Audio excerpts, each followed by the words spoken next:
with another man, and it calls me. Down farm in Georgia,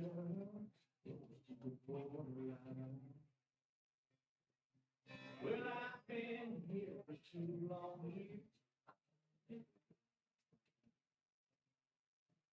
It's always been me.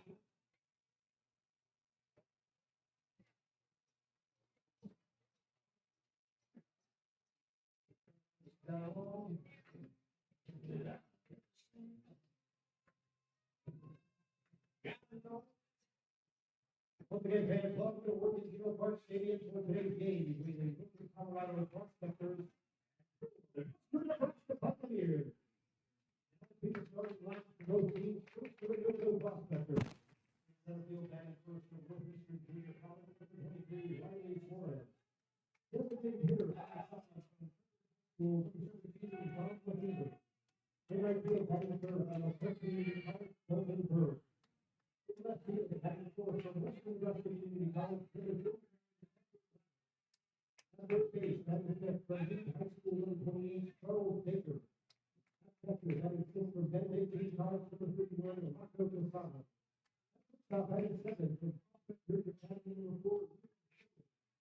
Second base, batting eighth from Perfect High School, number 11, first base, batting ninth from Adams State, from 34, Pregame. Prospectors from number 27, Brett Lang. The Prospectors are led by head coach, assisted by Jamie Thompson and Brayton Thompson. Now, here's the starting lineup for the Nebraska Pioneers. First base, batting first from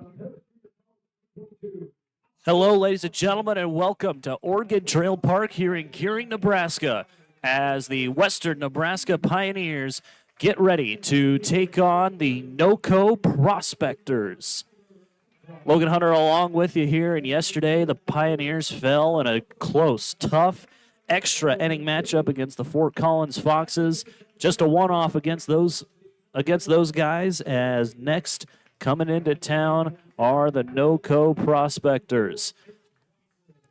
Again, the Pioneers, they went back and forth with the Foxes in yesterday's ball game.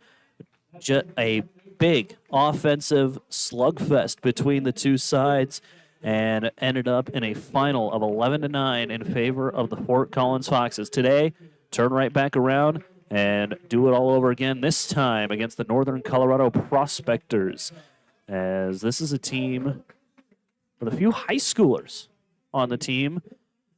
Imagine, not 100% sure if they are just graduated or if they are just here to get some reps, but definitely a interesting group of guys that they have put together here for this Prospectors lineup. But the big part, we'll see if the Pioneers can keep things going here and try to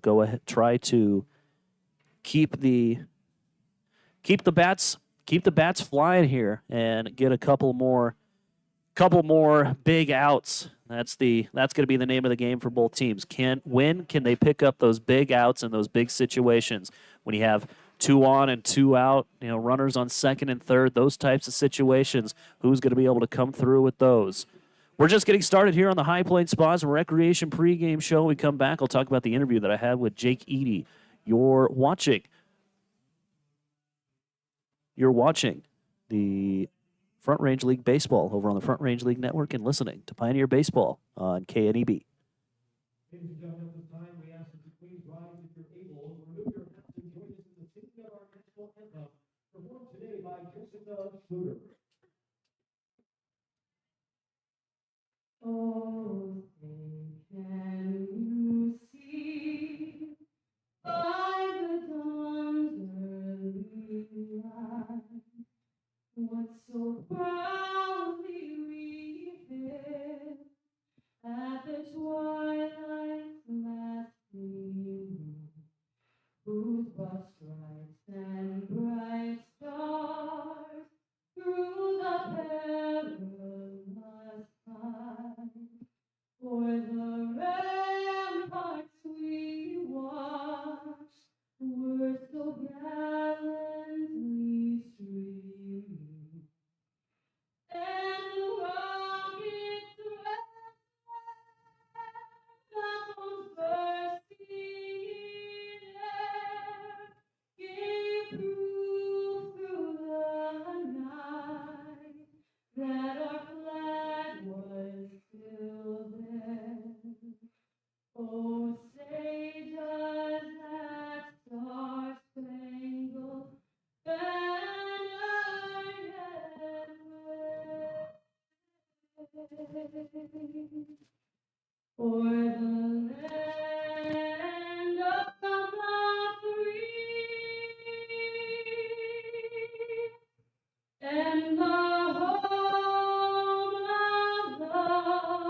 national anthem just getting done with here at Oregon Trail Park as we are about ready to get underway here between the NoCo Prospectors and the Western Nebraska Pioneers. We'll go ahead and talk about the interview that I had with middle infielder Jake Eady. One of the first question I asked him, he's off to a hot start here, hitting 400 to begin the year, and I asked him what goes into that. What do you do in order to get off to the hot start that you're off to? And he said, focus a ton on timing.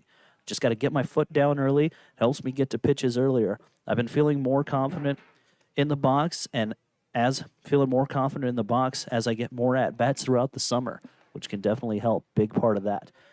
Next question I asked, so what's the one thing that he's trying to get better at? And he said, first of all, getting my timing down. I feel like that helps a lot. Also, steal more bases. Get a little more aggressive on the base pass. I feel like I have a pretty good speed. I just get a little passive on the bases and also read the pitchers well. And I kind of talked about that, said, you want to steal more you want to steal more bases, but one of the main things that you've been able to do, you have been able to get those stolen bases. So I asked, what are you looking for when it comes to trying to get those stolen bases? He said, it starts in the dugout. Even when you're not on base, pick up on the pitcher's tendencies, also understand the count and what pitches he might throw, and understand the catcher's arm. That's kind of all that I talked about with Jake Eady as we're about ready to get going here. You're listening to the High Plains Spas and Recreation pregame show and watching over on the Front Range League Network. We'll be back.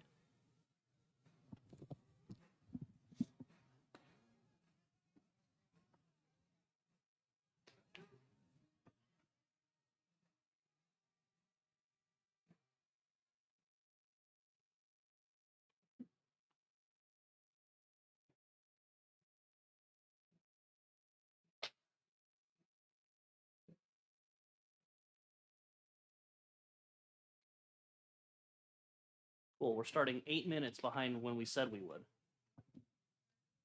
Starting 8 minutes ahead.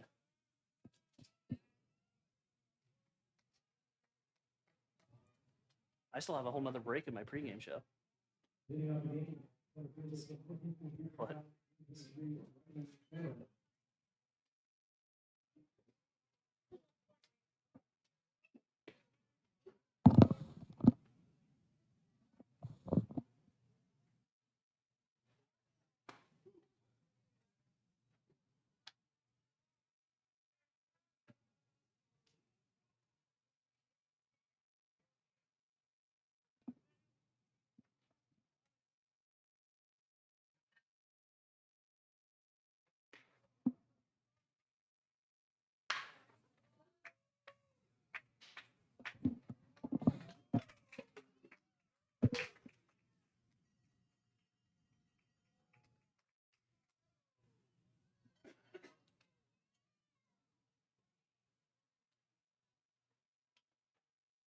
Well, this game got started about 8 minutes ahead of schedule. First pitch was scheduled for 6:35. We got started at 6:27. So there's already one out in the ball game. Riley Suarez grounded out to the second baseman as Michael Pimentel is your starting pitcher for the Western Nebraska Pioneers. Next to hit is Dan Lefevre as he swings and knocks one foul. We're technically still in the pregame show here, folks. As got jumped way ahead of schedule on us here. No balls and a strike. Next pitch misses inside. 1-1 the count here to Lefevre. And apologies for this. Completely jumped the gun on me here. 1 ball, 1 strike. Here's the pitch from Pimentel. Check swing, but they'll say Lefevre went around. 1-2 the count here.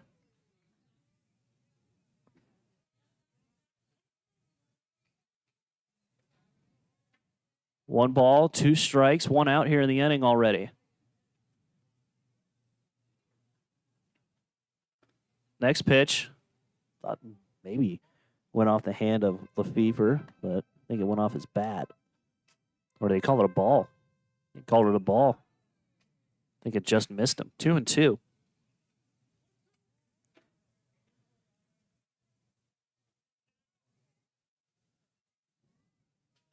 Two balls, two strikes. Here it comes from Pimentel.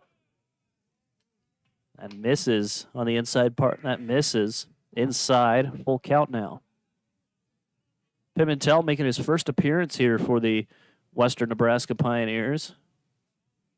He's from Alta Loma, California. There's the 3-2. Check that, the 2-2. Misses outside. Full count, 3-2 now.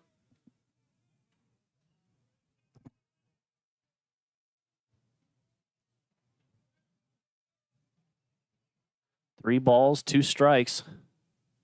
Pimentel gets ready. Here it comes.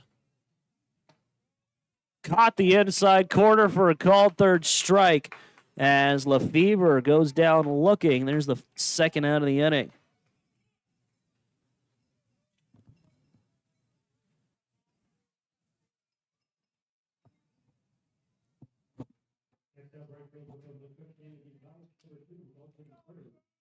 As mentioned, Michael Pimentel from Palo Loma, California, attends Cal State Bakersfield. A left-handed pitcher. Next to hit is Dalton Berg for the Prospectors, as the next pitch misses inside for a ball, outside for a ball, 1-0.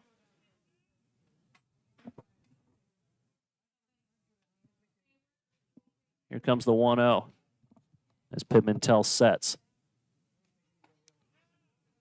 Next pitch in the middle of the zone. 1-1 the count.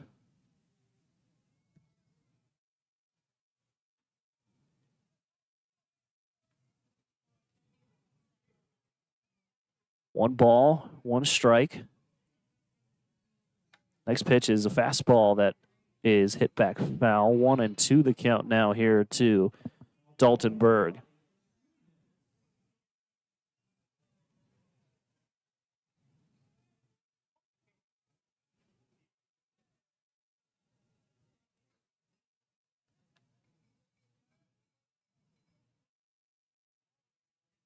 One ball, two strikes. Here comes the pitch from Pimentel. Bounces to the plate. 2-2. Two outs in the inning. Defensive alignment for the Pioneers will look like this. Luis Quintero's in left field. Tyler Antwine in center field. Brandon Jenkins is in right. Ashton Pinedo is over at third base. Jake Eady manning shortstop. Tanner Lancaster, the second baseman. Austin Marlin over at first and doing the catching is Jake Watson. That's the defensive alignment for the Pioneers. 3-2. 2-2. Misses low. Full count.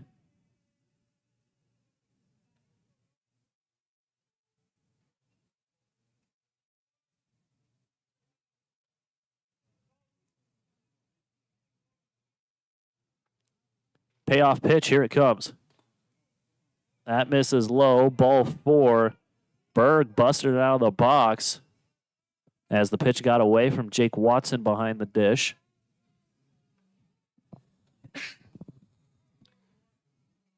Leadoff two-out walk here drawn by Berg. Next to hit will be catcher Gladish, who's playing left field.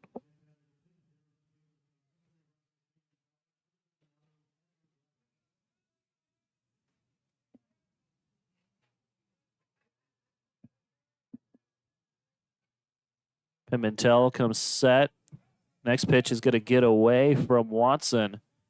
And Berg is into second here after the passed ball.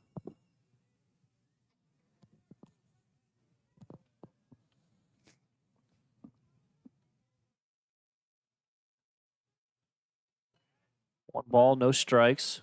Runner on second now with two outs. Next pitch is pop back foul. 1-1 the count.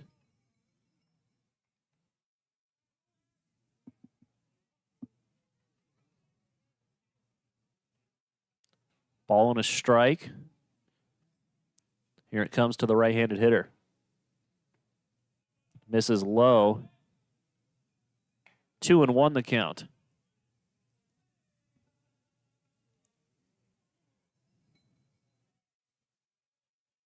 Gladish ahead in the count here. 2 balls and a strike. Nice pitch there from Pin Mattel as it catches the... Looked to be in the zone. Gladish swung at it. Tried to hold the bat back. 2-2 now. 2-2. Got him looking. Strike 3 called. That'll end the inning on your West Coast scoreboard. Prospectors leave 1. They have no runs. Neither do the Pioneers. Bottom of the first coming up. We'll figure out the break situation here, but we'll be back. You're listening. You're watching over on the Front Range League Network and listening on KNEB.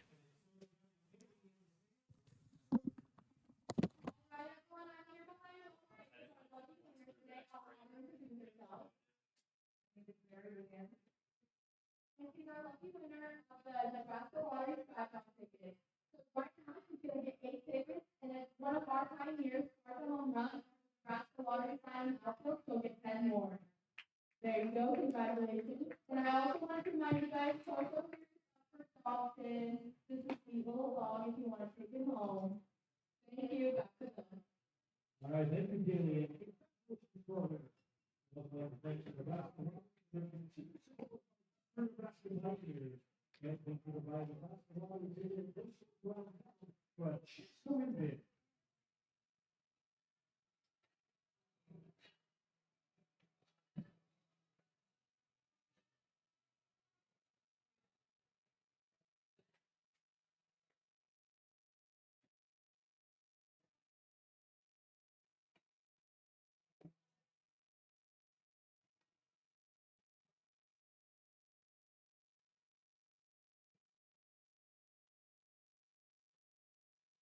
Yes, ma'am.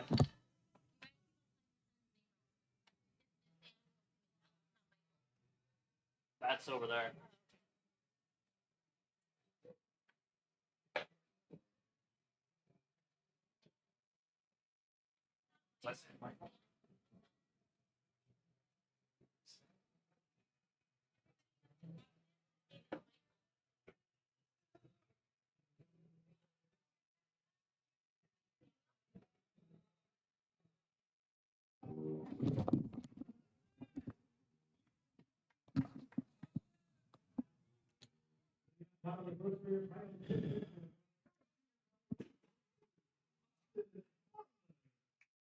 As mentioned, we were a break behind. We're going to go ahead and take this next break. When we come back, we'll be in the middle of the bottom of the first. You're listening on KNEB.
All right, we're all caught up on breaks now. The only thing you missed was Austin Marlin grounding out to second base. There's one out here in the bottom half of inning number 1. Jake Eady at the plate now. It's a ball and a strike.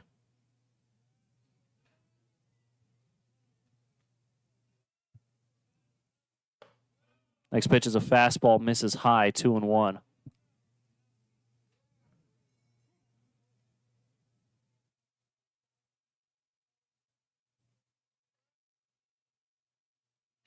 2 balls, 1 strike here to Edie.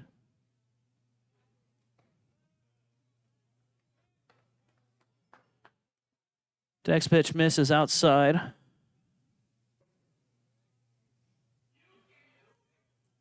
Three and 1 the count. As a five pitch walk here as the next pitch to Edie misses.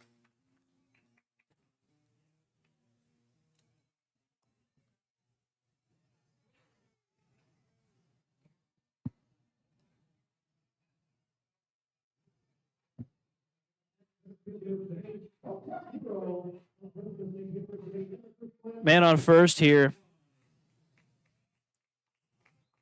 for Western Nebraska, as Tyler Antwine will be the next to hit. First pitch fastball catches the outer black for a strike, 0-1.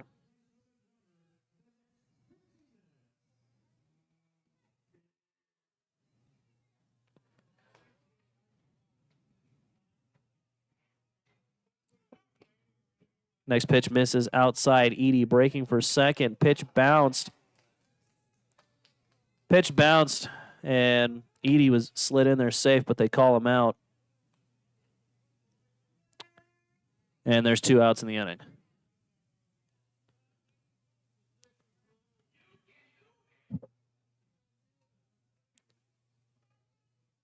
Shortstop kept his glove up off of him before Edie got into second.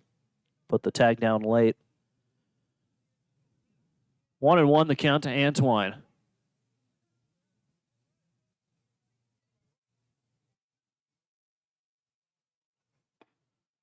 Check swing. I'll say Antwine went around. 1-2 the count.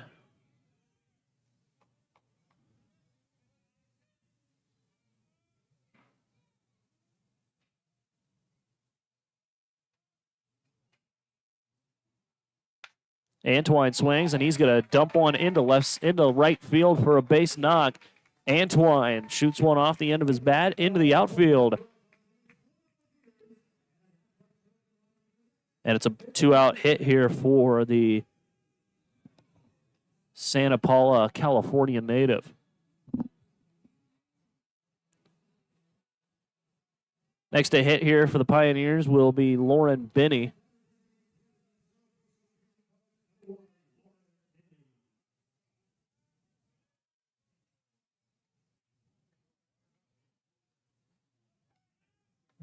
Check on Antwine. He'll get back safely.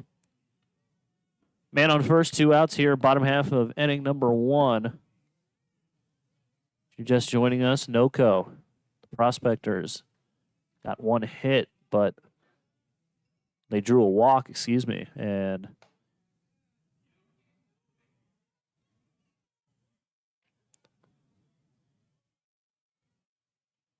drew a walk, and that's the only base runner that they were able to get. 2 ball and no strikes here to Lauren Binney.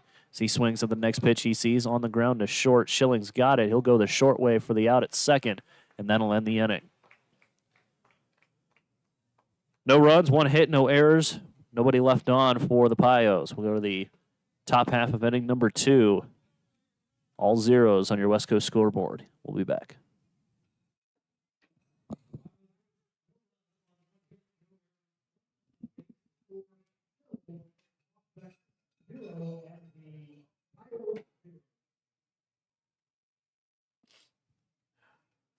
We like to say huge thank you to our host family, because without them, we wouldn't be able to do all of this for you.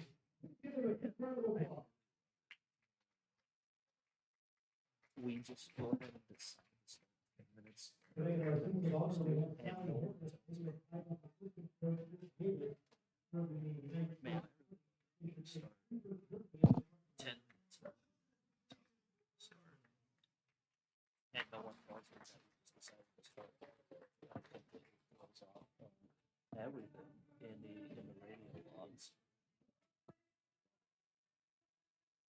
This is such a dumb job.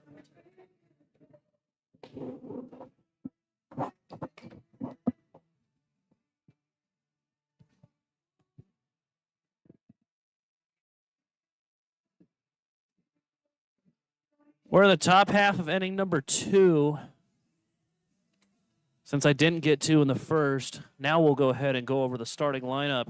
First, for the visiting NoCo Prospectors. Leading things off and playing in center field is going to be Riley Suarez. Don Lefevre will be batting second. He's doing the DHing. Dalton Berg is in the 3 spot. He's in right. Catcher Gladish will be playing left field. He's in the cleanup spot. Charles Baker batting 5th. He's over at third base. Rocco Casano will be batting 5th, batting 6th, and doing the catching. Liam Schilling is batting 7th. He's over at short. Batting 8th and over at second is Alex Clapp, and Braden Thompson is batting 9th and playing first base. As mentioned, man on the mound for the Western Nebraska Pioneers, Nathaniel Pimentel. As the first pitch is a fastball to Charles Baker as it catches the outer half of the zone for a strike. It's 0-1.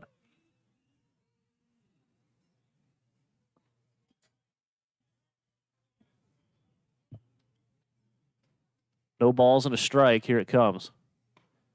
Nice pitch there from Pimentel. He absolutely went around, and it's 0-2.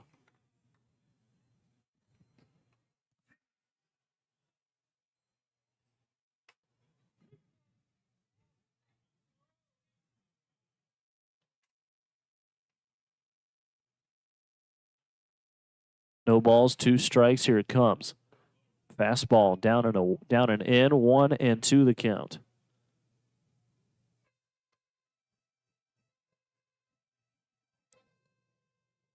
One ball, 2 strikes. Leadoff man at the plate here for the Prospectors in the top of the second. Right on left matchup. Here comes the next pitch from Pimentel. Swing and a miss. Already the 3rd strikeout for Pimentel. And there's 1 gone here in the inning.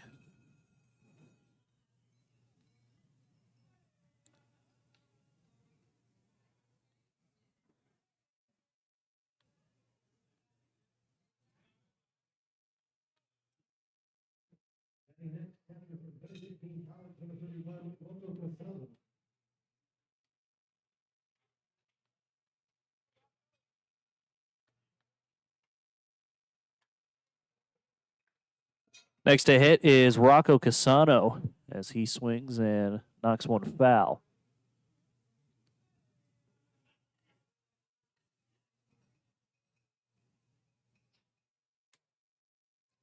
Pimentel comes set. Fastball. Good pitch there as Nathaniel's got some zip on that thing.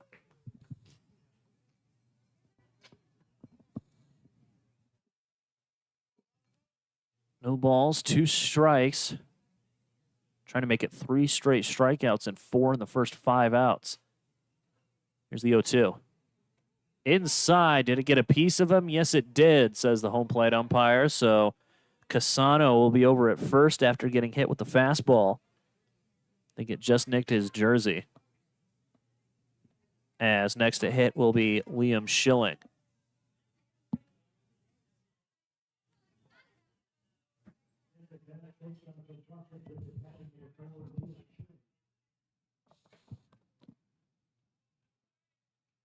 Man on first with 1 out. Schilling digs in here. Fastball misses inside. 1-0. This has been about the par for the course here for a Pioneer baseball game this season, as Pimentel has another fastball that misses high. 2-0 the count.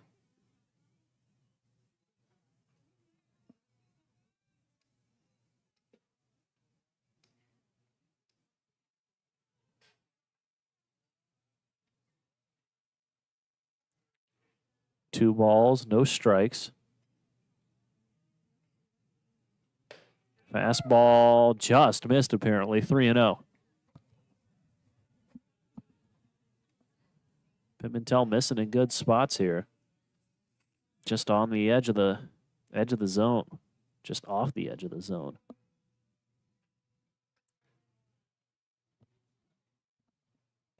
Schilling taking all the way on 3-0. Has the pitch catch the zone. 3-1 now. Casano on first here for the Prospectors. They come into this game sitting with a 4-4 record. Had a couple of games get rained out early in the season near the beginning of June. As the chopper towards the right side, Lancaster has a little trouble with it. Throw to first will be not in time. Let's see what the ruling is here. They will give Lancaster the error as he had a little trouble collecting the baseball, so put an E4 on the board. As next to hit for the Prospectors is going to be Alex Clapp.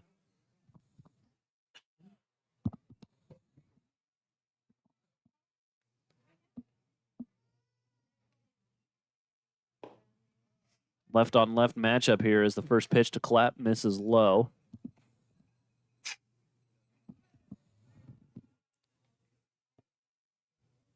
One ball, no strikes.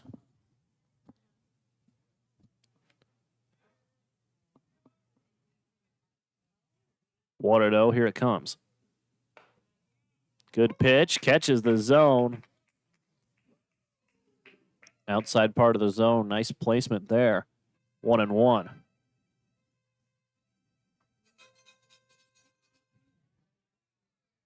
One ball, one strike.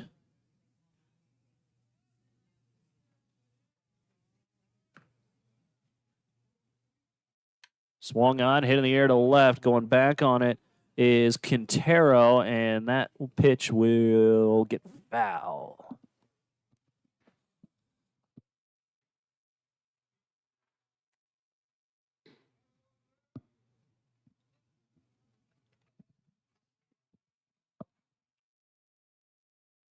Ball and a strike still.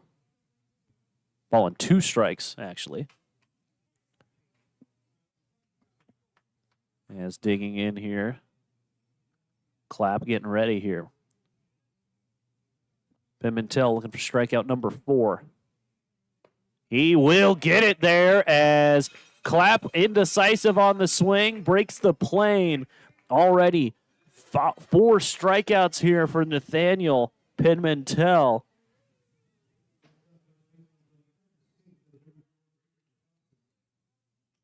As next to hit here will be Braden Thompson.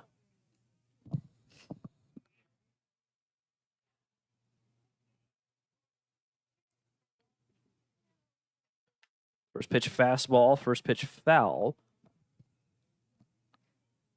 Attacking early. Pimentel loving to fill up the zone right now. That's been kind of the MO here for the entire pitching staff for the Pioneers. They love to fill up the strike zone. They throw strikes. Sometimes it ends up hurting them with the placement of the strikes. But especially early in the game, when the guys are fresh, you can see that they're good at finding those corners and finding those edges of the zone and using that to his advantage. Foul ball puts Thompson at an 0-2 count.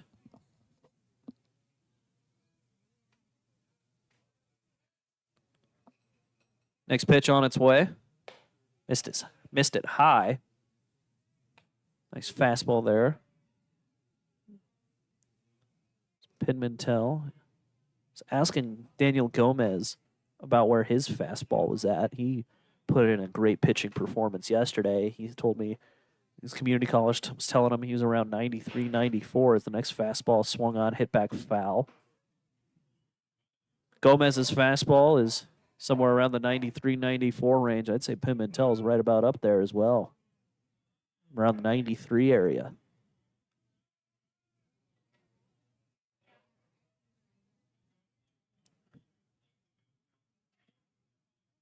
1 ball, 2 strikes. Here's the next pitch here to the righty.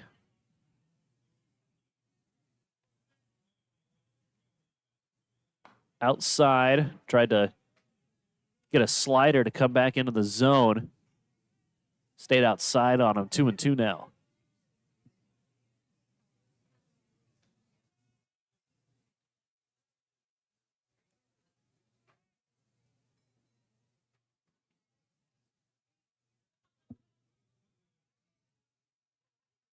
Next pitch, fastball. Did it hit him? Came close to hitting him. Just missed him.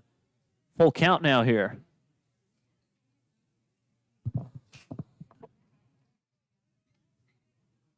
Trying to make it 3 strikeouts in the inning here for Pimentel. Comes set. Glance back at second. Here it comes.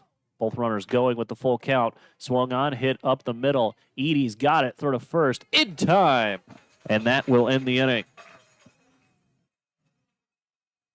No runs, no hits. 1 error for the Pioneers. 2 men left on base for the Prospectors.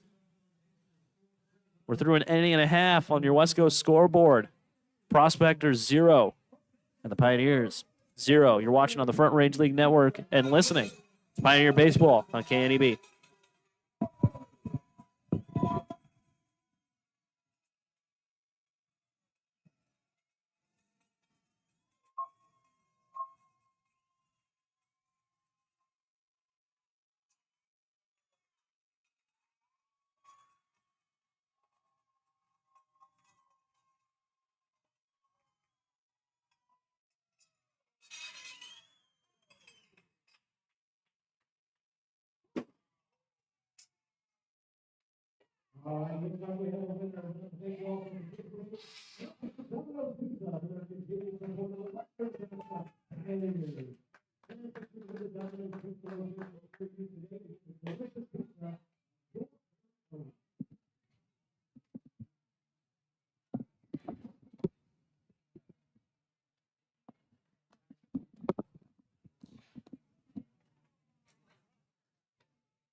Back here at Oregon Trail Park as we begin the bottom half of inning number 2.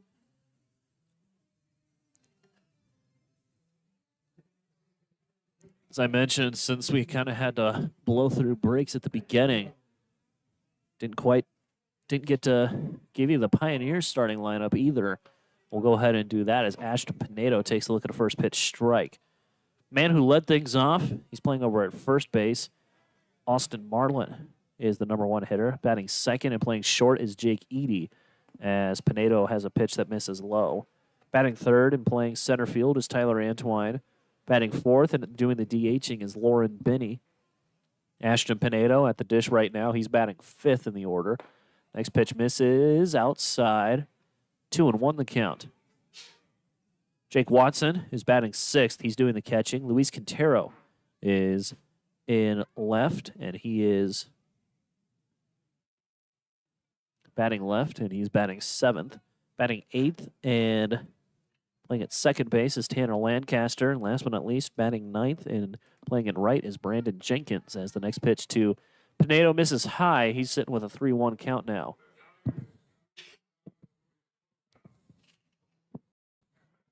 Three and one the count. Swung on and hit back foul. Now we're full, 3-2.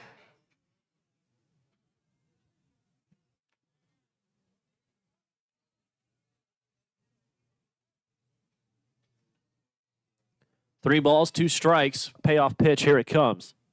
Outside, and that's ball four.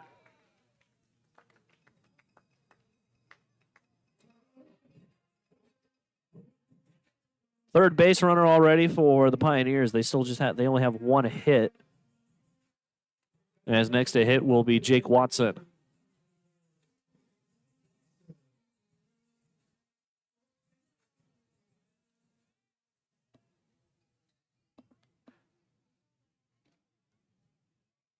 First pitch to Watson in there for a strike. Also never really talked about the man on the mound for the Prospectors. It's Brett Lamb doing the pitching here for Northern Colorado.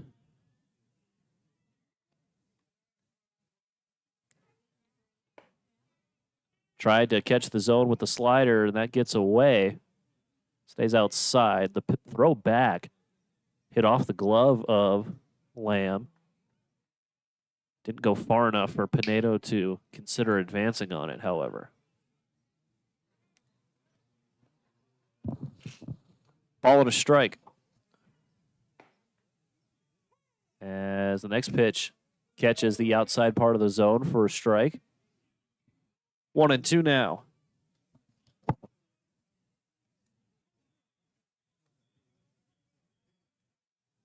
Watson, for the first time this season, back in the second game against the Miracles. He got on the mound through about 4 innings. 1-2. Swing and a miss, and there's the first out of the inning. First strikeout for Lamb. As next to hit will be Luis Quintero.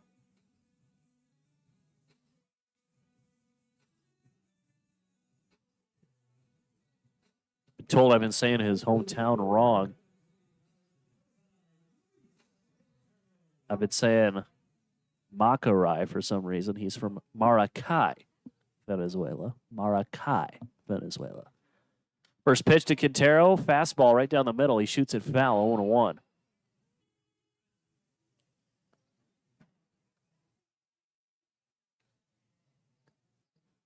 No balls and a strike here to the Highland Community College attendee. Check on the runner. Now he breaks for second. The throw is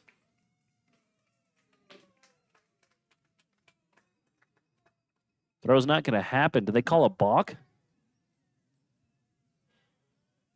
Didn't quite see as the first baseman didn't even throw down to second.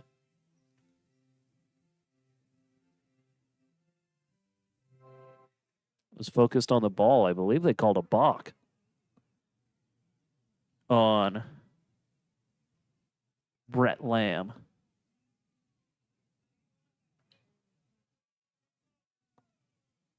No balls and a strike. Here it comes to Quintero. The next pitch misses high, 1-1.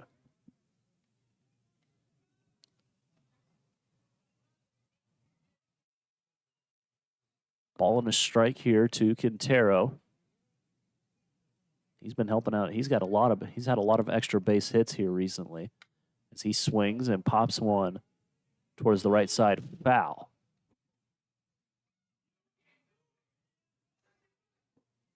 I think he asked the home plate umpire if that pitch would have been a strike. I think the home plate umpire said no because Quintero looked a little disappointed with whatever answer he got. 1-2. Another foul ball off the top of the bat. Back foul.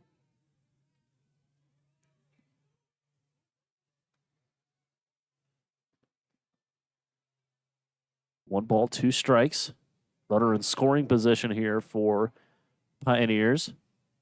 Bottom of the second, no score. Quintero swings on the ground towards the left side. That'll get through for a base hit. Babe puts up the stop sign, and it's going to be runners on the corners after the single by Quintero. As with 2 on and 1 out, next to hit will be Tanner Lancaster.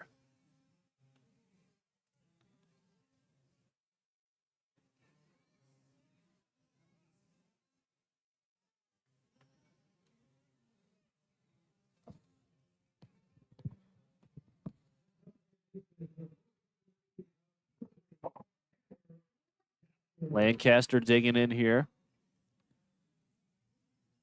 He made an appearance. He did not play in yesterday's ball game. First pitch is in for a strike. He made an appearance not yesterday, but the day before in Game 3 against the Miracles, where he went 1 for 2. Had a 2-run single in his last game. Sits here with a ball and a strike.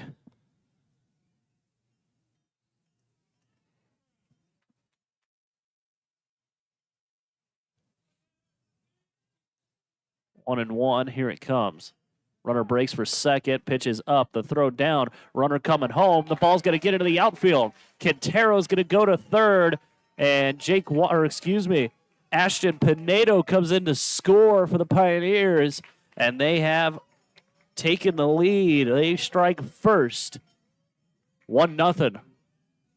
Pioneers.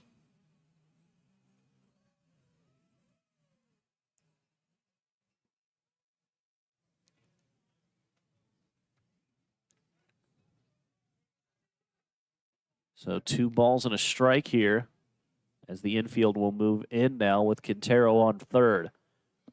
Next pitch misses outside. 3-1 the count here to the Pioneers second baseman. Both teams start with a P. That's been throwing me off to start the ball game so far. 3-1. Up and away, ball 4.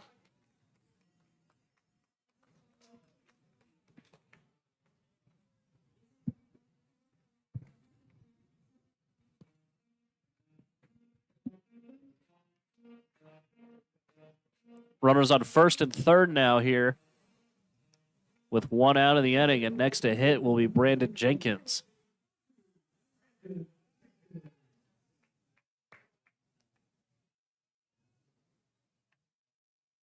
Jenkins looks to square. Bunt pushed up the first base line will get foul.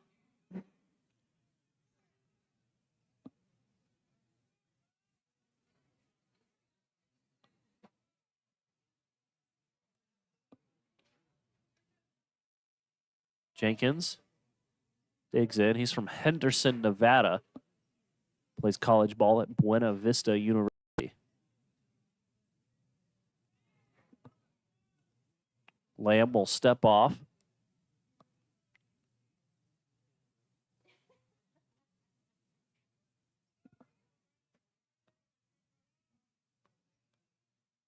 Lancaster, check on the runner. Ball's going to pop out of the glove of the first baseman, and Lancaster's into second. Don't know what happened there. I guess Thompson didn't squeeze the ball all the way, as looked like a standard pickoff attempt. Looked like they might have had Lancaster dead to rights. And the ball just popped out of the glove of the first baseman, Braden Thompson. So Lancaster into second and third now here, as Jenkins puts a charge on one, high and deep to right. Going back on it is Berg. He's looking for it, and he drops it. Jenkins rounding second. Runner from second coming to third. Coming home, I should say. Lancaster slides in safely. And it's 2 more runs here for the Western Nebraska Pioneers, as Brandon Jenkins into third after the error.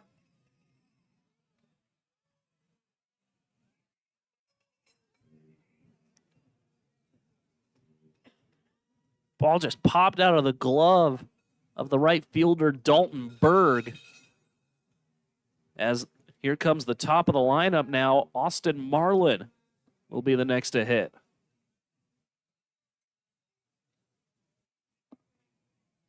Marlin is swinging at the first pitch he sees in the air to right center. Going back is Suarez. He will not be able to put it away. Marlin on his horse, rounding second, on his way to third. He'll get the stop sign at third, and Jenkins comes in to score. It's a 4-run bottom of the second, and it's another error, which results in a man to third.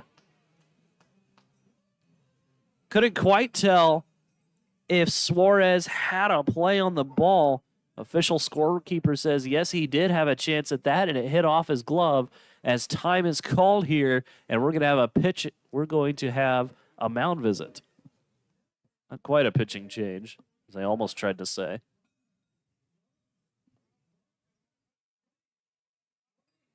Four or 5 base runners here in the inning for the Pioneers. This all got started thanks to a walk by Pinedo.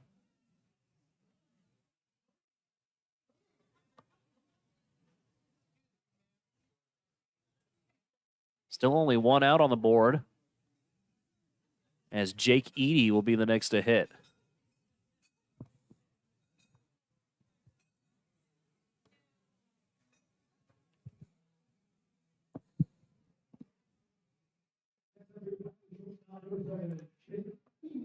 Eady.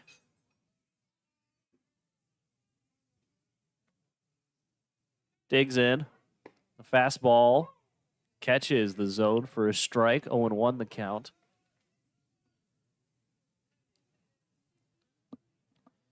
Eady, as I mentioned in the pregame, he told me that one of the main things that he was trying to get better at was stealing bases, try to get more aggressive on the base pass. And, you know, to the untrained eye up here in the booth, it looks like he's doing a pretty good job of that as he's near the top. Near the top when it comes to stolen bases on the team. As he's got 4, which is tied for the second most. Although that attempt to be aggressive came back to get him, so he was caught stealing earlier in the first inning. Chopper towards second.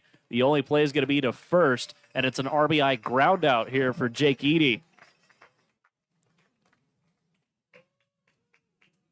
Austin Marlin in to score.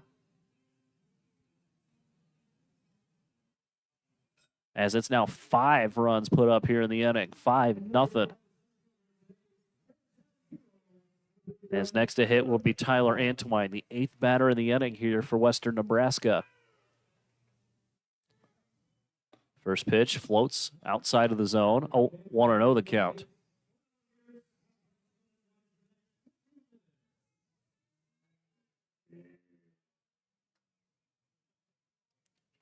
One ball, no strikes. Antwine Tapper towards the right side of the infield. Ball's going to kick off the glove of Clapp, and Antwine on base here.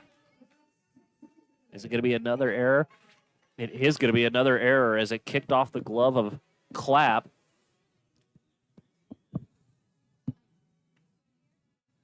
So Antwine, that is the third batter that has gotten on base via the error here in this inning. As the first pitch to Lauren Binney misses up and away. 2-0 the count. 1-0 the count.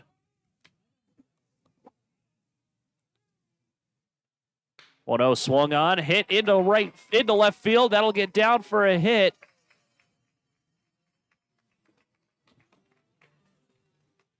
As Benny with the single, and everyone is battered around here for Western Nebraska.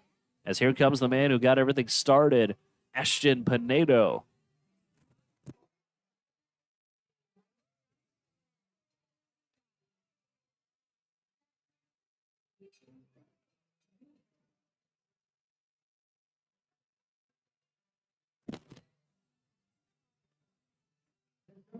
Pinedo got this all started with a walk. Came around to score on that walk. First pitch to Pinedo, knocked back foul, and it's 0-1.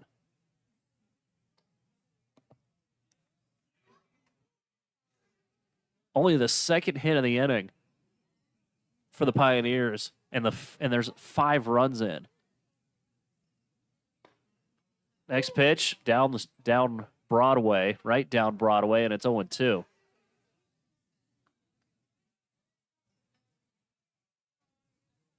No balls, 2 strikes. Here's the next pitch to Pinedo.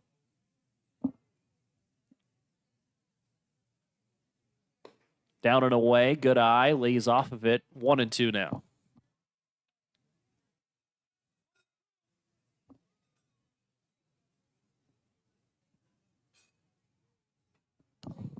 One ball, 2 strikes.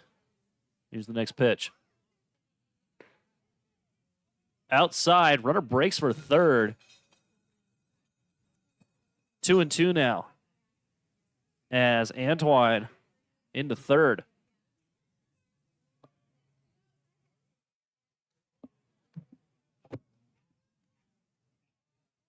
2-2. Runner breaks for a second.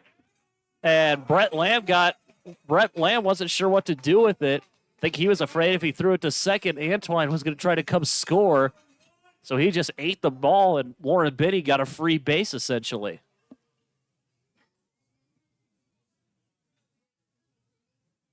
Two-two. Foul ball. We'll try it again.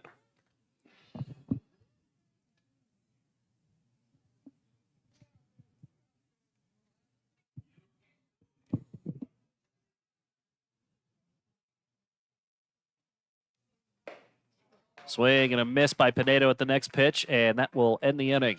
10 batters come to the plate here for Western Nebraska as we're through 2 full. On your West Coast scoreboard, it's the Pioneers 5. They put up 5 in the inning, and the Prospectors nothing. We'll take a break. You're listening to Pioneer Baseball on KDB and watching it over on the Front Range League Network.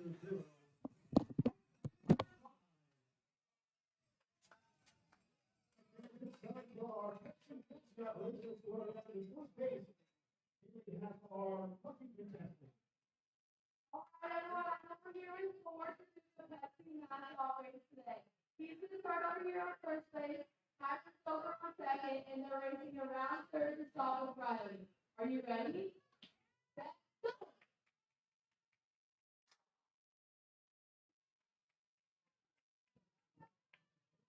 Oh, he's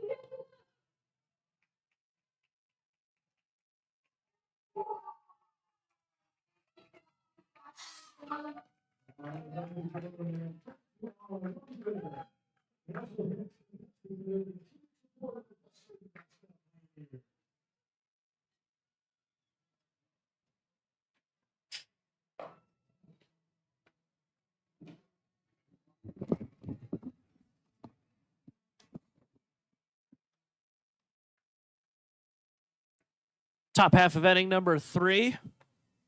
5 runs put up in the bottom half of inning number 2 for Western Nebraska. As it'll be on Pimentel to keep things going here for Western Nebraska. So the first 2 innings,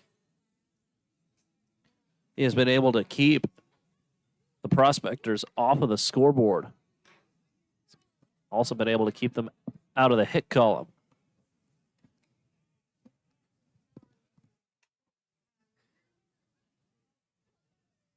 Up to lead things off here for Northern Colorado will be Riley Suarez.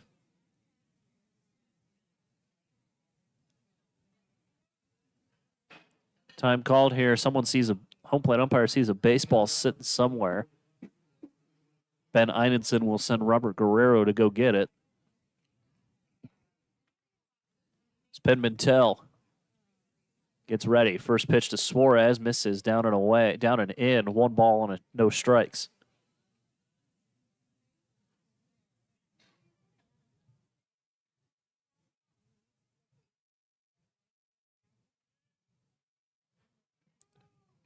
One and oh. Here it comes.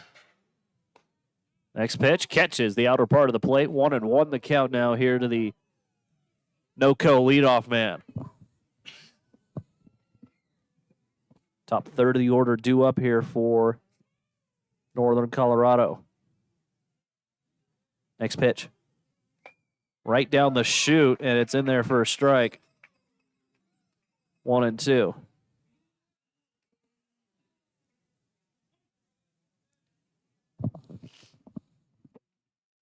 One and two the count. Pimentel looking for strikeout number 5. Is he going to get it? Not on that pitch as it's knocked foul.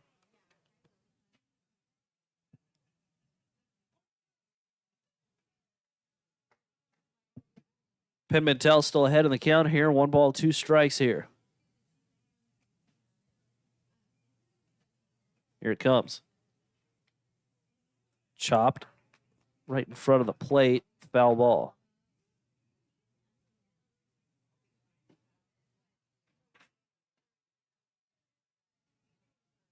Lancaster is playing Suarez a step onto the outfield grass. over at the second base side as the next pitch is hit down the right field line. It'll get foul.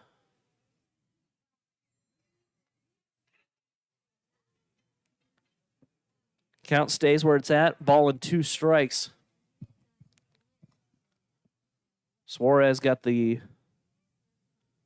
ball game started off with a ground out his last time up. As there's another foul ball.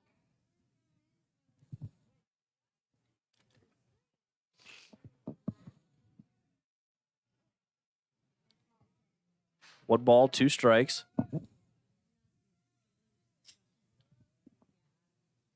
Next pitch. Looked good, stayed low, 2-2.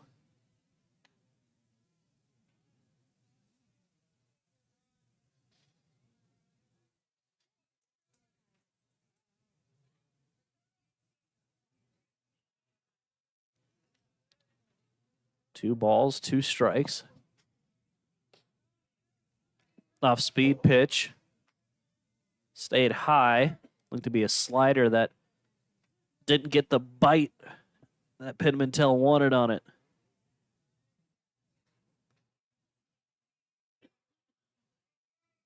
Three and two. Suarez has been battling here. And he is going to win the battle with a walk drawn here by Riley Suarez.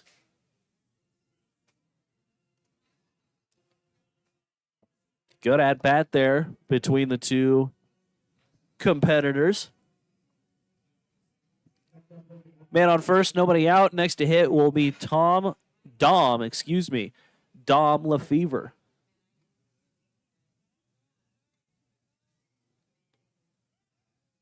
Pickoff move. Had Suarez guessing a little bit as Pittman-Tell, when he started his motion and as he came down to make the throw over to first, Suarez had a little bit of jump towards second base and had to scramble back to first. First pitch. Oh my goodness, is a fastball that catches Lefevre in the helmet. It didn't catch him square. He takes it off, and I think he's just checking to see if it's broken, and it might be. Excuse me. Did it break on him? One of the coaches is investigating. Well, Lefevre needs a new helmet.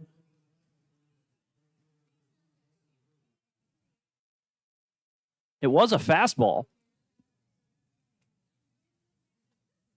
But I didn't think it hit him. Looked to kind of just graze off of him.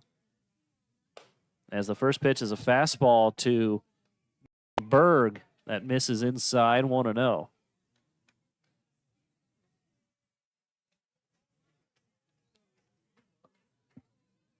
One and 0 the count. Berg drew a walk his first time up. Glance back at the runner on second. Here it comes. Pitch misses high. 2-0.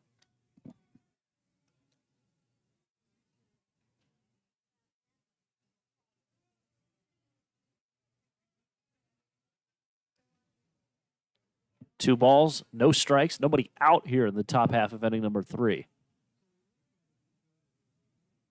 Good pitch that time from Pittman-Tell as he got Berg to swing through the fastball. It's 2-1 now. Berg's still ahead here. Through 2 full, the Prospectors already have 5 errors. Tough sledding. 2-1. Big pitch here. Fastball gets away from Watson. It's going to kick all the way back to the backstop, and both runners are going to advance here as the count will move to 3-1.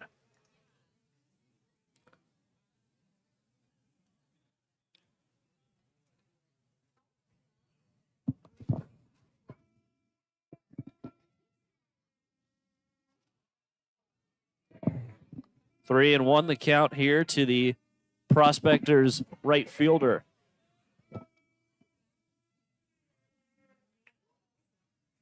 3-1. Swung on, hit towards second. Lancaster's got it, throw to first in time. There's the first out, and a run does come in to score.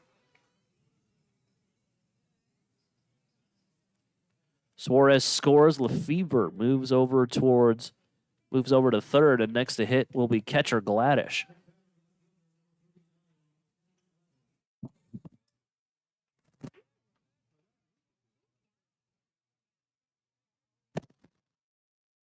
First pitch to Gladish is knocked back foul.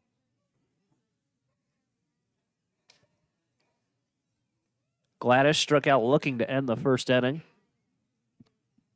Runner on third here with one out in the inning. One run home. Still no hits for the Prospectors in the inning.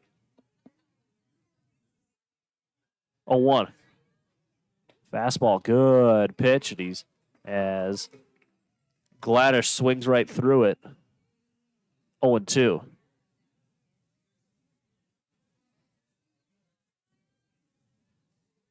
No balls, 2 strikes. And Mintel comes set. Here it comes. Inside. Good block behind the plate by Watson. 1-2 now.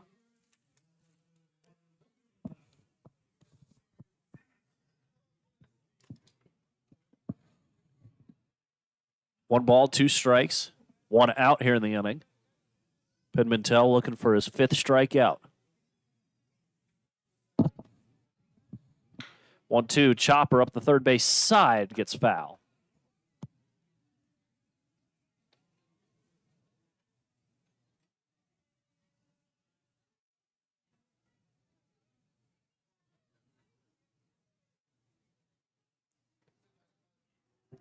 One and two the count still. As give these guys some credit. Prospectors have been able to put together some great at-bats, but this at-bat will end in favor of Mintel as Gladish swings over the top of that curveball, and there is the second out of the inning.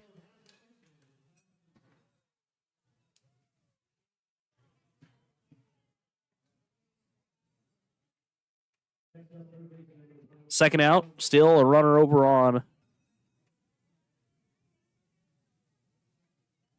Still a runner over on third. As the first pitch misses for a ball, 1-0.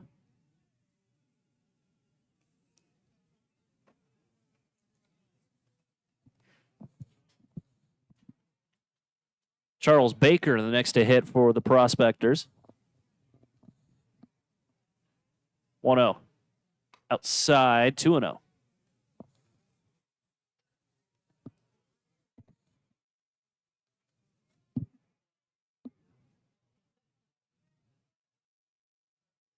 Not many cases that Mintel has fallen behind in the count here.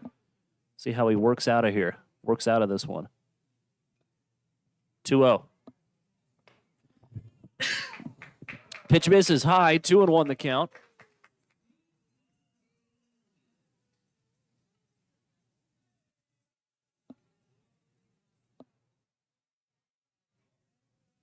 Two and one the count. Mintel still behind here. Big pitch. Chopper up the third base line. That'll barely get foul. That was pretty close to the third base bag. 2-2 now. Baker struck out swinging back in the second inning to get that inning started.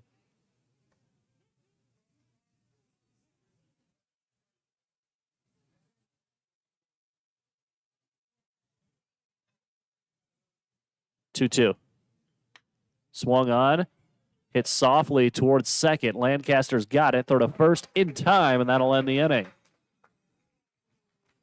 1 run, no hits, no errors, and a man left on. We'll go to the bottom half of inning number 3 on your West Coast scoreboard. It's Pioneers 5, the Prospectors 1. You're watching on the Front Range League Network and listening to Pioneer Baseball on KNEB.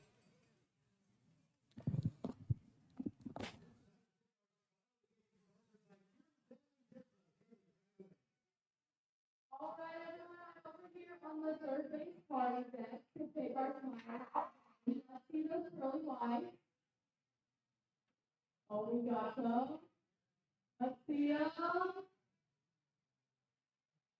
Oh, we got some good ones. And I think we have our winner over here in the. Thank you guys. Back to you, Bill. I mentioned very simple.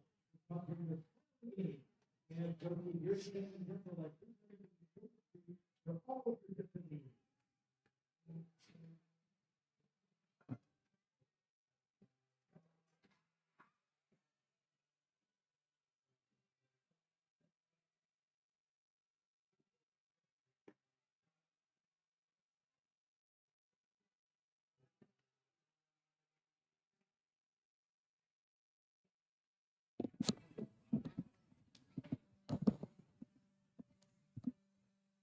Welcome back to Oregon Trail Park. Prospectors got a run in the top half of the third.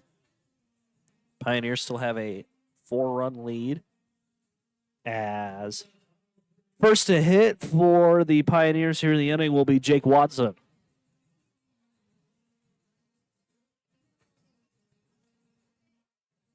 Watson struck out swinging in his first AB. Good pitch that time from Brett Lamb as it floats into the zone.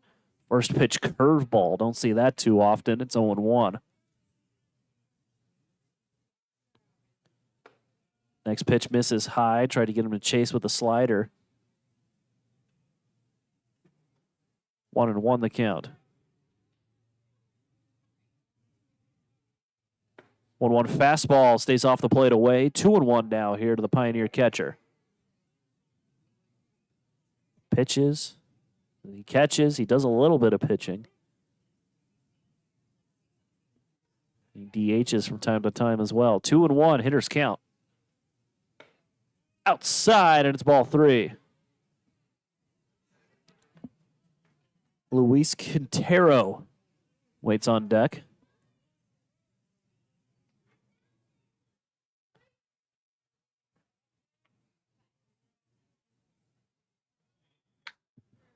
Watson swings and puts a charge into one into left field. Going over is Gladish, and he will put it away for the first out of the inning.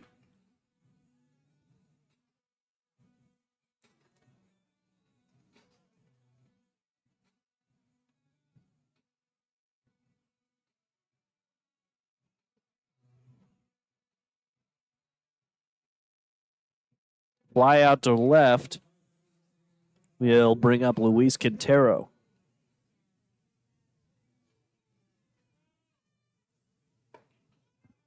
First pitch to Quintero is a strike, 0-1.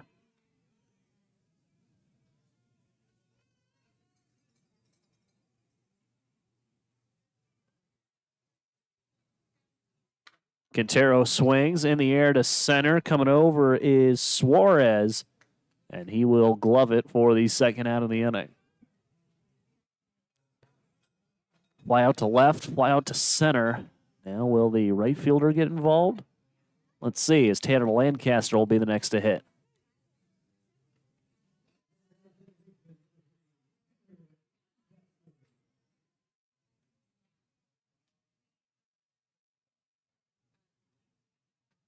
First pitch to Lancaster, up around the neck, and it's 1-0.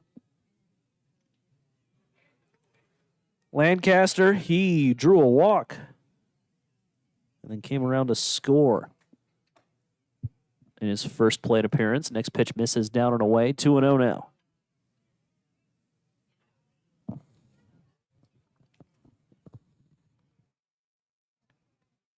Two and 0 the count. Here comes the next pitch. Swing and a miss. Good pitch to hit. Just missed it, and it's 2-1. Don't hate that swing on 2-0 by Lancaster.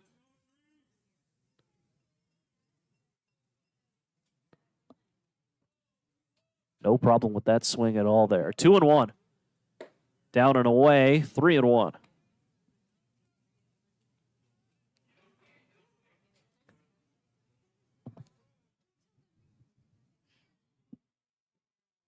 Three balls, one strike. Hitters count all the way. Lancaster takes it, and there's a strike. I think the home plate umpire put a little more emphasis into that strike call. I think he was about ready to ring Lancaster up 3-2, but it was just strike 2. Payoff pitch, 2 outs. Here it comes. Up and away. That's ball 4. 2 plate appearances, 2 walks here for Lancaster. Next to hit will be Brandon Jenkins.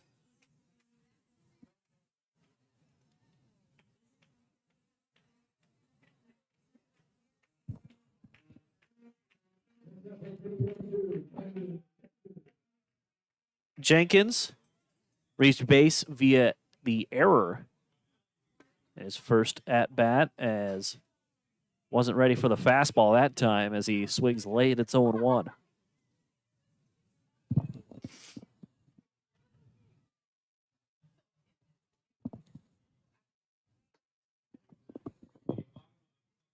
No balls and a strike.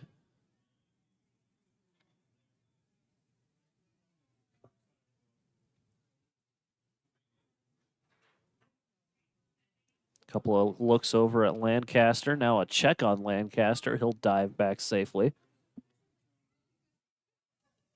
0-1 still the count here to Jenkins.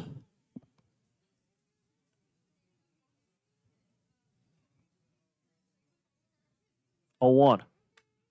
Back foul, and we'll try it again at 0-2.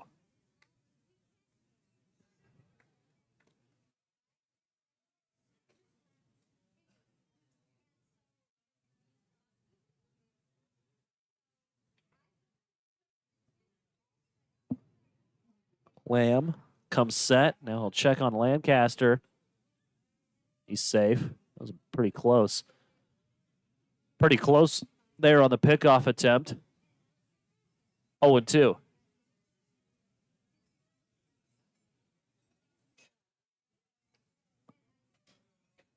No balls, 2 strikes, and now Lamb will step off.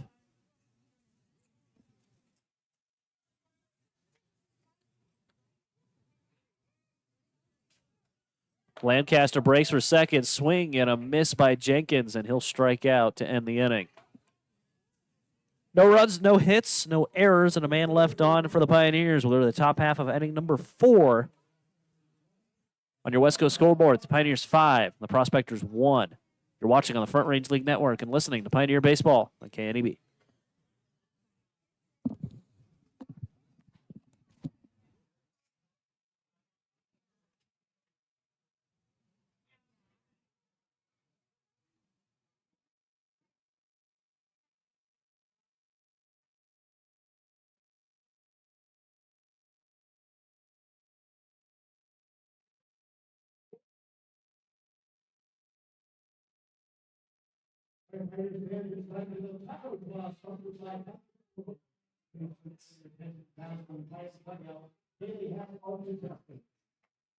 So since today's March Park, we thought it'd be fitting to make that with our 2 dogs over here. So we have Cindy over here and Jackalope over there. And they're going to see who can touch the taco first. You guys ready? Go ahead.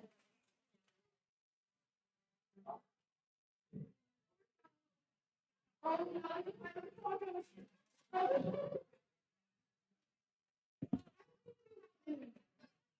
Thank you, guys. Back to you, Joe. Top half of inning number 4. Ready to get going as Nathaniel Pimentel still going for his 4th inning of work. He's been pretty solid for the first 3. So he's got 5 strikeouts in the ball game.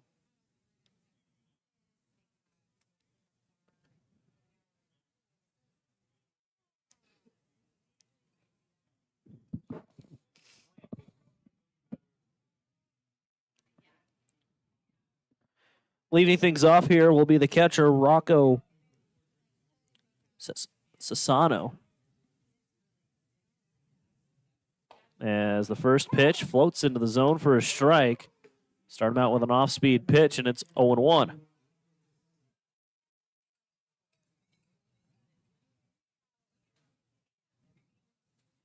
Oh and 1.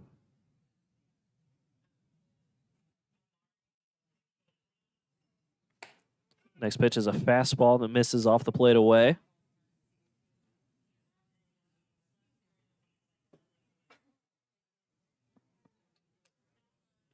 1-1 the count here to Sassano.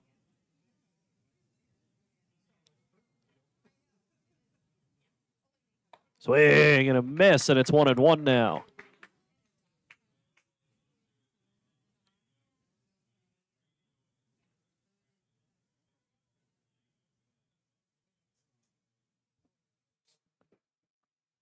One ball, 2 strikes.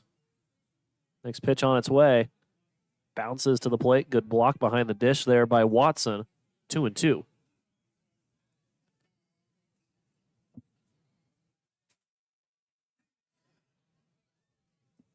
Two balls and 2 strikes.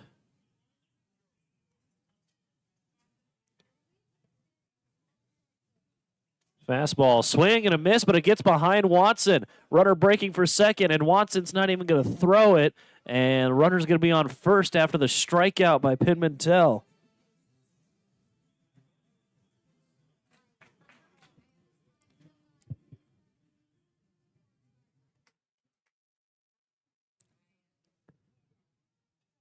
So runner on first after the drop third strike.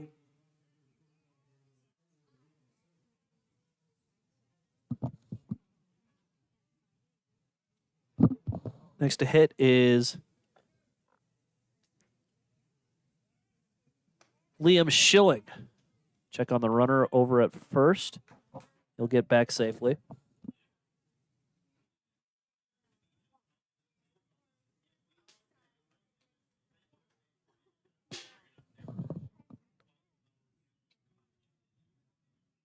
Next pitch. Chopper back off the glove of Pimentel. Pinedo coming in, and there's going to be no play. Heads up by Lancaster to sprint to third to make sure there's no advance to third. Ooh, they're going to give Pimentel an error. I don't know about that one.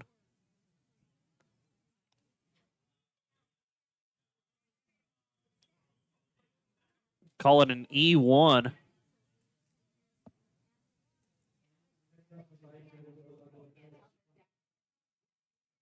He just kind of stuck his glove out. He wasn't necessarily trying. Well, I mean, he was trying to catch it, but there wasn't much else that he could have done there. As now looking to square, coming on is Pinedo. He slides from his backside. Throw to first is not going to be in time. And there's the bunt for hit. And the bases are loaded now here. After the bunt single. Still nobody out in the inning.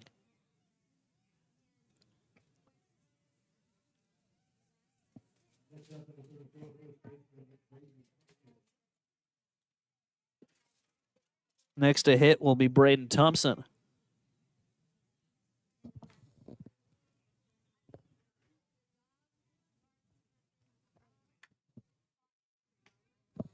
Thompson swings. Fouls it off.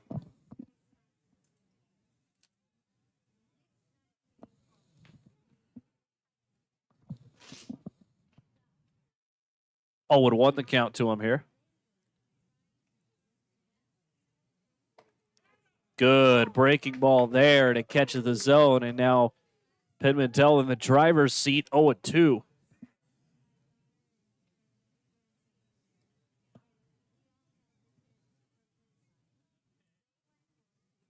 Oh and 2. Pitch misses low. Doesn't go far from Watson. 1-2 now.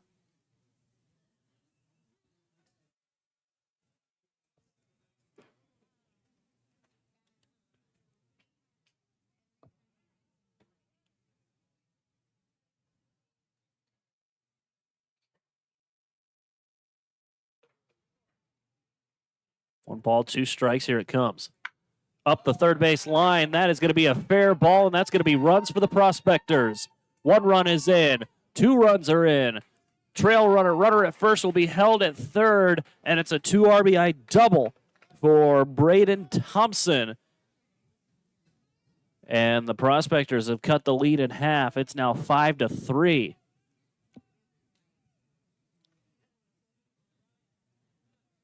All of this has stemmed from a drop third strike. And there's still nobody out here in the inning.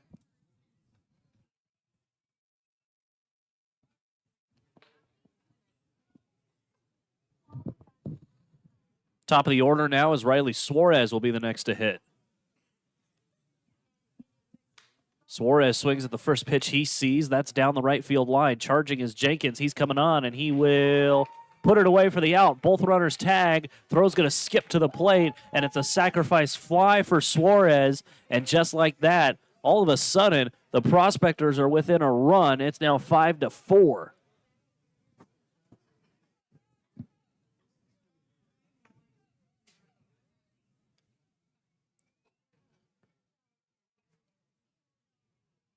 So sacrifice fly there by Suarez.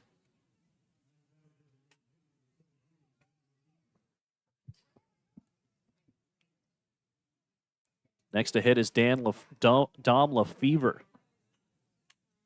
He swings at the first pitch he sees, pops it towards the right side. Marlin leaps at it, but I think it hit off the screen first, and it's a foul ball.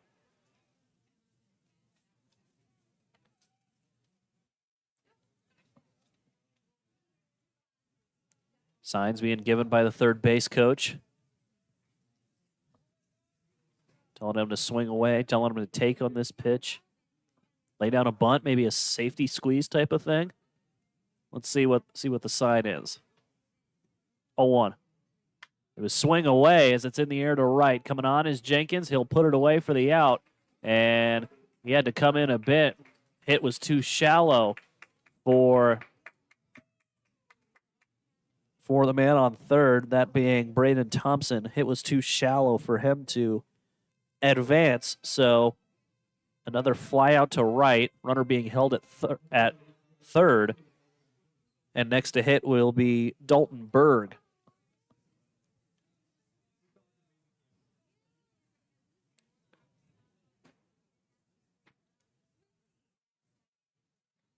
First pitch to the left-handed hitting Berg as he swings and hits one in the air to shallow left. Charging is the left fielder, Quintero. That's going to get down before he can get there. It's an RBI single now for Berg. And just like that, the Prospectors have tied it up. It's 5 apiece.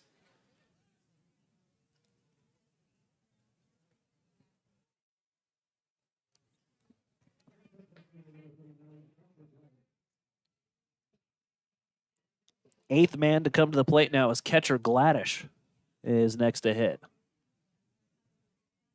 Good breaking ball there from Pimentel as the pitch floats into the zone for a strike. It's 0-1.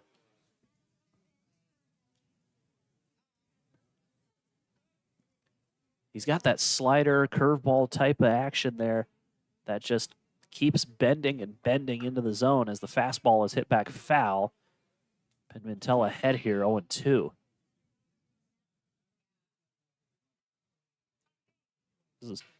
It just breaks in a way where the hitter's looking at it, says there's no way that's staying in the zone, and it stays in the zone. 0-2. Chopper up the third base line, foul, 0-2 still.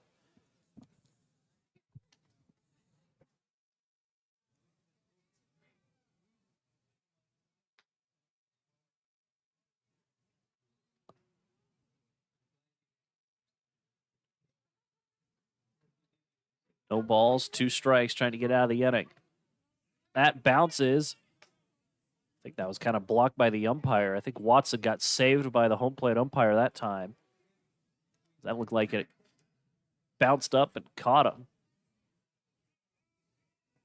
I think it caught more cloth than skin there from the umpire. 1-2 the count.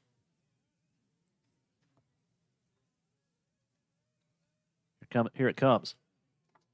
That pitch bounces to the plate, and they'll say it hit him. Gladish hit by the pitch. Third batter that Pimentel's hit in this one. As next to hit will be Charles Baker. And time called here by Easton Babe.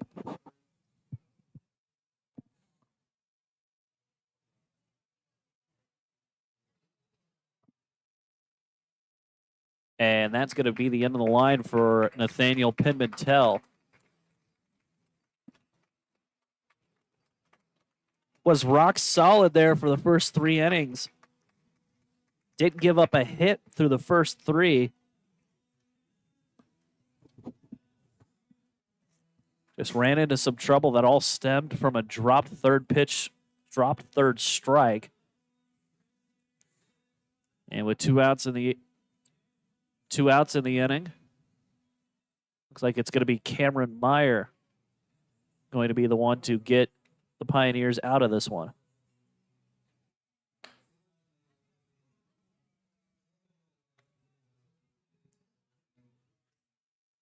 Actually, that is not Cameron Meyer. It looks like it's Caden Ferguson, actually, as I just watched Cameron Meyer give a refill of baseballs to the full plate umpire.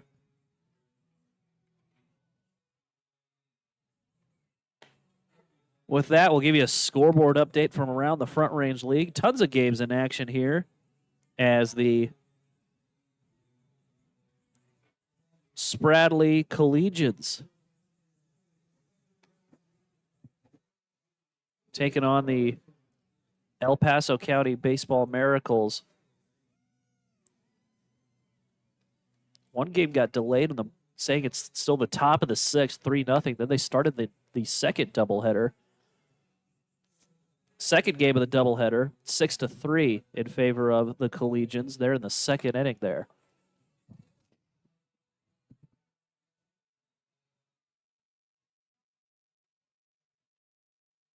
Another game going on. The Boulder 64s in the bottom of the 5th. 64s lead the Diamond Club Collegians 13-1.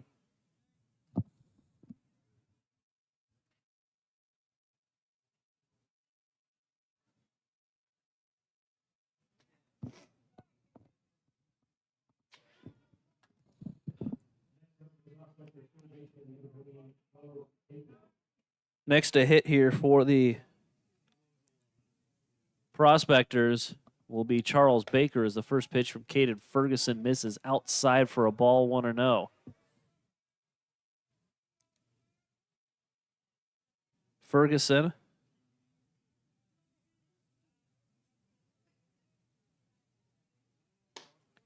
takes a look, has the next pitch missed, 2-0 now.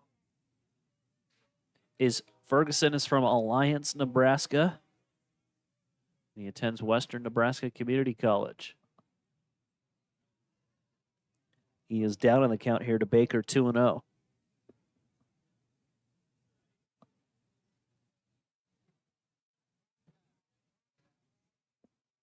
Glance back over the runner on second. Here's the pitch. Up and away, 3-0.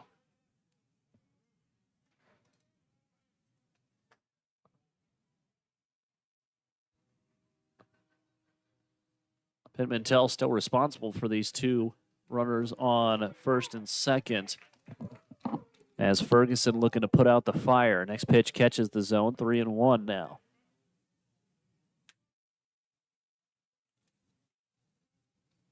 Three balls and a strike. Here it comes from Ferguson.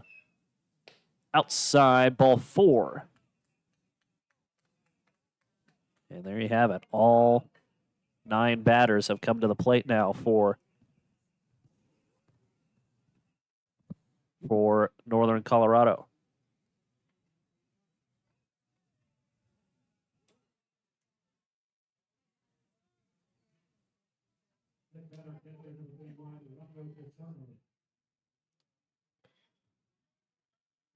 Next to hit will be Rocco Casano.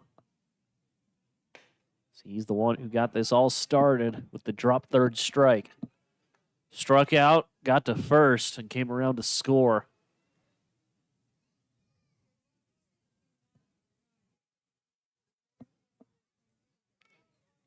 One-0. Swung on and hit back foul. We'll try it again. Count moves to 1-1.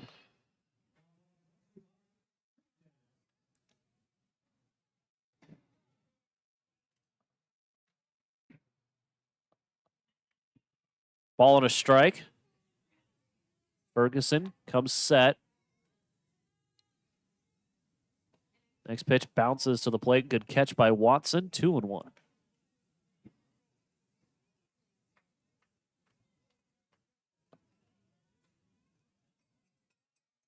2-1 the count here.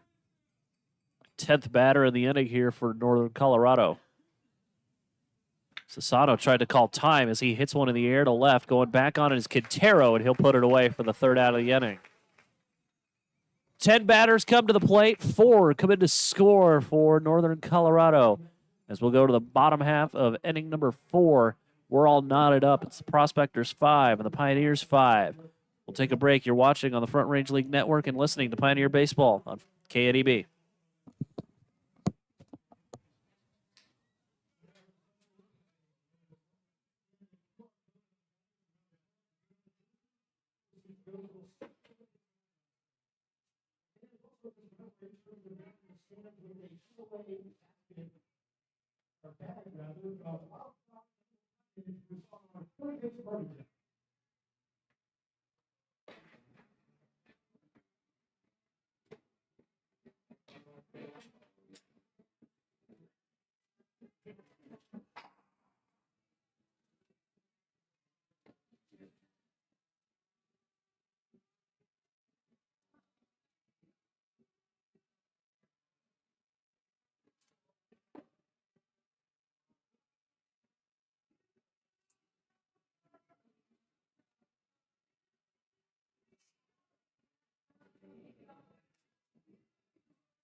Four runs in the inning in the top half of inning number 4 for the Northern Colorado Prospectors.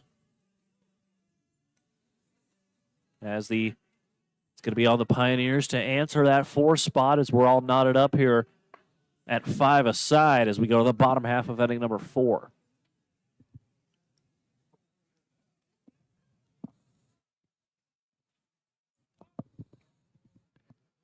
One, two, three guys set to go here for Western Nebraska.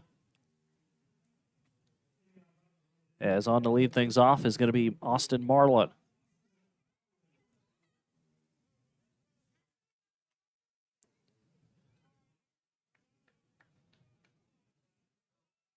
Marlin trying to catch the defense. Napping. Tried to pull on the first pitch. Thought about bunting, pulled it back. It's still a strike, 0-1. Now he's going to go for the bunt this time, and he bunts it foul, 0-2.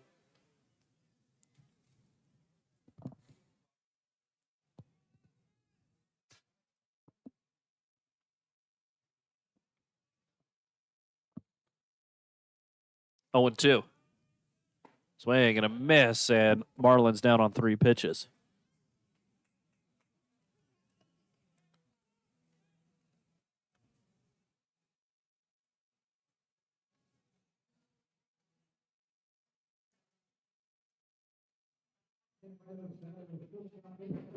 One out in the bottom half of inning number 4. His next to hit will be Jake Eady. First pitch, catches the outer part of the plate for a strike, 0-1.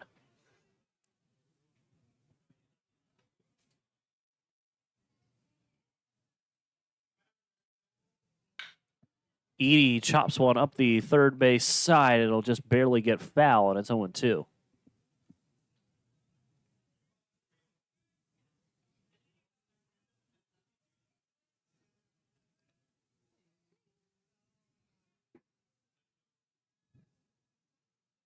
No balls, 2 strikes, 1 out here in the bottom half of inning number 4.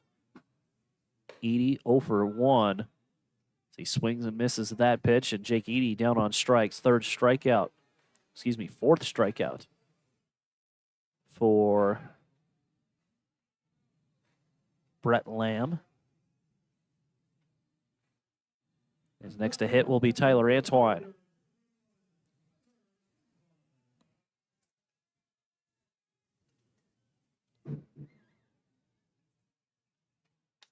First pitch to Antwine is popped foul, 0-1 the count.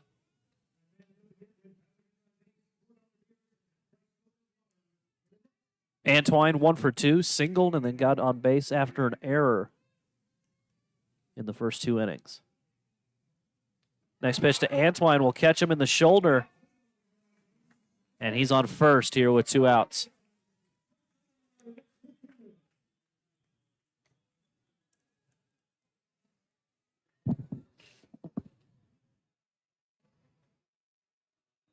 After the hit by pitch, next to hit will be Lauren Binney. Home plate umpire needs a refill.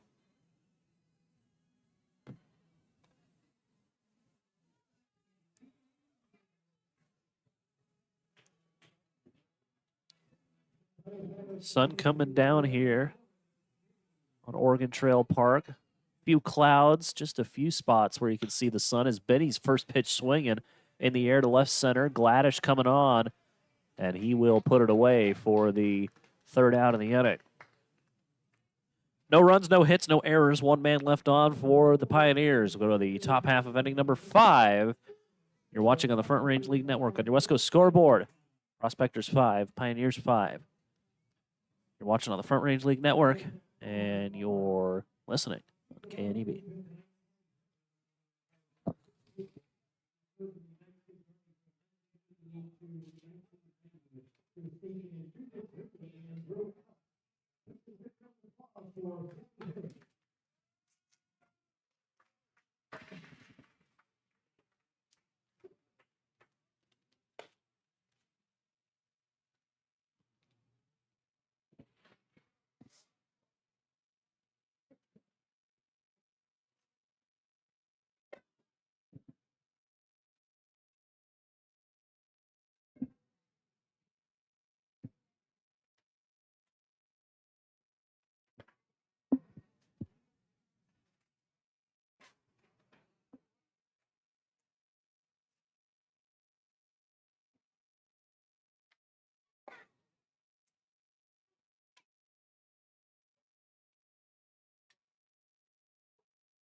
Welcome back to Oregon Trail Park. We played 4 full innings, and we're tied up at 5 apiece.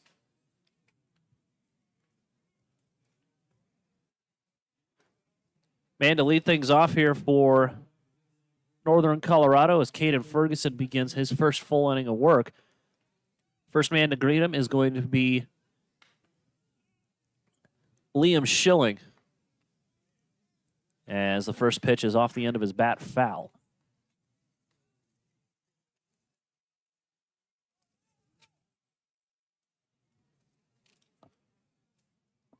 A 1. Schilling looked to square, catch the defense napping, and it's foul. 0-2. Tried to catch the defense off guard with the bunt.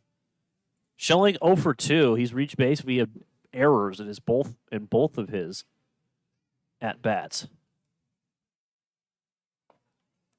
Next pitch misses low. 1-2 now.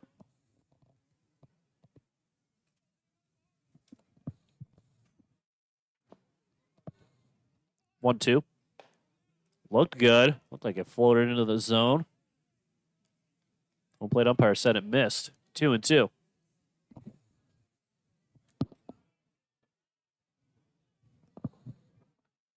2-2. Swing and a miss. Good pitch there by Ferguson, as that's his first strikeout.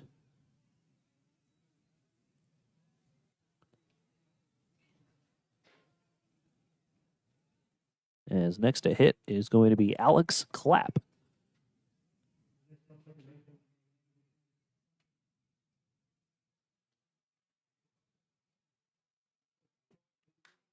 Clapp, first pitch swinging. It'll get foul.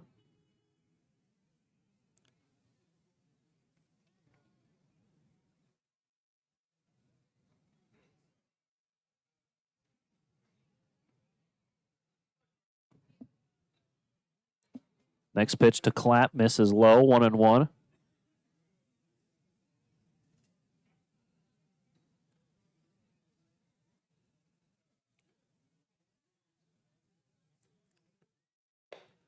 Next pitch misses as well, 2-1.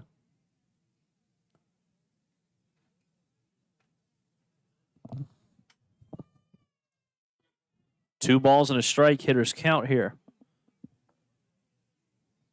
Clapp looked to square a bunt. Prospectors love to bunt here.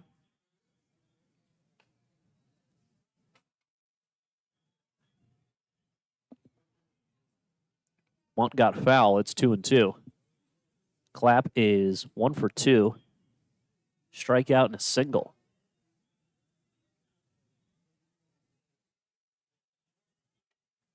Next pitch, swing and a miss. And there's out number 2. Back-to-back strikeouts here for Caden Ferguson.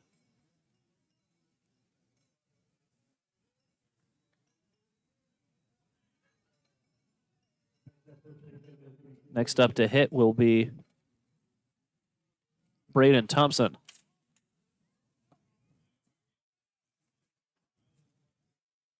First pitch to Thompson, popped up into shallow center. Antwine coming on. He'll call everyone off, and there's the third out of the inning. 3 up, 3 down go the Prospectors. Bottom half of inning number 5 coming your way next on your West Coast scoreboard. It's the Prospectors 5, the Pioneers 5. You're listening to Pioneer Baseball on KNEB and watching on the Front Range League Network.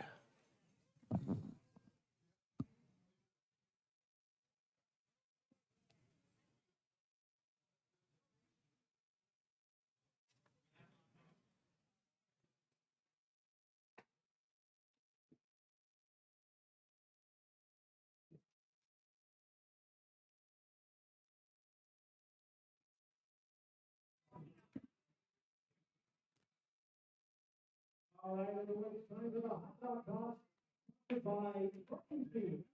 It's now going to take the win.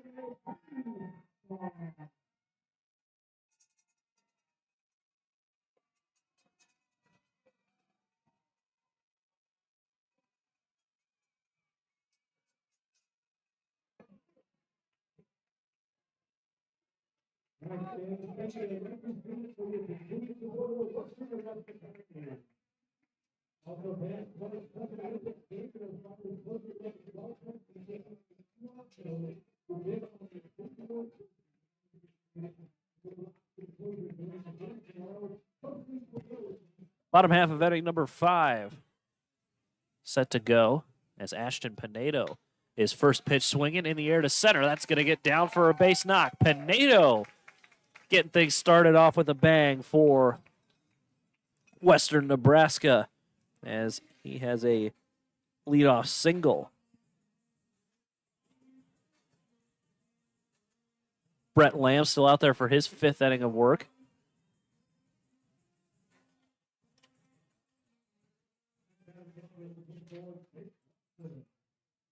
As Jake Watson will be the next to hit. Check on Pinedo. He's back safely.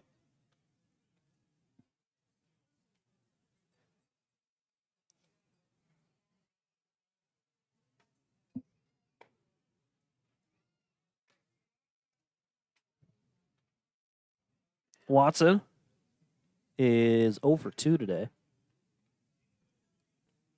Struck out and flown out. Love to change that here. Here's the 1-0. Nope. We'll wait on the 1-0 as check on Pinedo. Dive back safely.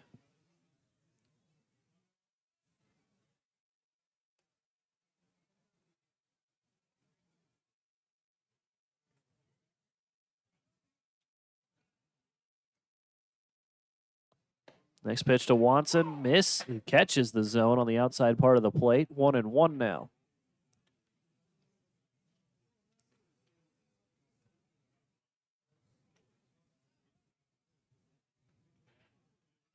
One.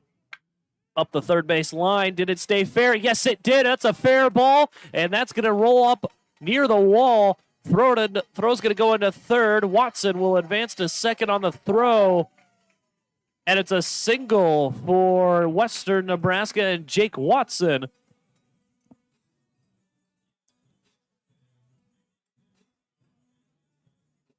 As next to hit will be Luis Quintero.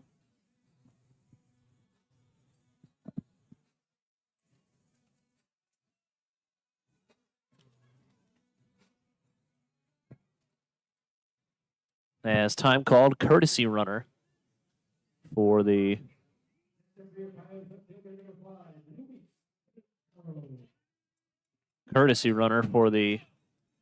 Pioneers. Looks like Alex Draper has been designated courtesy runner for this one, as he'll come in for Watson. Quintero first pitch swinging into shallow right center. Berg comes over. He'll make the catch. Tagging is Pinedo, and he will come in to score.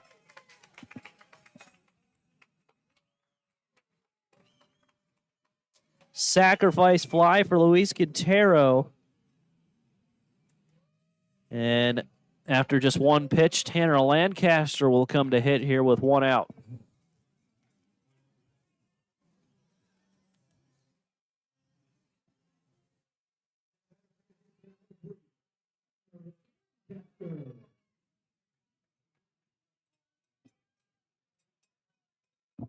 Lancaster takes a look at the first pitch, down and away. Nearly got away from Casando.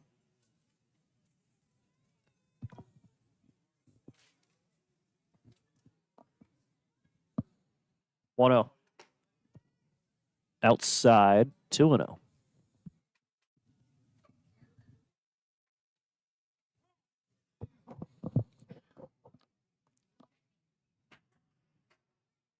Time called as a couple of guys over in the Prospectors bullpen trying to get loose.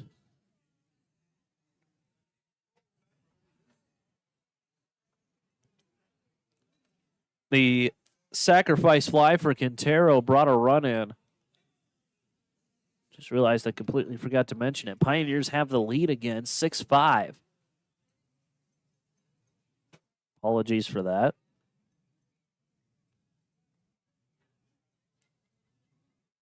Tanner Lancaster came over, talked to Easton Babe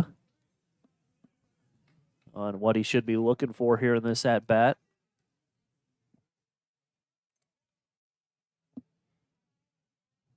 Two-0. Up and away, 3-0.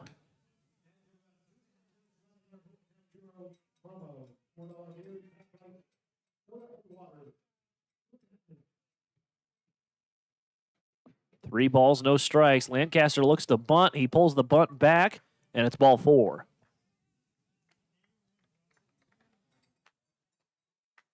Lancaster getting the job done. He's been getting on base all game long. Already the third walk he's drawn in this one. And next to hit will be Brandon Jenkins.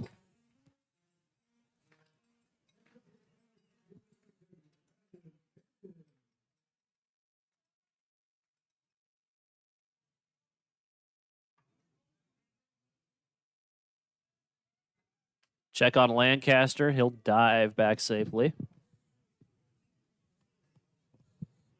Alex Draper came in to run for Jake Watson. He's over on third. Another check on Lancaster. Another dive back safely.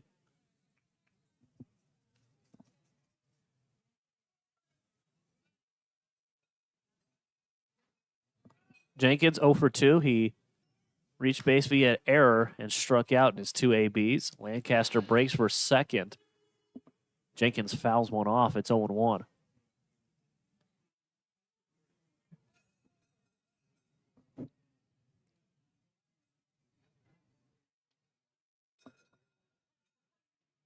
Oh, and 1 the count to Jenkins. Trying to get something going here in the inning. Next pitch is a fastball that misses away. Lancaster going down to second. Throw is not going to be in time. Throw home is not going to be in time either, as heads up base running by Alex Draper. The old Little League run home as soon as he throws it to second. That was also a pretty late throw to second by the catcher to try to get Lancaster.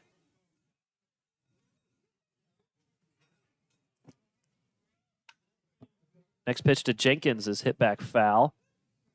He's jumping. I think he thought that was a pretty good pitch to hit.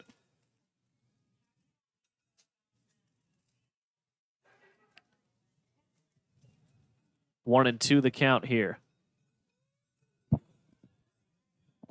1-2. Swing and a miss, and there's the second out of the inning. Jenkins down on strikes.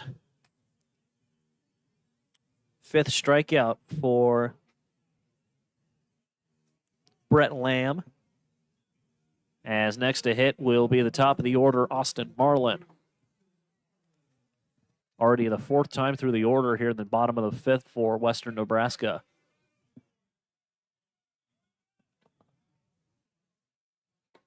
First pitch, catches the outer part of the plate for a strike. Marlin nods his head, says, all right, all right.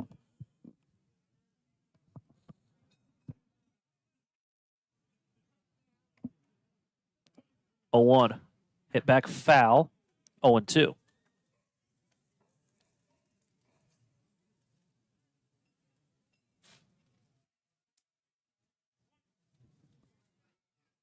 No balls, 2 strikes.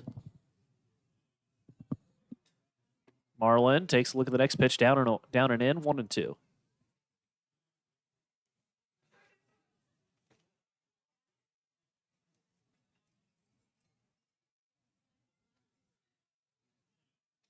One ball, 2 strikes.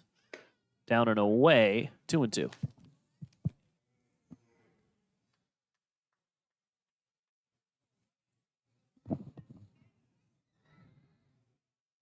Two balls, 2 strikes, 2 outs here to the Pioneers' first baseman. Swing and a miss, and that'll end the inning. Pioneers get 2 runs. We'll go to the top half of inning number 6. On your West Coast scoreboard, it's the Pioneers 7, the Prospectors 5. We'll take a break. You're watching over on the Front Range League Network and listening to Pioneer Baseball on KNEB.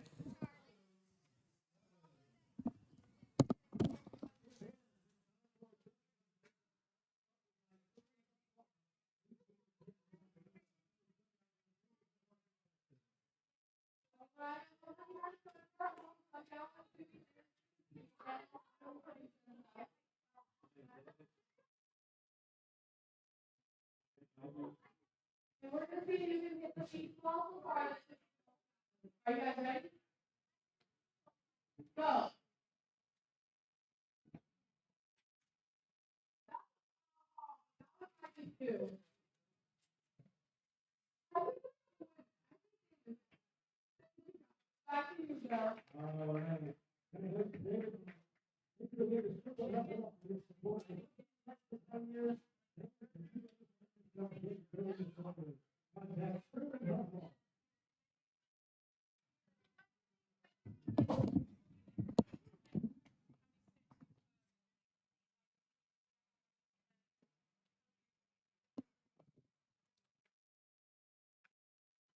Pioneers got the lead back in the bottom half of inning number 5 as they'll work to keep the Prospectors off the scoreboard here for the remainder of the ball game.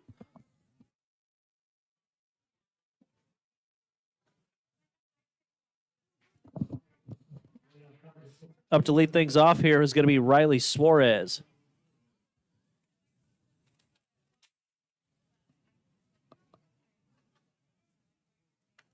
First pitch to Suarez is knocked back foul. It's 0-1.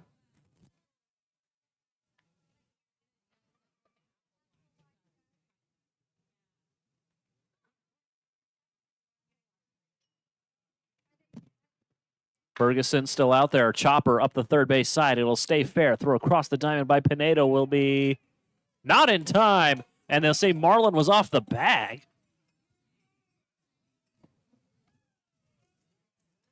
Looked like he might have been able to beat him, and now Easton Babe wants to come out and talk about it. Saying, are you sure? It did. To me, from up here, it didn't look like Marlin was off the bag. But I'm not 100% sure that... I'm not sure that Suarez didn't actually end up beating it out either.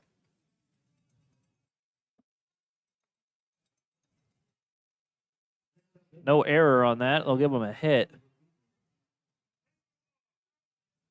Nope, they are going to give an error. So I think that's going to end up being a throwing error on Pinedo.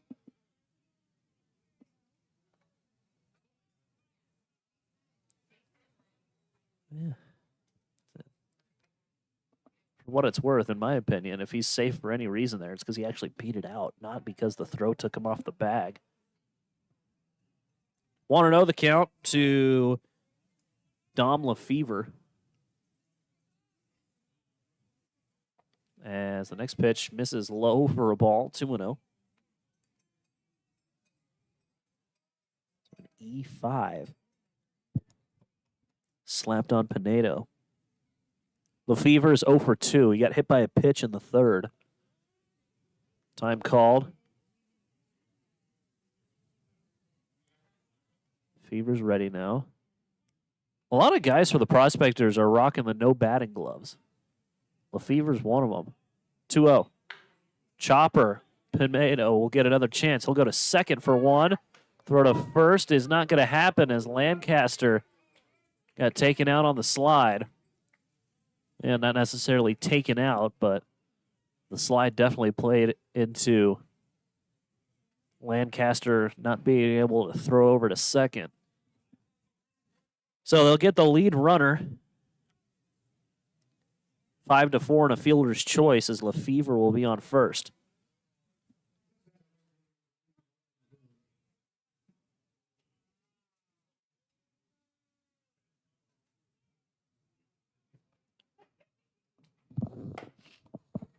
Next to hit is Dalton Berg as the first pitch to him's in there for a strike.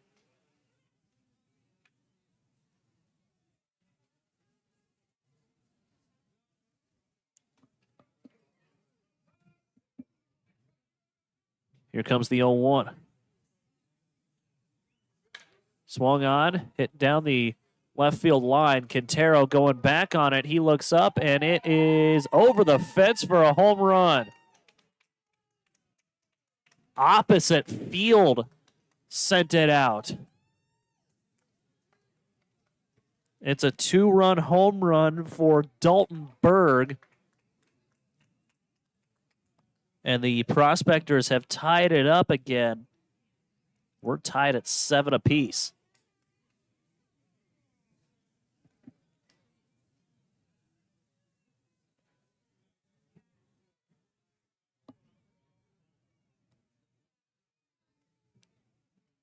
Two-run shot by Berg. We'll put catcher Gladish at the plate. First pitch to him misses down and away for a ball, 1-0.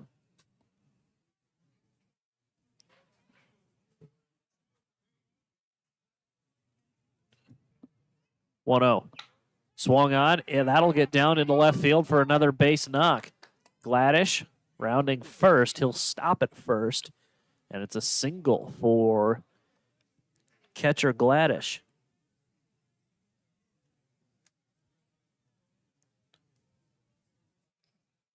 Back-to-back hits here for the Prospectors as the go-ahead run on the base pass now, and next to hit will be Charles Baker.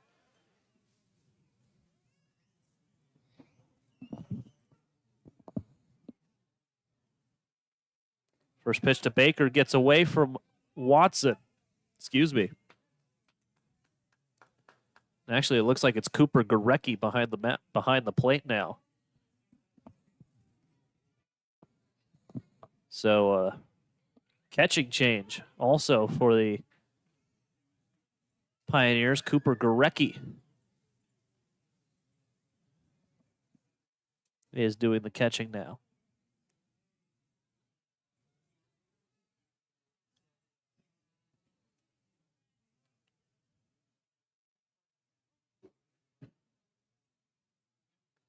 Baker 0 for 2 today.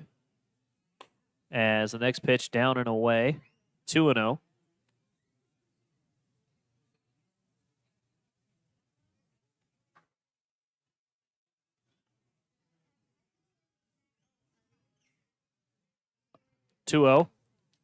Pop back foul.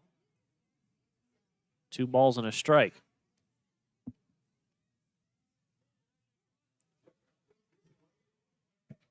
Hitter's count still here for Baker. Runner breaks for third. Pitch is in there for a called strike, and it's 2-2.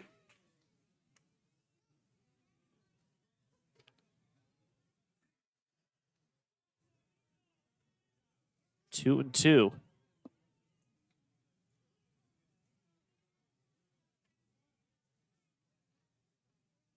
2-2. Swing and a miss. Good pitch there by Ferguson to set down the next batter, Baker. Third strikeout in the outing for Ferguson. As next to hit's going to be Rocco Casano.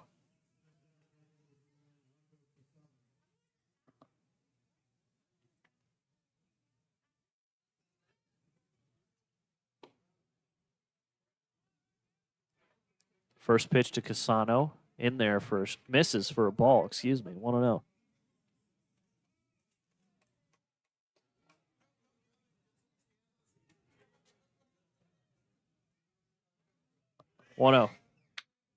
In the air, left center. Antwine giving chase, and he can't find it. He lost it in the lights. That's going to get down up near the wall. Casano is going to go all the way to third.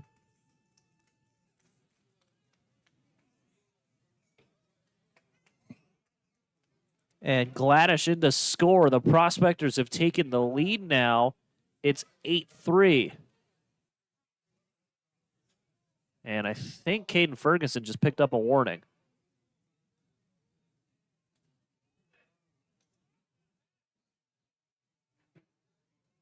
Umpire pointed at Ferguson and pointed up towards the press box. Usually that type of thing happens when someone gets warned. So don't know what Ferguson said, but it was enough to constitute a warning as the first pitch to Liam Schilling is fouled off. They gave an error to, I guess, Antwine. Should be a triple for Casaro.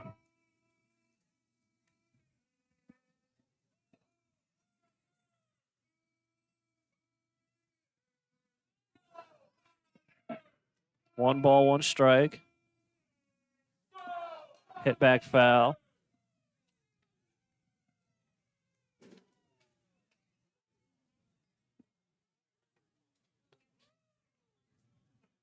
Ball and 2 strikes. As Liam Schilling trying to keep this inning alive and maybe add another run for the Prospectors. 1-2, down and away, 2-2 now.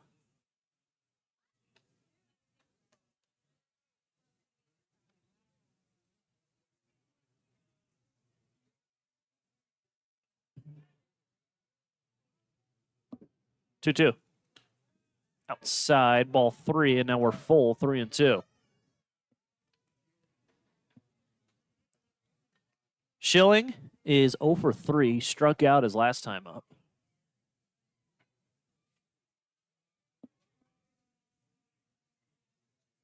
Payoff pitch. Swing and a miss, and Ferguson picks up another strikeout. Strikeout number 4 for him here in the outing. And that will end the inning.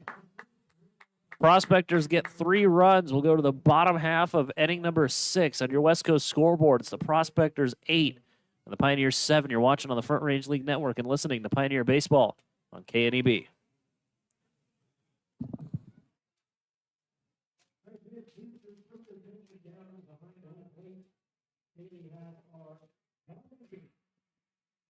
All right, everyone, I'm over here with our dogs for the game, and tonight goes from the Humane Society. So we have Bo over here and Coco right here. Just a reminder, Coco is up for adoption still, so if you're looking, come talk to these guys. Thank you guys for bringing us back to you, Bill. All right, thank you, Katie. And we'll start with the game. The great game to the bottom half and take the game to Coco.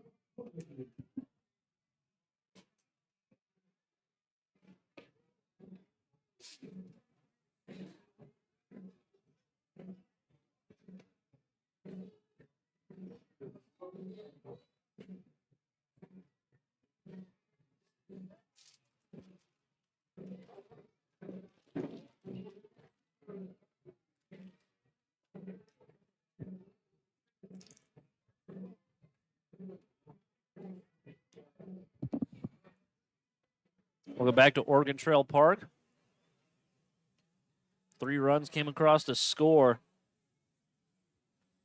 for the Prospectors as they have their first lead of the ball game now, as they lead at 8-7 here in the 6th.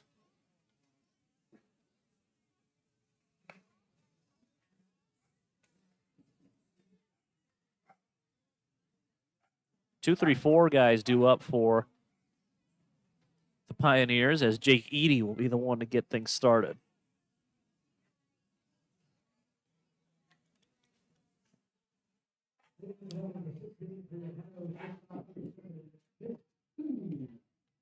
Eady 0 for 2.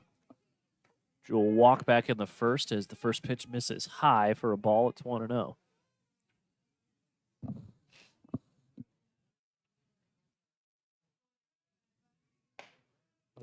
Up and away. 2-0.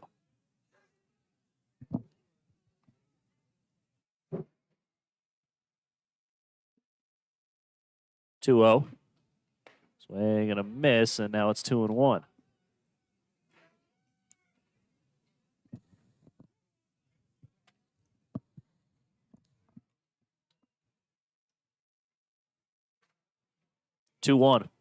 Swung on, popped up towards the right side. Berg calling everyone off, and he lost it. He lost it in the lights as well.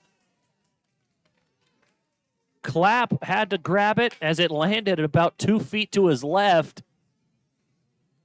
Berg was the one that called him off, or maybe he was saying, I can't find it, instead of I got it.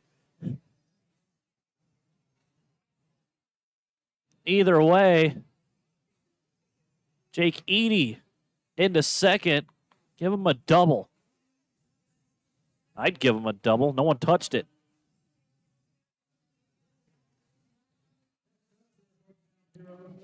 As next to hit after that will be Tyler Antwine.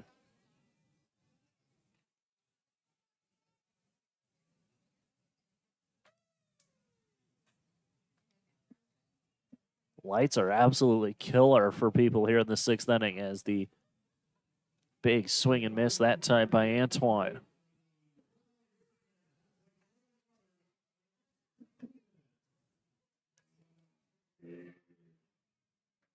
Antwine is 0 for 2. Got hit by a pitch in the 4th. Excuse me, he's 1 for 2. Singled in the first, reached via error in the second, and then was hit by a pitch. 1-1.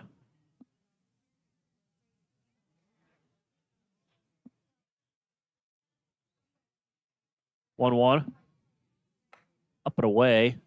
3-1.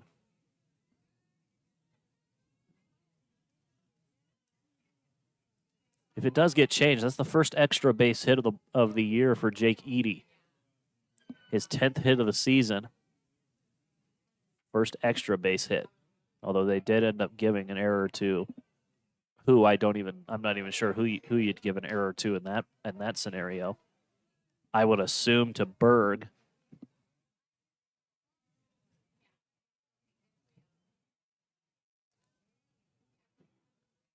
Three balls and a strike here to Antwine.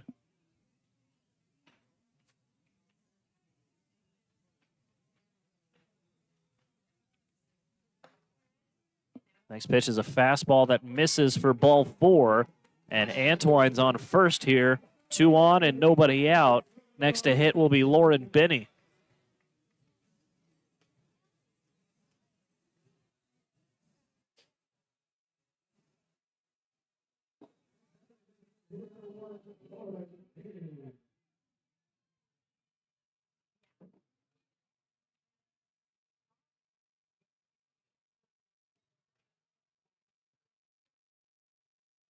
First pitch to Binney, misses outside. Good catch behind the plate there by Casano to keep the ball from going behind the backstop.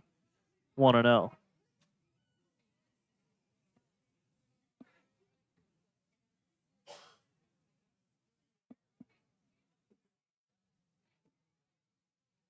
Here's the 1-0.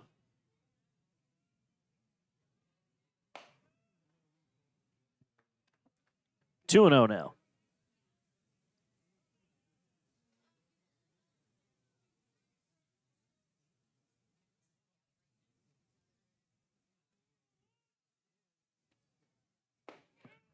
Next pitch is in there for a strike to Benny. 2 balls and a strike now to him.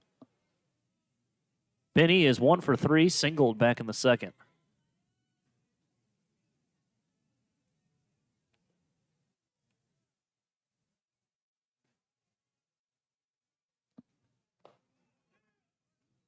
Next pitch bounces to the plate. 3-1 now, the count to the Pioneers' designated hitter.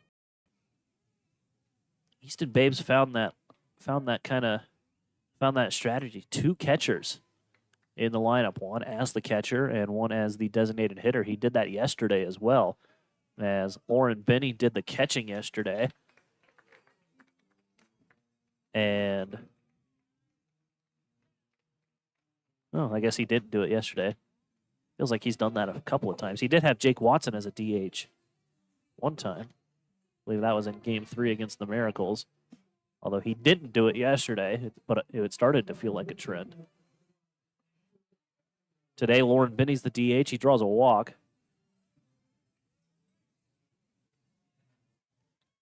Bases loaded now, and next to hit will be Ashton Pinedo. First pitch, down and away.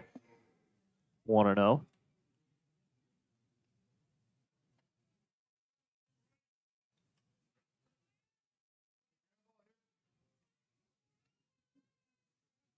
Pinedo is 1 for 2. 1-0, swing and a miss. That was off the plate away.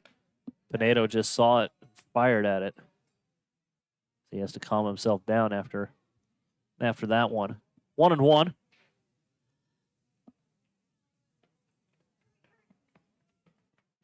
Fastball in the same spot. Pinedo swung at it again. That time he shoots it foul. 1-2.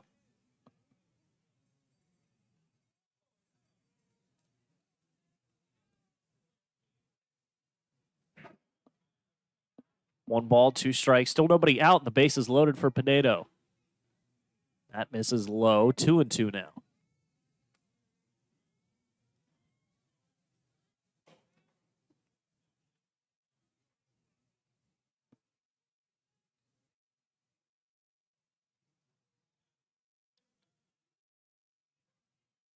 One ball, 2 strikes. Here's the next pitch to Pinedo. Outside. Full count, 3-2.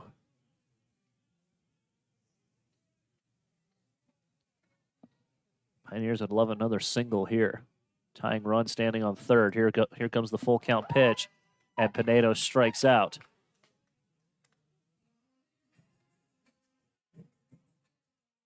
Thought he was going to get a pitch that challenged him. Instead, it was a pitch to get him to chase.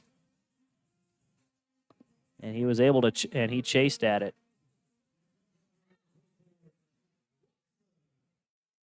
As I forgot to mention this, new pitcher on the mound for the Prospectors.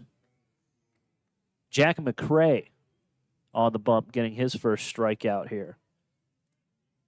McCray is from Berthoud, Colorado. As the next pitch misses for a ball. And he attends Western Nebraska Community College.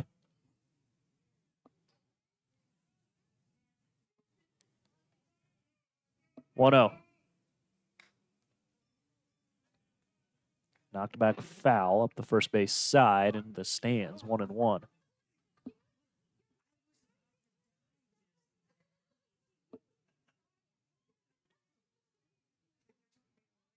Watson readies. Here's the next pitch.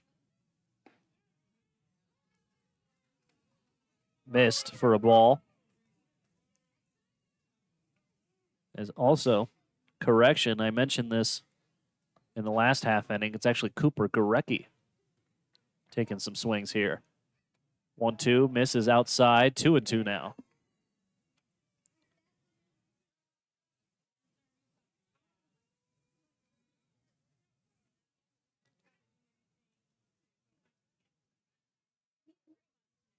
Two balls, 2 strikes. And that catches Gurecki right in the back, and the Pioneers are going to get a run in. They have tied it up at 8 apiece on the hit by pitch.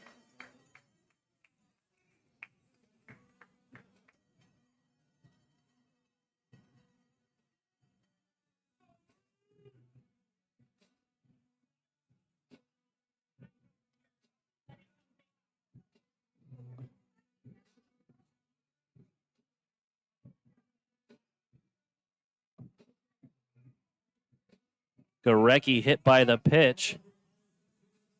And next to hit will be Luis Quintero with one out here and the bases loaded. Quintero swings at the first pitch he sees. He's an aggressive hitter. He loves attacking that first pitch, and it's 0-1.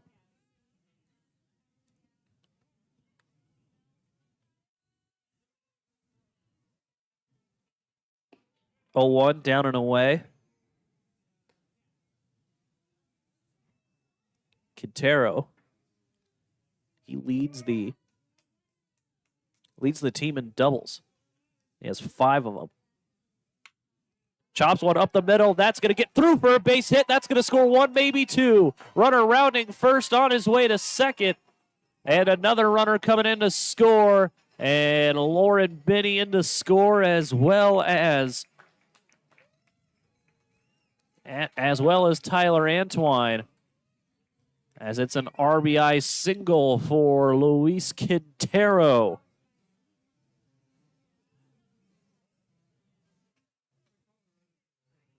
And just like that, the Pioneers have taken the lead back. It's now 10-8 in favor of Western Nebraska.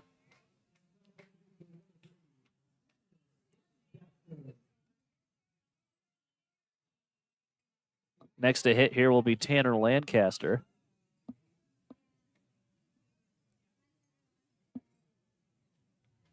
As the first pitch he sees is off the outer part of the plate for a strike, 0-1.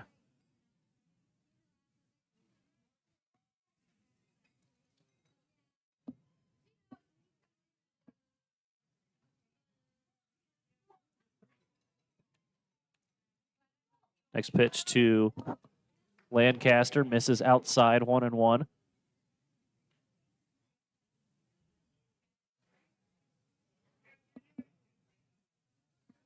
One and one. Lancaster, no official plate appearance for him in this one. He's drawn 3 walks.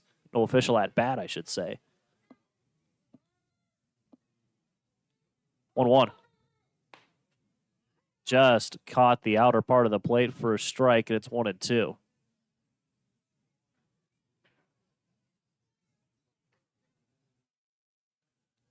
One ball, 2 strikes. Here it comes. Swing and a miss. And that'll end the inning. All Front Range League games stream on the Front Range League Baseball Network. Follow us on the Front Range Baseball Network. Follow us on YouTube at Front Range Baseball Network. We'll take a break on your West Coast scoreboard. Pioneers 10, Prospectors 8. You're watching on the Front Range League Network and listening to Pioneer Baseball on KNEB. We bring this out a lot of times when our players' families are in town. Here we have the influence here of our very own Tyler Antwine. So we explain how this works. We're going to ask you 2 questions. If you get 1 right, well, it's personal satisfaction. If you get both right, we get a Tyler Antwine autographed baseball. So I'm telling you, there's a lot of stake here. Sample question: what is your name? Second sample question: what is your wife's sport? You already did this? First question. We're going to do and you see for the one age series of questions here. How old was Tyler when he hit his first home run? As a baseball player. Take all the time we need. We have a minute and a half to 2 minutes. Okay, we have the yes down there, and the answer is 1 or 2. All right.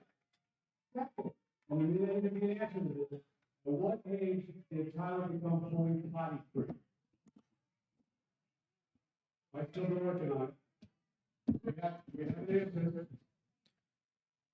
Pioneers matched the 3 runs that the Prospectors put on them in the 6th inning. They have taken the lead back 10-8 in favor of Western Nebraska.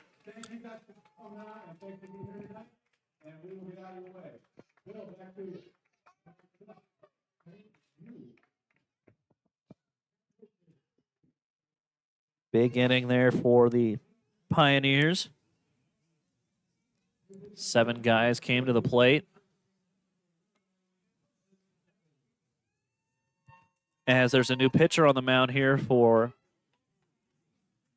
Western Nebraska, Carson Bevel will come out of the pen. Usually he starts. He's making a relief appearance here.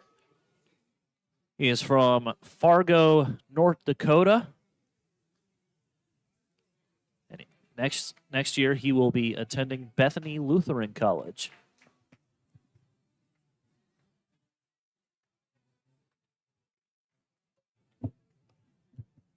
8, 9, and 1 guys due up for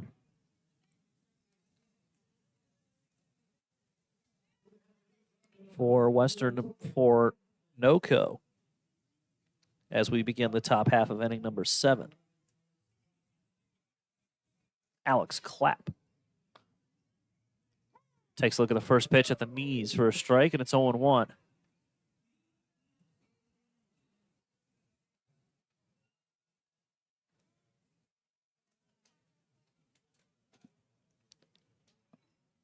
No balls and a strike. Pitch misses high. 1-1.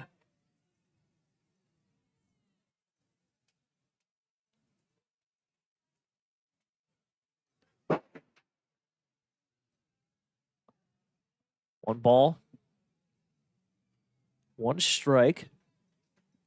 Clapp is 1 for 3 as he'll call timeout. Try to get his timing back. Actually, I think Gorecki was the one that called timeout. Pitcher and catcher got their signals crossed. They're going to untangle the wires.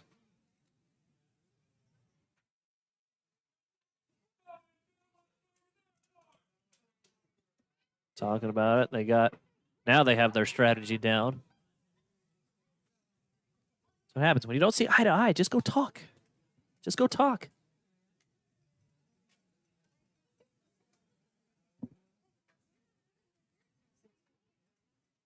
One. Here it comes from Bevel. Chopper towards the right side. It's going to roll foul. Ball and 2 strikes here for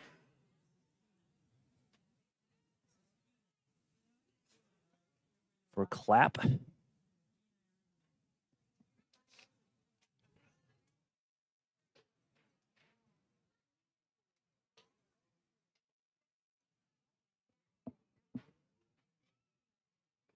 Digs in. Bevel comes set. Here it comes. Too high, 2-2.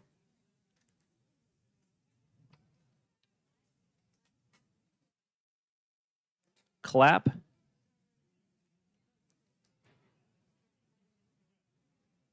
He is from Windsor, Colorado.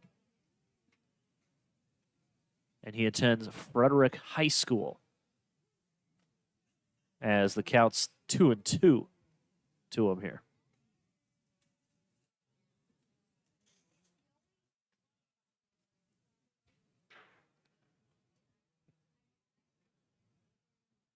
Two balls and 2 strikes.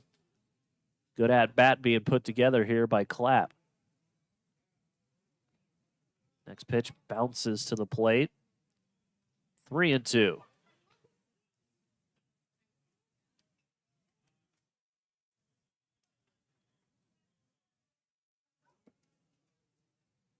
Payoff pitch coming up here. Braden Thompson will be the next to hit. Pitch misses high. That's ball 4.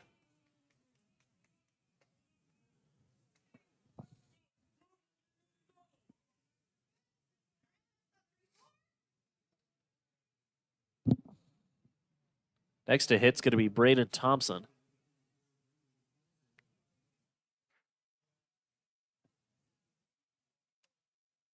Thompson, 1 for 2 today, doubled back in the 4th. 1 for 3, actually. Next pitch, first pitch to him, thought about going after it, able to lay off 1-0.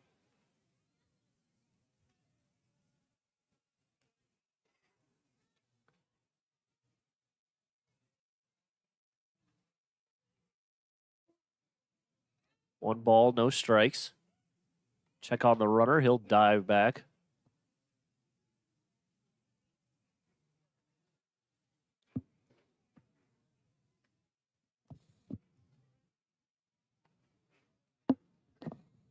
One or no. Looked good, is good. Ball and a strike now on the outer half of the plate.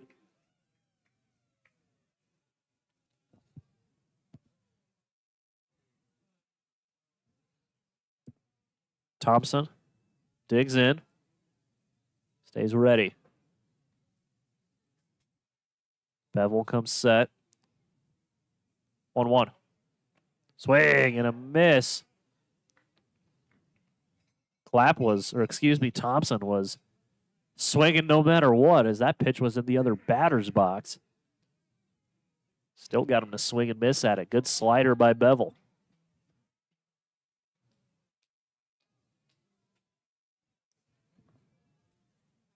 One, two. In the air, right center. Going over is Jenkins. He'll call everyone off, and there's the first out of the inning.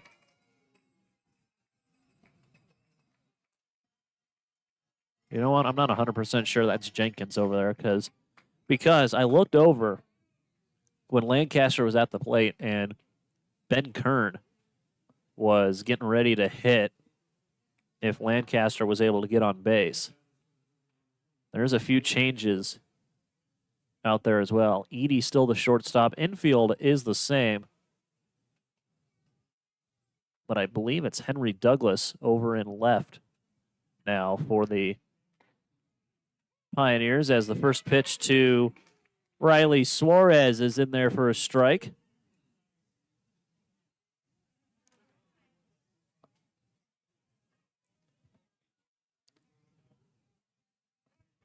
Check on the runner. He'll dive back safely.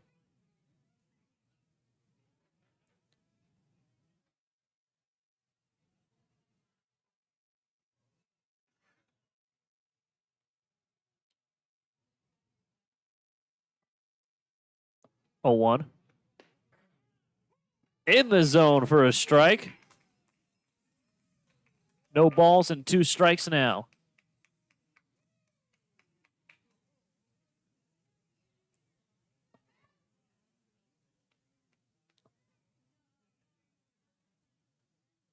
Oh, 2, here it comes.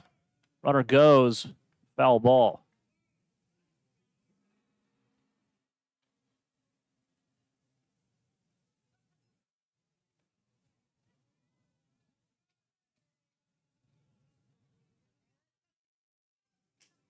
Oh, and 2 the count. Suarez is 0 for 2. Check on the runner, dive back safely.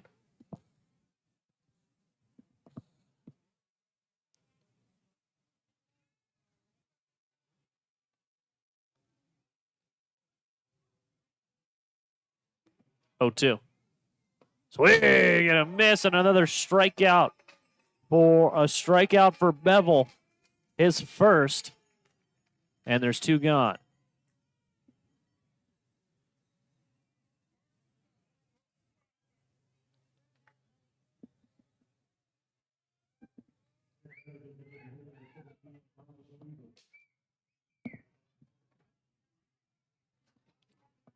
Next to hit here will be Dan Lefevre as he swings and puts one in the air to left. Going back on it is Douglas, and he'll put it away for the 3rd out of the inning. No runs, no hits, no errors, and a man left on your West Coast scoreboard. It's the Pioneers 10 and the Prospectors 8. Stretch time here in Gering. We'll take a break. You're watching on the Front Range League Network and listening to Pioneer Baseball on KNEB.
Welcome back to Oregon Trail Park.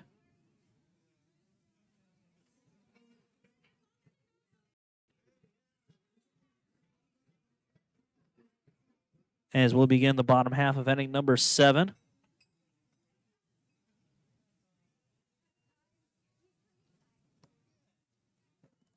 As up to lead things off here for Western Nebraska will be Ben Kern, pinch hitter.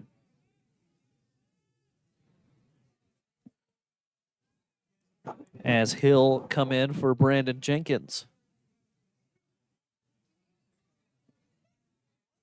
Next pitch is a fastball. Stays high, 2-0.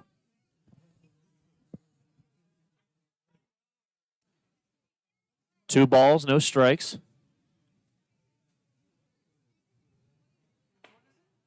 Next pitch is a fastball in the zone that time, 2-1 now.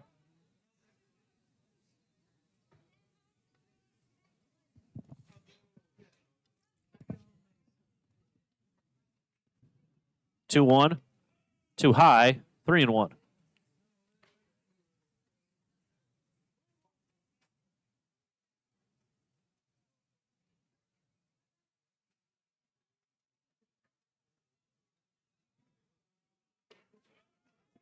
Next pitch will miss.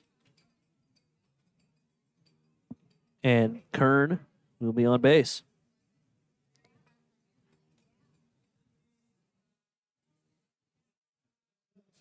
Next to hit now will be Austin Marlin, as now we're through the 5th time in the order here, starting the 5th time in the batting order for the Pioneers.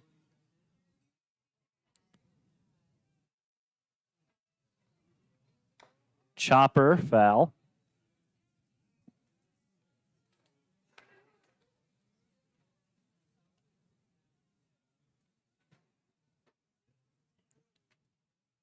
Marlin is 0 for 4. Reached base via error in the second. 0-1. Good pitch, stayed high, 1-1. Jack McCray. Still on the mound here for the Prospectors.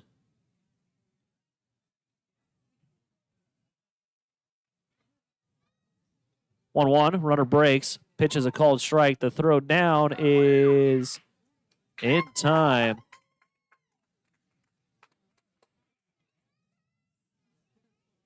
And that's the first out.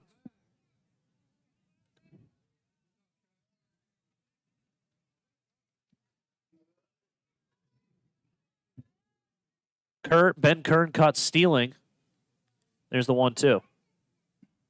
Chopper right in front of the plate, and it's foul.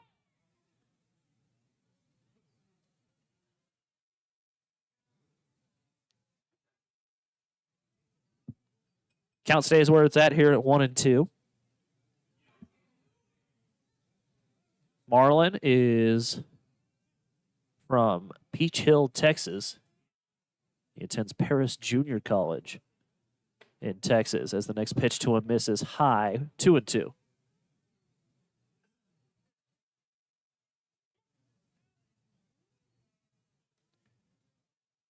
Two balls, two strikes. Here it comes.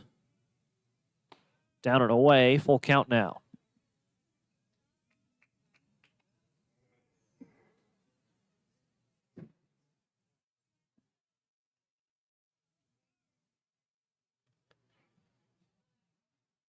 Payoff pitch, here it comes to Marlin. Swings and fouled it off.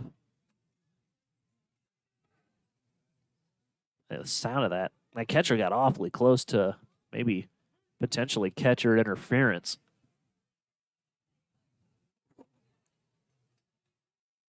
We'll try the full count pitch again. Chopper towards the left side. Shortstop's got it. That's Schilling. Throw to first is not in time. Marlin's able to beat it. Austin Marlin showing off the wheels, and it's an infield single for him.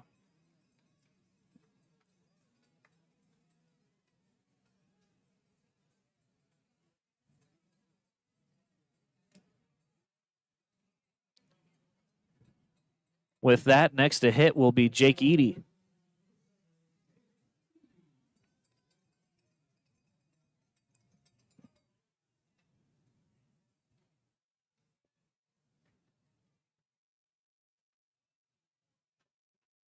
First pitch fastball. That's going to find a hole through the right side. Well, maybe not. Throw to first is in time. What range by Alex Clapp. I thought for sure that was going to get through into the outfield, but Clapp was able to run over and make the play. Eady grounds out, and there's 2 outs.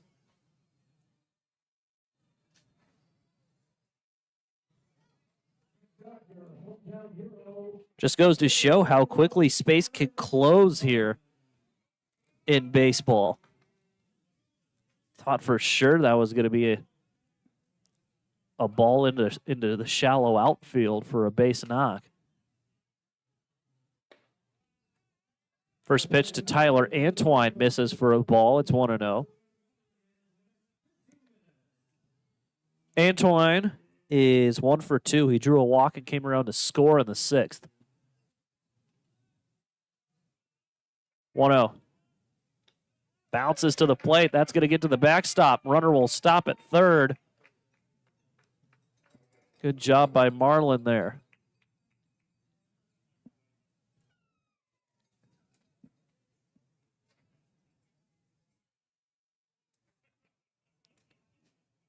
Two balls, no strikes, 2 outs here.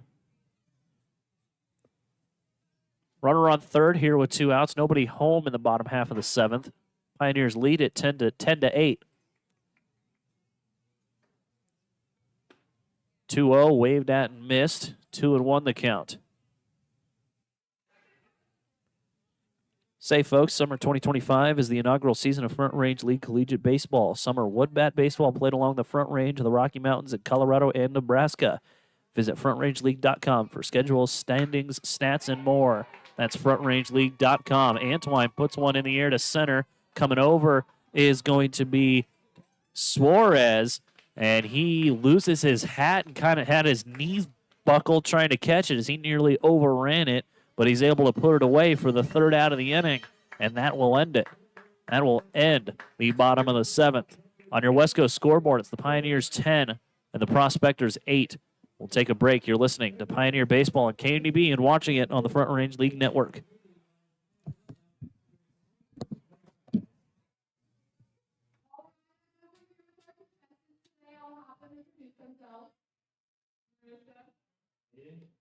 And they're going to do the dizzy back competition. So they're going to start over here, run to the back, spin 10 times around the back, and then run back until you win. Ready? Go.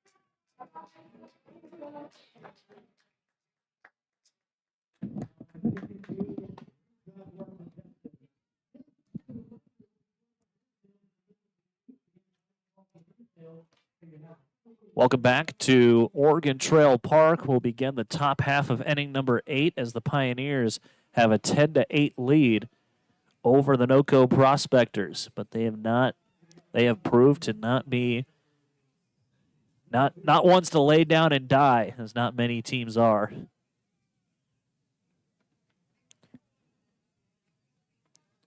Dalton Berg will be the one to get things started as the first pitch to him misses for a ball.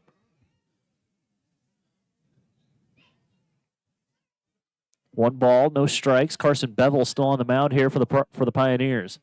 Swing and a miss. Good pitch that time by Bevel. Dropped the curveball out on him, and it's a ball and a strike.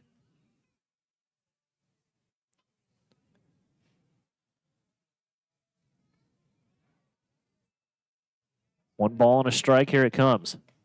It's too high. 2-1.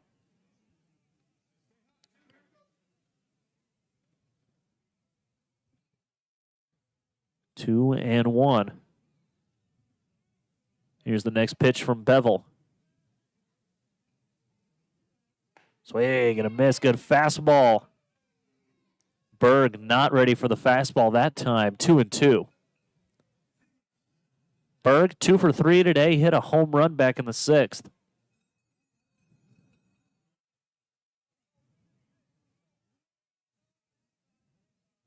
Fastball, chopper, back up the middle. Coming on is Edie, and it comes out of his glove. E6 that time.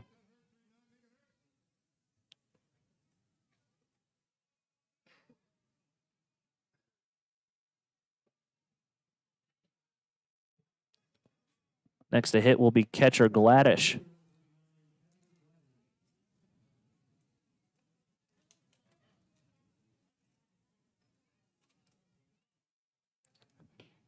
First pitch to Gladish. Catches the outer part of the plate for a strike. 0-1. Gladish 0 for 2. Excuse me. 1 for 3. Couple of strikeouts and a single for him in this one. 0-1. Same spot, same result, and it's 0-2. Nice. Couple of curveballs there from Bevel.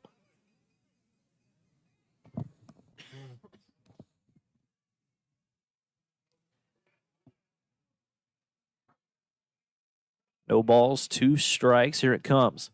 Fastball, hit back foul.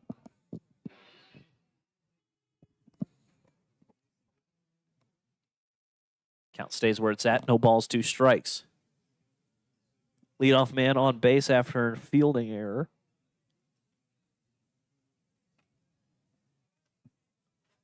Here's the 0-2. Another curveball goes up and in on Gladish as he has to duck out of the way of it.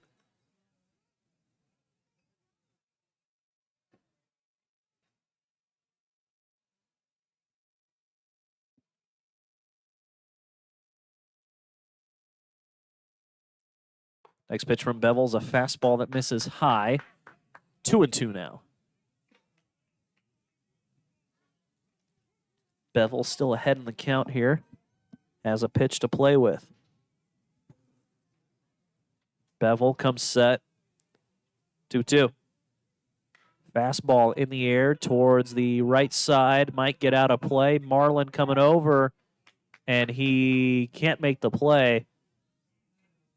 Not too sure where that ball ended up. I think it landed on the dirt. I think Marlin ended up overrunning it. Count stays where it's at, 2-2.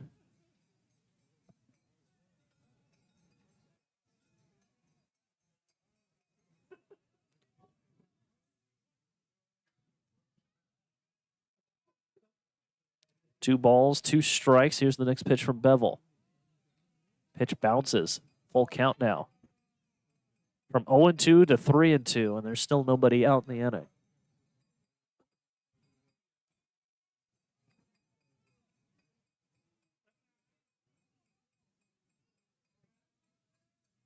Three-two.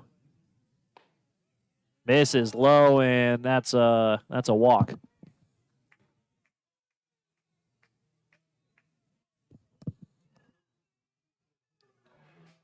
Time called.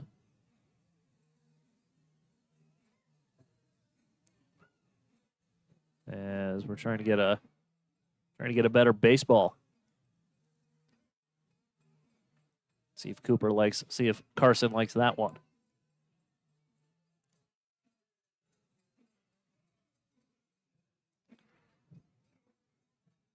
Next to hit is going to be Charles Baker.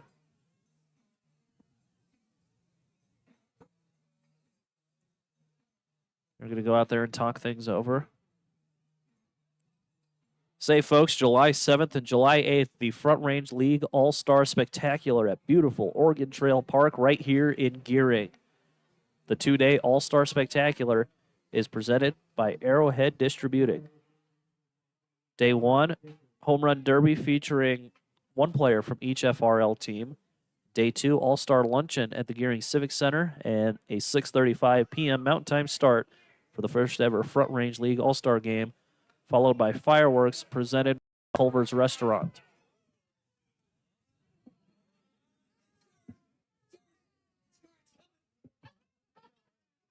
The first pitch was a bunt attempt by Charles Baker, and he popped it up right here into the protective netting behind the press box.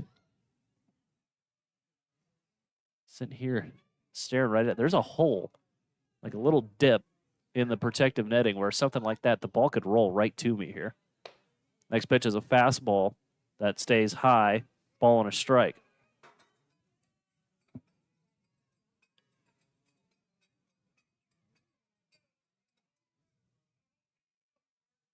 One ball, one strike as Charles Baker has an even count. He's going to look to square again. This one's on the ground to third. Pinedo's got it, throw to first in time, and a perfect sacrifice bunt that time by Charles Baker. Moves both of the runners over. And it's second and third now with only one out.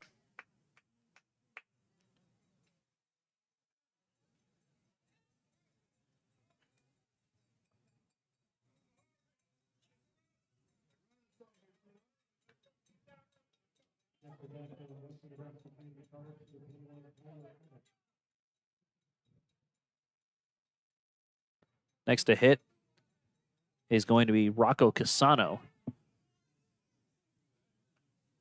As the first pitch to him misses for a ball, 1-0.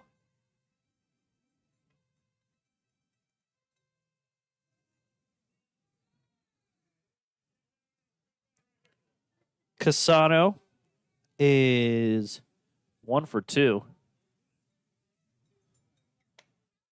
Next pitch catches the outer part of the plate for a strike. Got that triple in the 6th after he put a ball into the left center field. Antwine lost it in the lights. Next pitch swung on and missed, 1-2 now.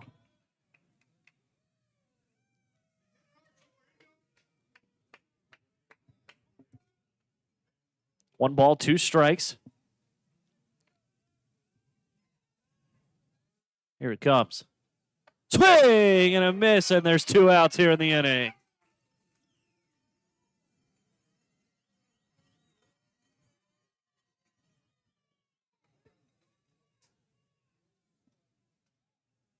Casano down on strikes.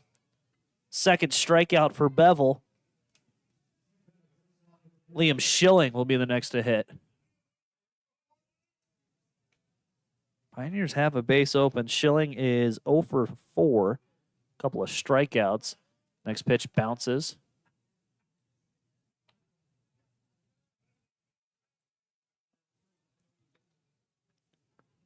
Want to know the count.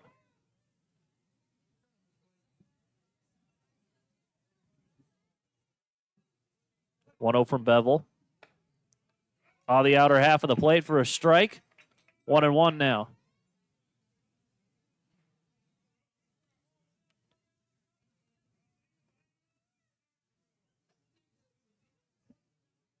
Runners on second and third here with 2 outs as the next pitch is hit back foul. Bevel a strike away from being able to tightrope out of danger.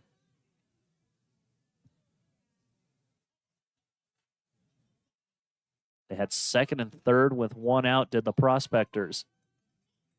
Here comes the 1-2. Chopper up the first base side. Nice pick by Marlin. He's going to take it himself for the out, and that's the third out of the inning.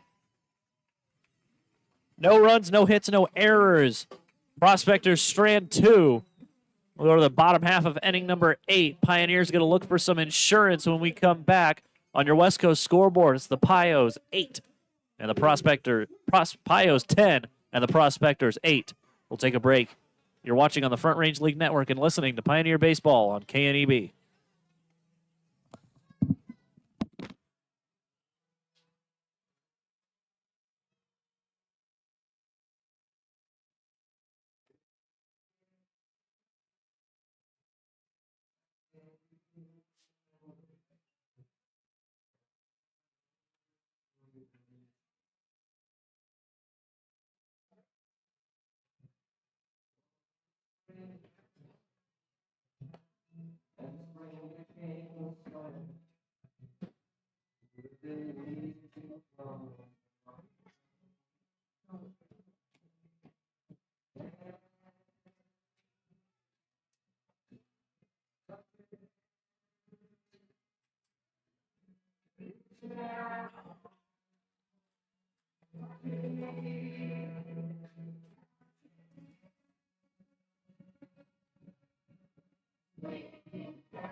Welcome back to Oregon Trail Park.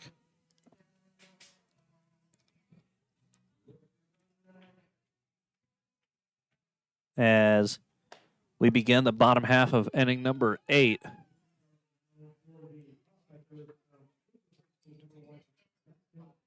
As new pitcher on the mound for NoCo, Daxton Vila will be the next to get on the mound for the Prospectors. Vila is from Windsor, Colorado, and he attends Windsor High School. Next to hit will be Lauren Binney.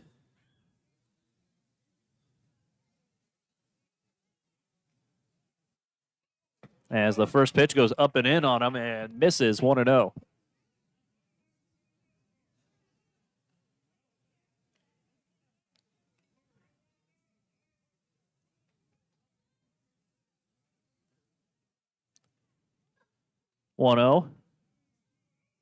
Misses low, 2-0.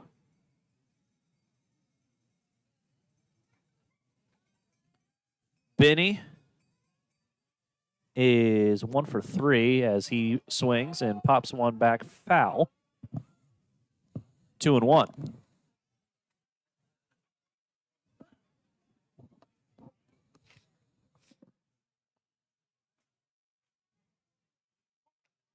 Two balls and a strike here to the Pioneers' designated hitter. Next pitch.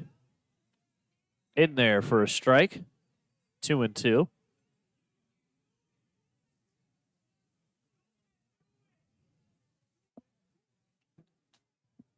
Two and two. Fastball foul.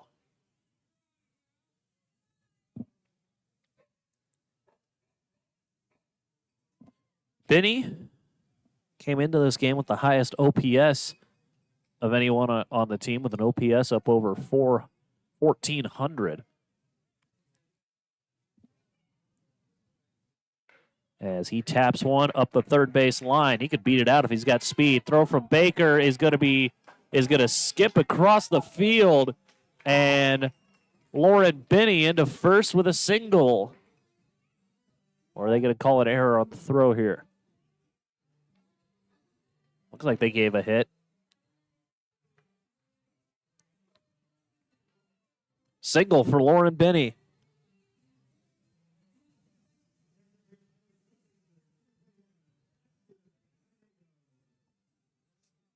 As next to hit will be Ashton Pinedo.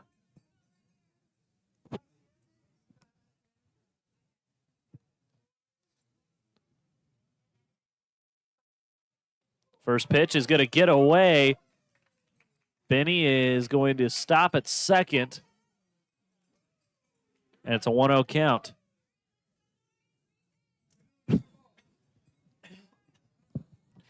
Apologies. 1-0.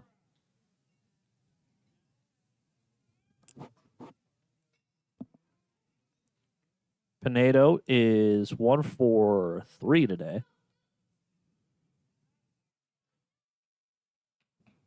1-0 pitch. Chopper right back to the mound. Vila will look the runner back to second. Throw to first is in time, and there's one gone.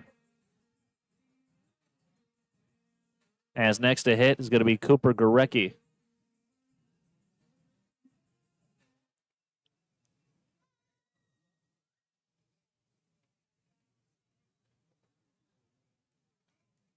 Gorecki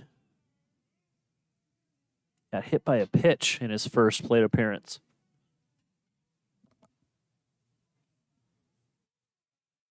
He's first pitch swinging, and he'll hit it foul. It's 0-1.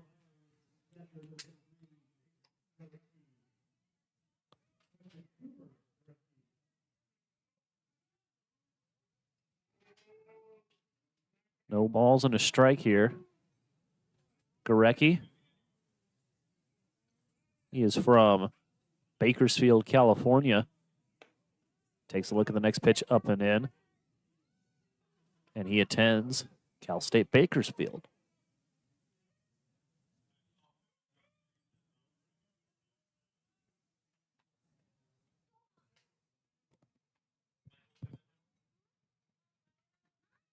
One ball, one strike.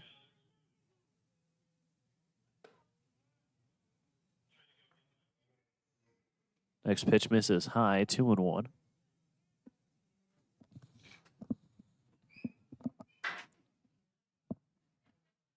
Two balls and a strike.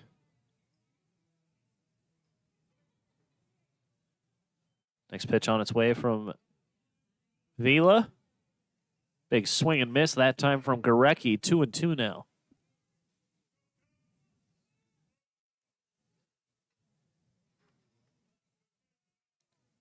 Two balls, two strikes. Only one out here in the bottom half of inning number 8. Fastball hit back foul. We'll try it again.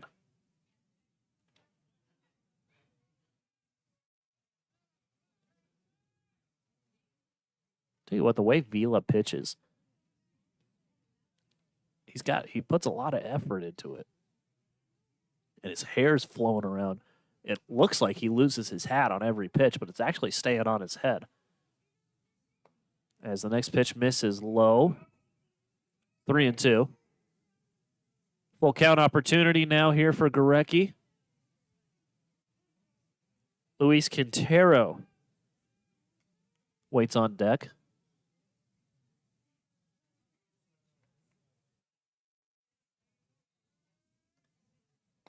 Full count pitch, stays outside, ball 4. First and second now, and here comes Luis Quintero.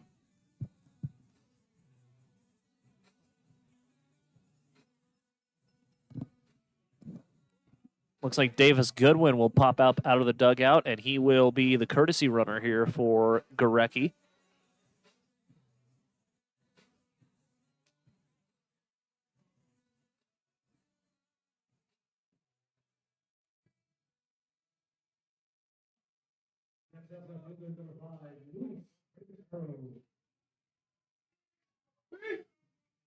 Quintero is 2 for 3.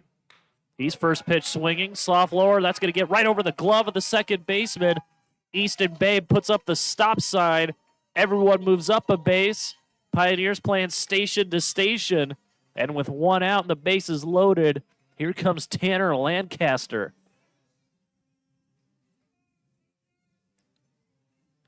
Three-hit performance tonight by Luis Quintero, as He already did it back in the second, but he extended his on-base streak as he has gotten on base in the last 5 games that he's played in.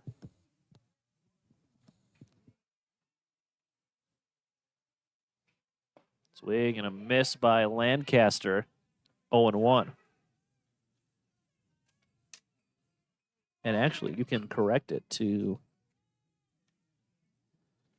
That's now the 6th game that Quintero has reached base in a row. 0-1. Looked outside, called a strike, and it's 0-2.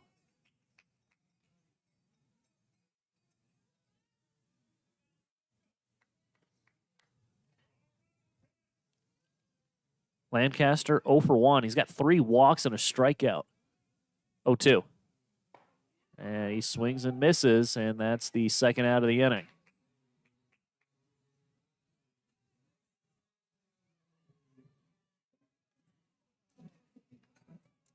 Lancaster down on strikes with 2 outs now in the inning. His base is still loaded. Here comes Ben Kern.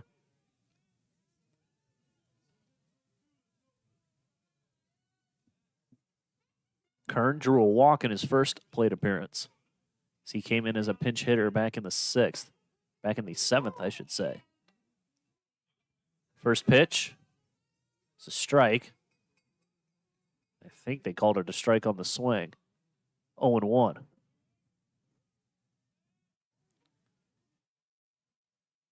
Comes the 0-1 to Kern. Knocked back foul. We'll try it again. 0-2 now.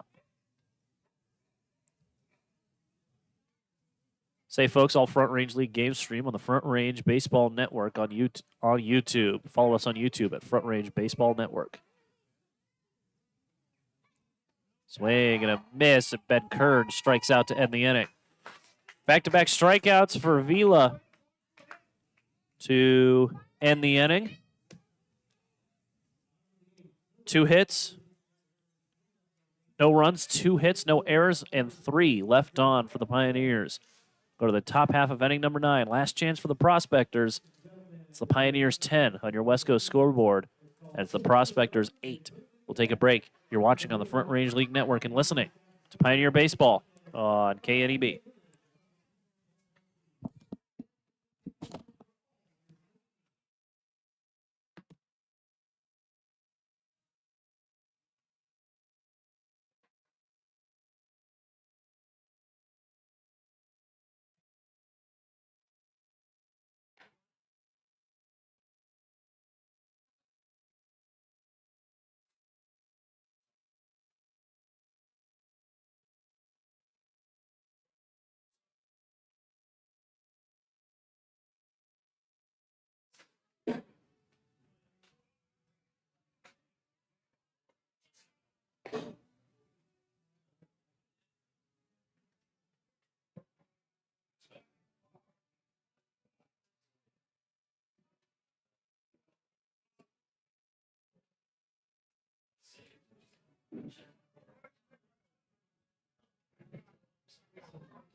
Welcome back to Oregon Trail Park as the Prospectors will stand in for their final chance here,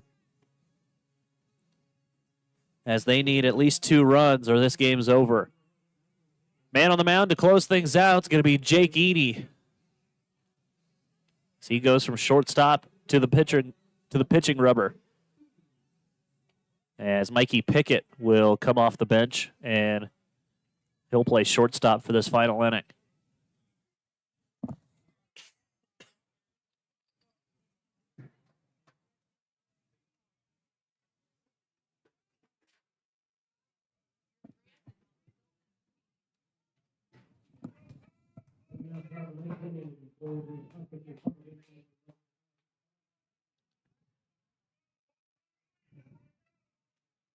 First pitch from Edie, swung on, fouled back.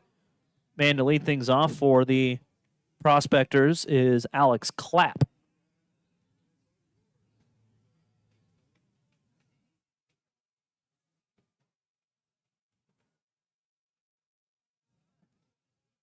Next pitch to Clapp is a bunt, and it will get foul, 0-2.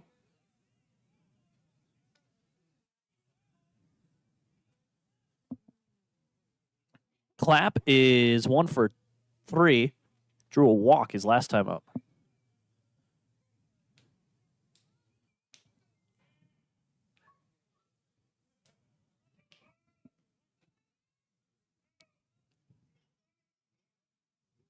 Here comes the 0-2.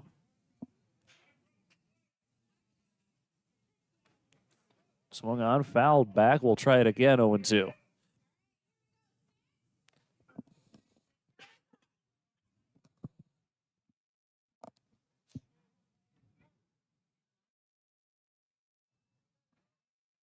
No balls, 2 strikes.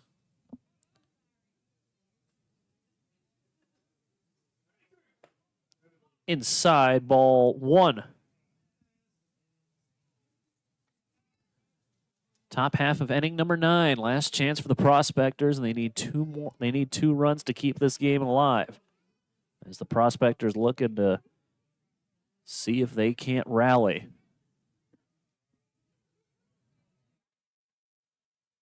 Swing and a miss. Jake Edie starts the inning with a strikeout, and there's 1 gone here in the inning. Third time that Clapp has struck out in this one.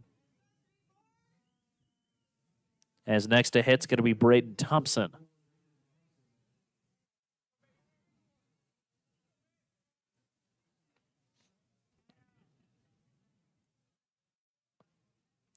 First pitch fastball from Edie stays high, 1-0.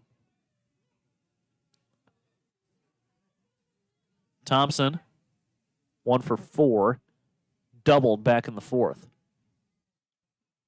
1-0. In the zone, ball and a strike now.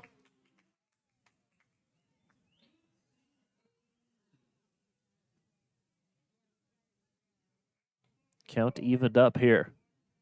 Edie trying to get ahead. And he does. That's in there for a strike. Right across the belt, 1-2.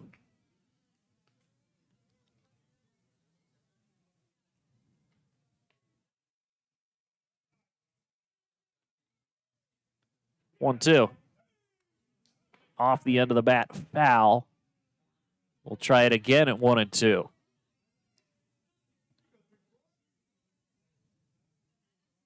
Edie looking to make it back-to-back strikeouts.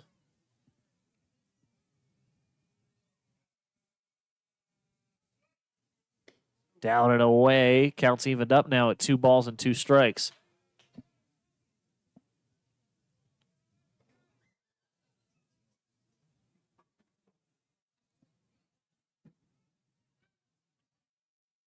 Two and 2. Inside, ball 3.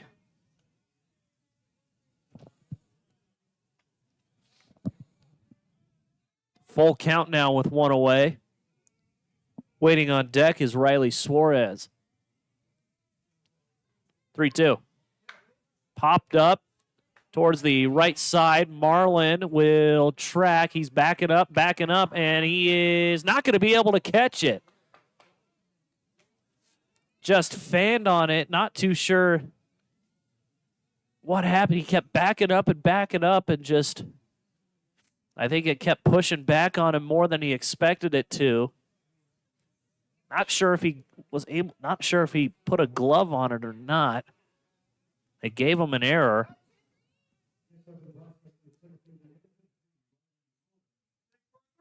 As Riley Suarez will be the next to hit. 6th time through the order here for Northern Colorado, as the first pitch to Suarez is a ball, 1-0.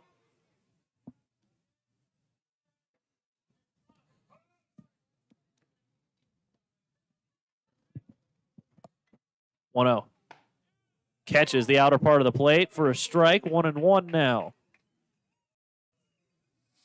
Excuse me. Ball and a strike.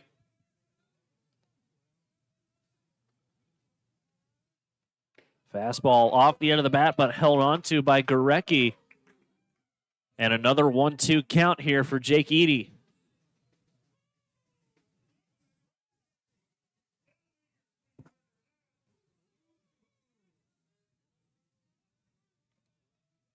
Here comes the 1-2. Down and away. Counts evened up at 2-2. Eady still ahead here.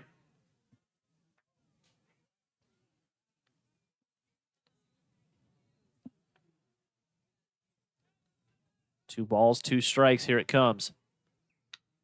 In the air, left center. Charging is Davis. That's going to find a gap.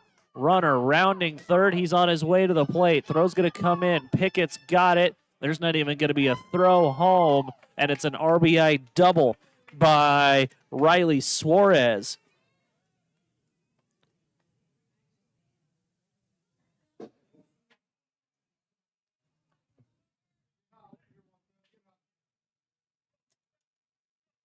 Next to hit for NoCo is going to be Dom Lefevre as the run in pushes the lead.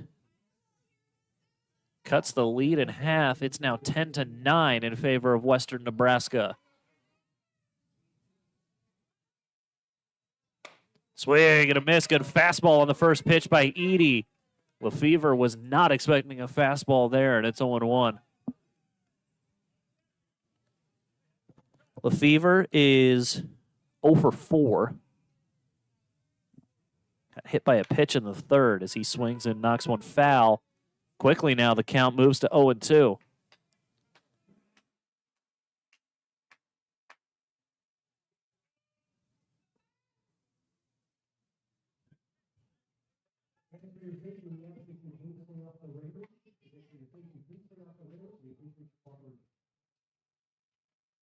No balls, two strikes.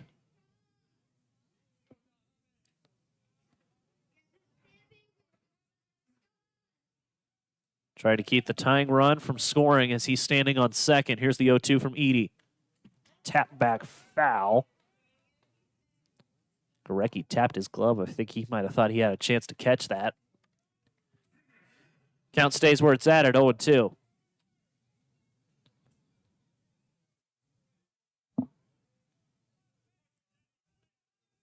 Big spot here. Tying run on second, only one out in the inning. Batter's got two strikes. Here it comes. Got him looking. Strike three called, and there's the second strikeout of the inning for Jake Eady.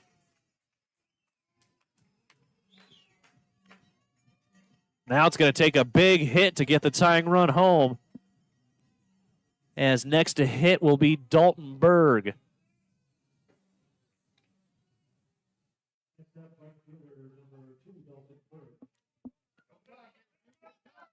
Berg, he is 2 for 4. As he swings at the first pitch he sees and knocks it foul into left field for a strike. It's 0-1.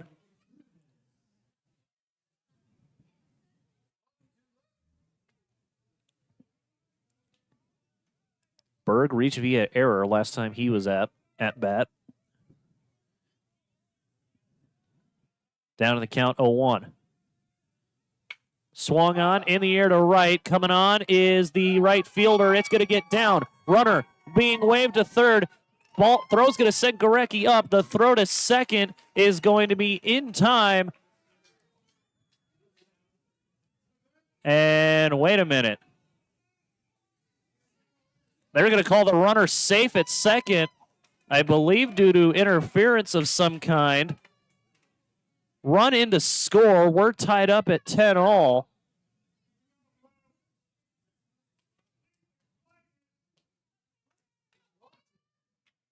Easton Babe not out of the dugout to talk about it, so whatever happened, he saw it and he agrees with it. So the runner's going to be safe at second.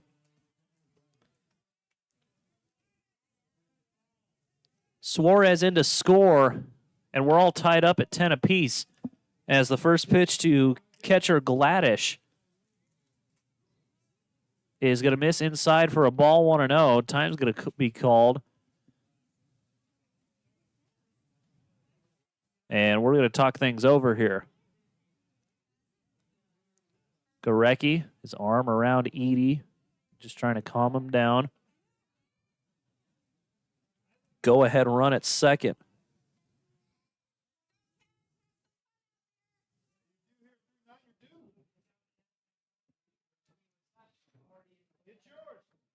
One and 0 the count. Gorecki settled him down.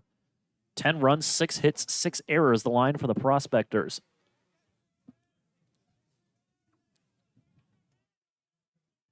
Gladish is 1 for 3. Swing and a miss. Counts evened up, but a ball and a strike now.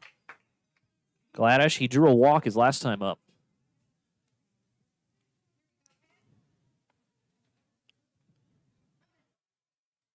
One and one. Here it comes. Upstairs. 2 and 1.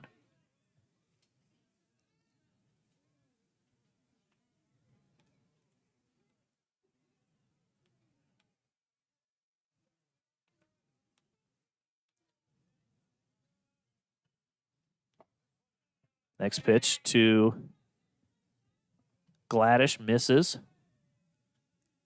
3-ball count now, 3 and 1. Charles Baker would be next if Gladish gets on base here. 3-1. Inside, and that's ball 4.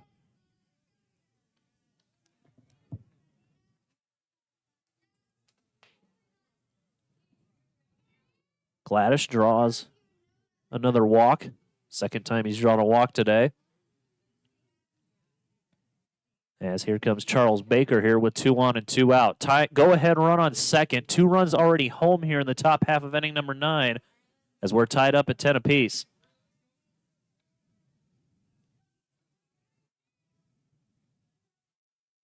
First pitch fastball misses inside to Baker, and it's 1-0.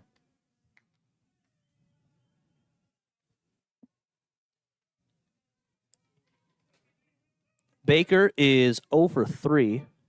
Had a sacrifice bunt his last time up as he swings and misses. 1 and 1 now.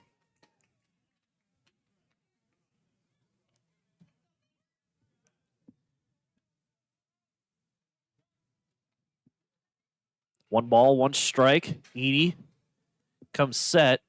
Here it comes. Swing and a miss, and it's a 2-strike count. 1 and 2. The count here to the Prospectors' third baseman. The damage has been done already. Just come get this guy and get out of it.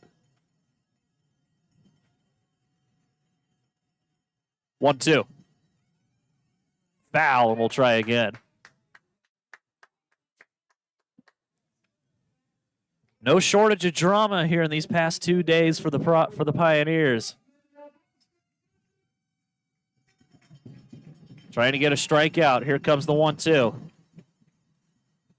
Checked his swing. Did he go? No appeal. 2 and 2.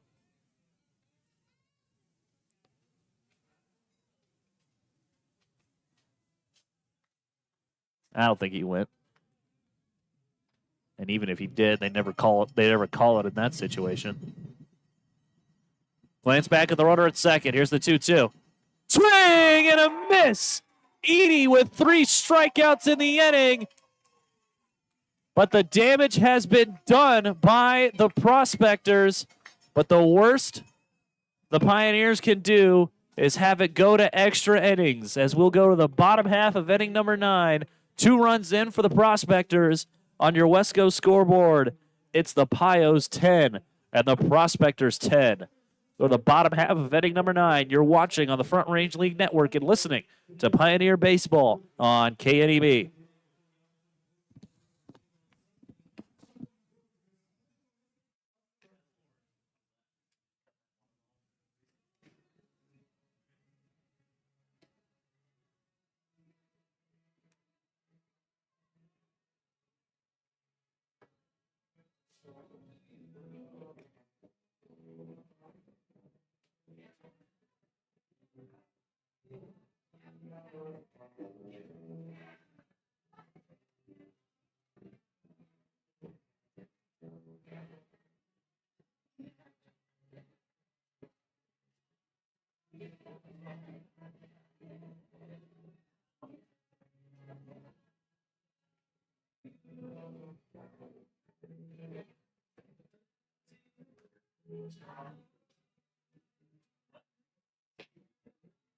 Yeah, Abby used.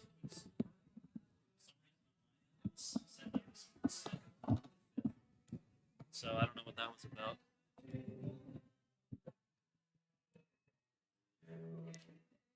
Well, as it was in yesterday's ball game, a similar situation tonight as the Pioneers start the bottom half of inning number 9 in a tie ball game with a chance to walk it off.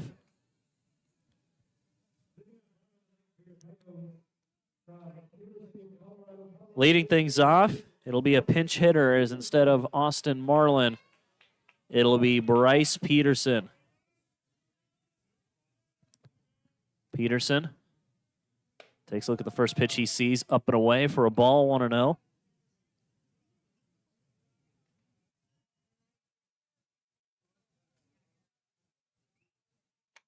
Peterson swings at the next pitch. It's in the air to a shallow right, and it's going to drop in between the two fielders. Bryce Peterson gets it started off right. Leadoff single here for Peterson.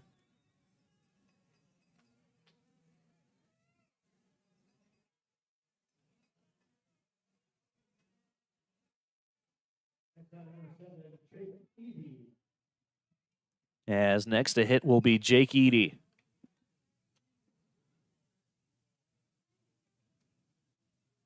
Eady looking to bunt, pulls it back. Pitch misses for a ball. It's 1-0.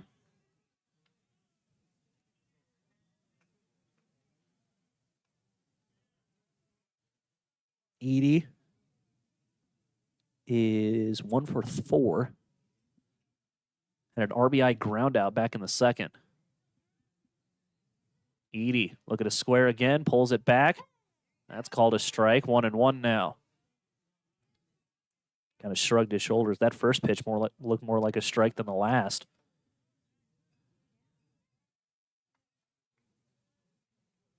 As next has ready with a 1-1 count. Here it comes. He's going to look to square again, pulls the bunt back. Pitch misses high, 2-1.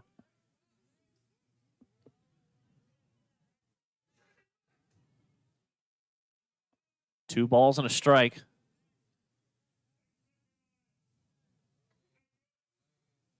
he going to square again? I think he is. Yes, he is. Bunt up the first base line. Villa comes over, throw to first in time. The sacrifice works, and there's one gone.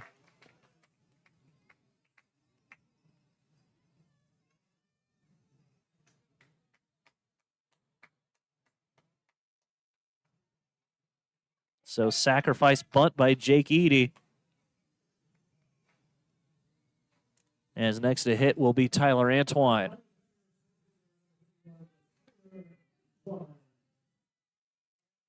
Antwine,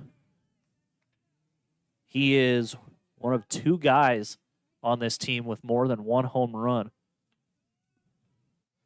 As he swings at the first pitch he sees, flicks the bat in frustration. It's into center. Coming over is Suarez. He will put it away for the second out. And now it's going to take an extra base hit to get the run home.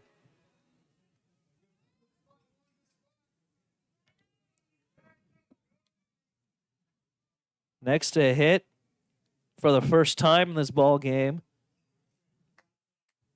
is going to be Mikey Pickett.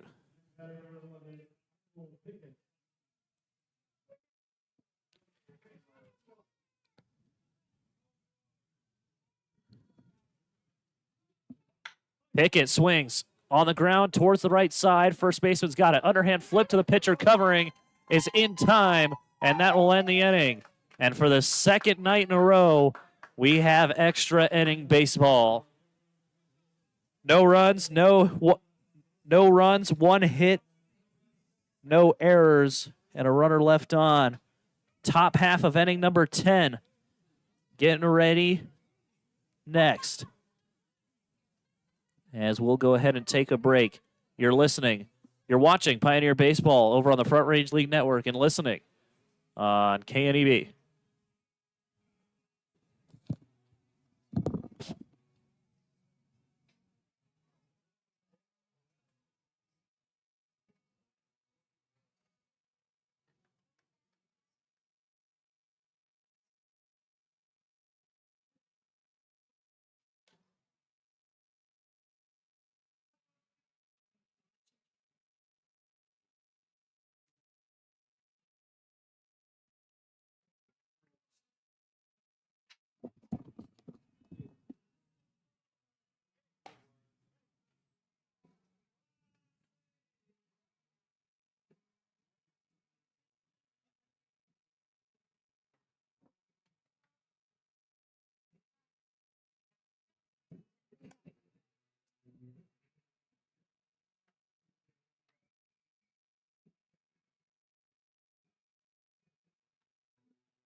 For the second time in 2 days, we have extra inning baseball.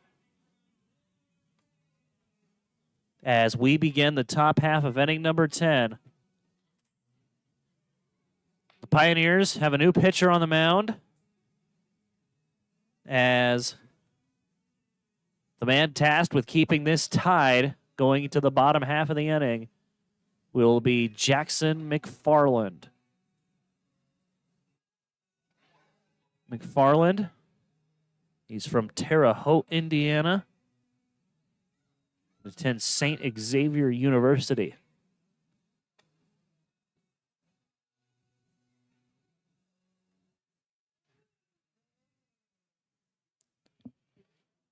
It will be the 6, 7, and 8 guys. Charles Baker will be the runner on second. For those that aren't aware, the FRL will run with the runner on second rule to begin extra innings.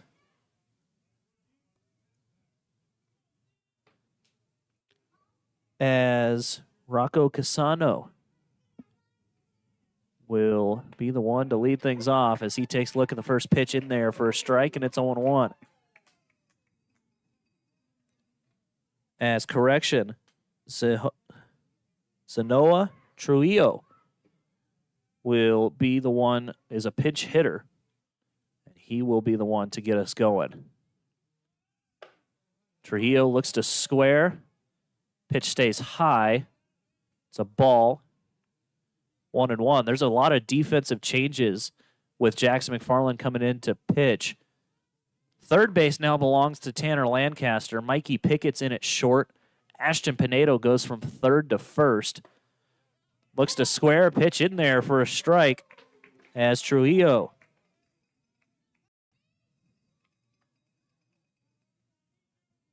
Down in the count here, 1-2. Second baseman is now Bryce Peterson for Western Nebraska. Check on the runner at second. Oh. The throw is to the second base side of the bag. If that throw was on the shortstop side of the bag, I don't think he'd have been safe.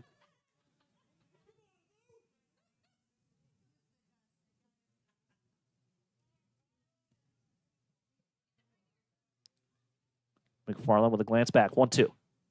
Down the right field line. It'll get foul. We'll try it again at 1-2.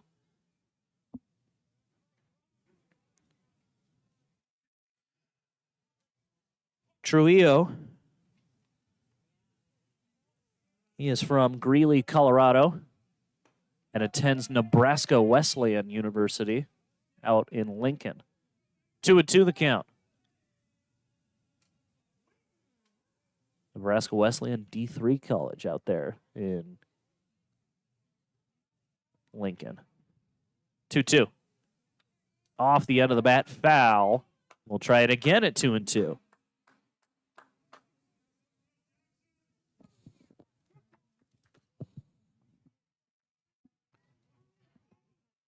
2 balls, 2 strikes. One more time. Chopper, foul again.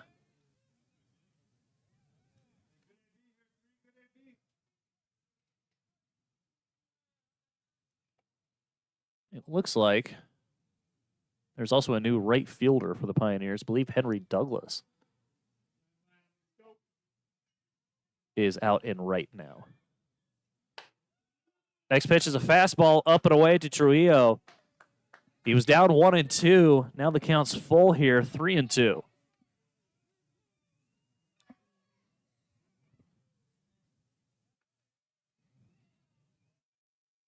Payoff pitch.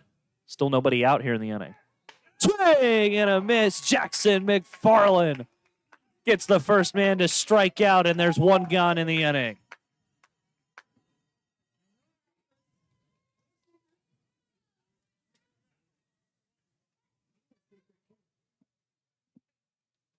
One out in the inning. Next to hit for the Prospectors is going to be Liam Schilling.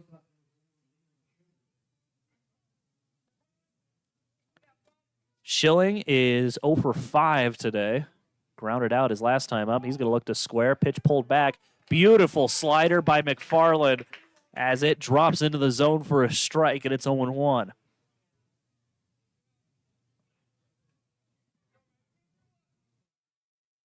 Tell you what, nothing amazes me more than those breaking balls that start out of the zone and somehow find their way back in. Next pitch is a fastball pulled away. Pulled Gering away from the batter. 1-1 the count.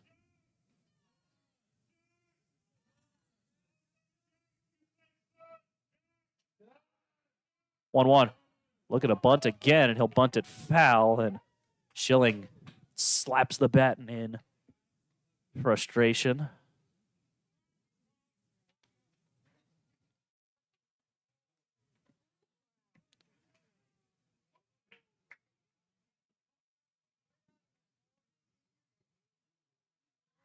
One ball, 2 strikes. Here it comes. Inside, tried to bend a breaking ball back into the zone like he did to get the first strike. 2-2 the count.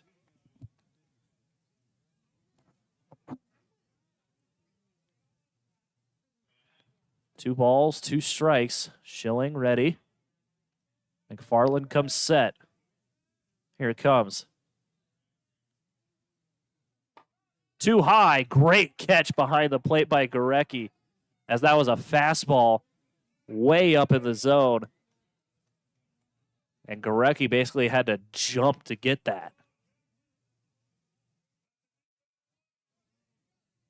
Full count opportunity here.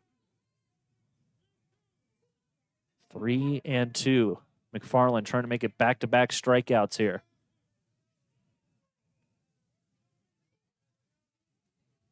Here it comes. Outside, that's ball 4. Runner's going to advance to third as well as the ball gets away from Gering.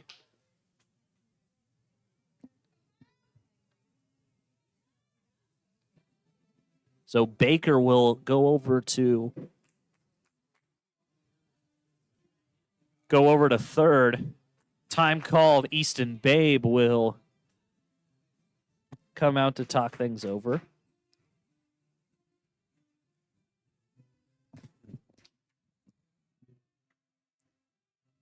Give you a little bit of a scoreboard update around the professionals. 2 games going on. Cleveland and Seattle in the top half of the 7th. Guardians with the lead, 3-2. Giants and Dodgers going head-to-head. Bottom of the 7th. 10-0 in favor of LA. Few finals. Marlins beat the Nationals 4-3. Reds over the Tigers 11-1. Cubs take down the Pirates 2-1. I believe Paul Skeens was on the bump for that one. Check that. No, he wasn't. It was Michael Burrows that got the start there for Pittsburgh.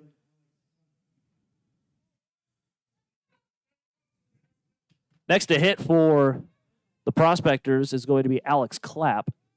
Runner breaks for second. Throw down is going to be in time. Slid off of the bag, says the umpire. Liam Schilling thrown out trying to steal second. And I'm surprised that they didn't send Baker. Pioneers love that move where you run for home as soon as they throw it to second. They did not send Baker, though, and there's 2 outs in the inning. Next pitch misses low. Maybe they didn't, just speculating here, maybe they didn't expect the Pioneers to throw down. Just let him take second.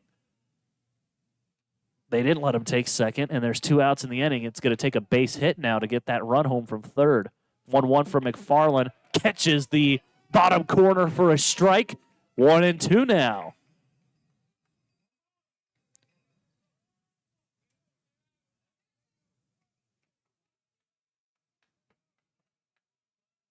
One ball, 2 strikes. Here's the next pitch. Chopper up the third base line. It'll get foul, and the count will stay 1-2.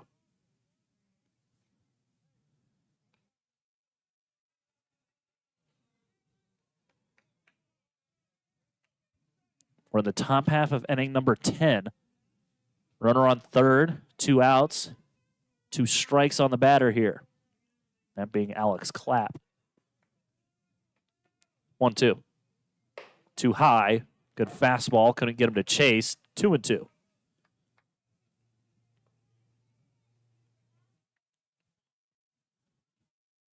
Two balls, 2 strikes. Clapp struck out swinging in his last AB. 2-2. Up and away. It's full. 3-2.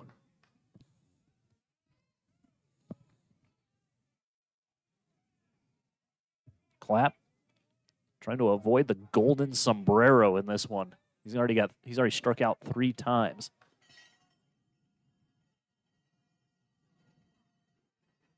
Three and 2. Here it comes. Misses ball 4. And we get a fresh new count with 2 outs. As it's runners on the corners now here for Northern Colorado. Up to hit here will be the first baseman, Braden Thompson.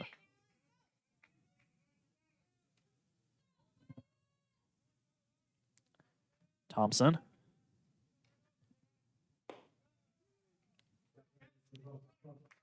Sits here with a 1-0 count now. Got to force it second. So you can go the short way there if he hits it on the ground. 1-0 down the left field line. It's hooking, foul.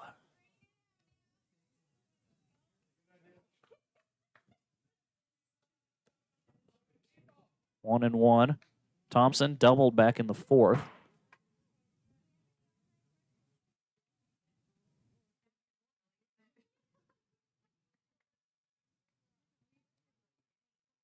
Count's evened up. Here's the 1-1 from McFarland. Missed up and away. 2-1 now. Great eye there by Thompson.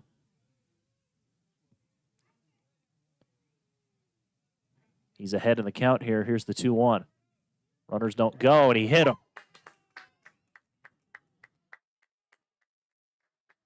Thompson gets hit by the pitch. The bases are loaded now with 2 outs. No one's throwing in the Pioneer bullpen.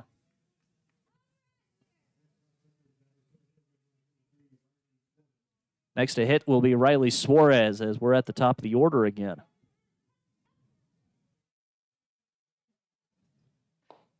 First pitch misses low for a ball.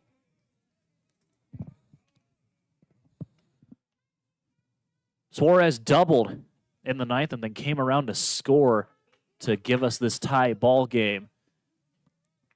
Bases loaded, 2 outs here, the top half of inning number 10, 1-0.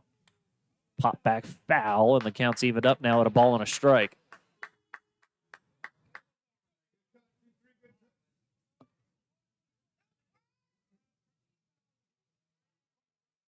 1-1.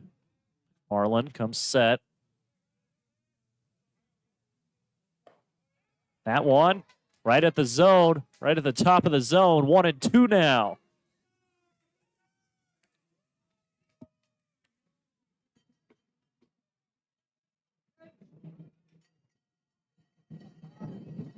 One ball, 2 strikes, 2 outs. Here it comes. That one hit in the air down the right field line. Tracking is Douglas, and it'll get out of play. Foul. I got over the fence, man. If that was a fair ball, we'd be talking about a back-breaking go-ahead grand slam.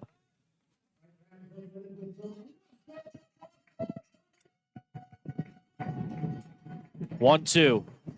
2 outs. Time called.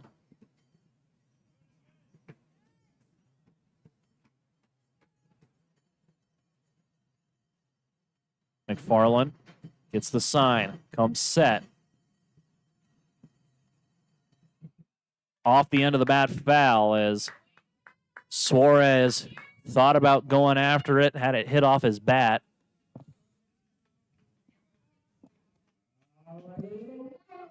One and two now.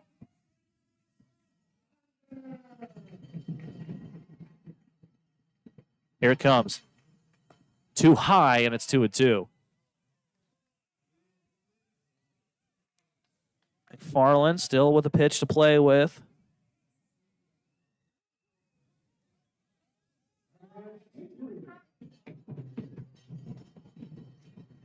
You don't necessarily have to go after him here. 2-2. Foul ball. We'll try again.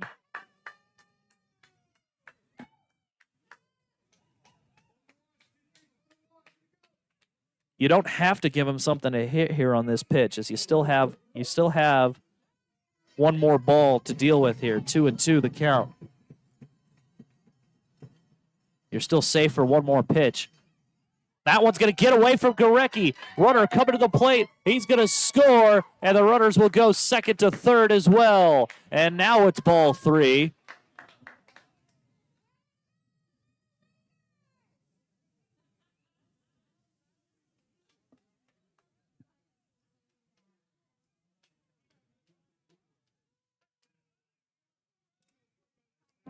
Run in to score off of that passed ball.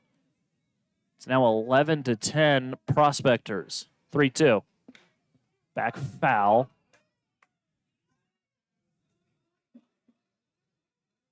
We'll try it again. It's a full count still.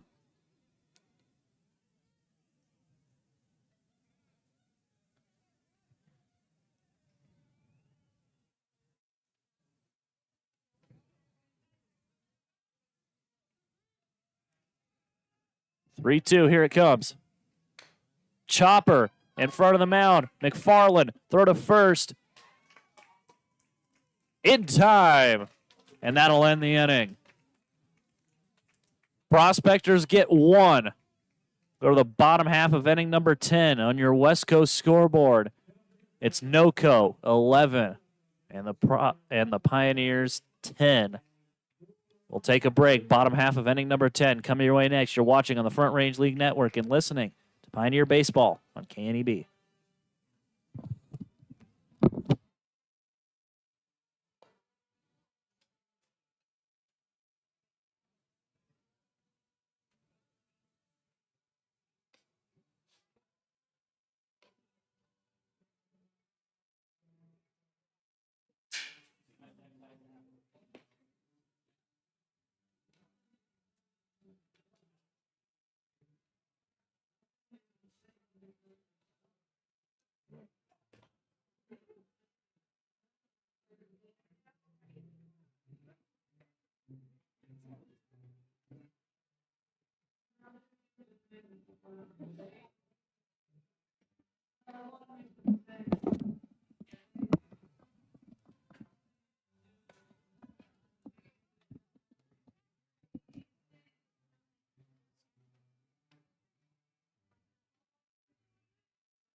Prospectors got a run in the top half of inning number 10. As we'll begin the bottom half of inning number 10. As up to lead things off is going to be a pinch hitter. Davis Goodwin will be the one to lead things off, as he will come in for Ashton Pinedo.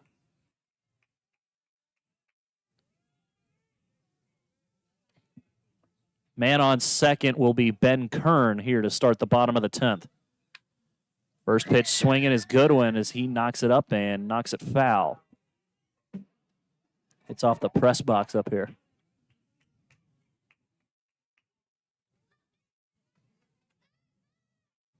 Goodwin, he's from Bakersfield, California, and I've been saying he's going to UC Santa Barbara. Incorrect on that. He's still going to Cal State Bakersfield. 0-1. Look down, is down, 1-1.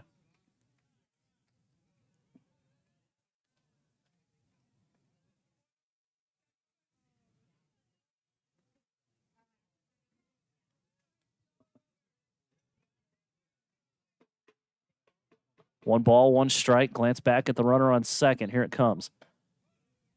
That catches the outer part of the zone. 1-2 now.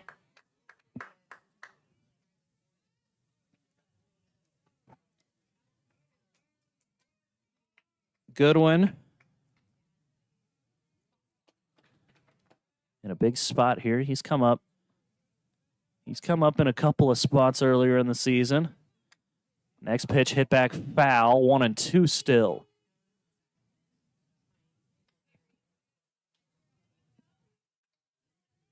This game got started at 6:27. It is currently 10:14 Mountain Time.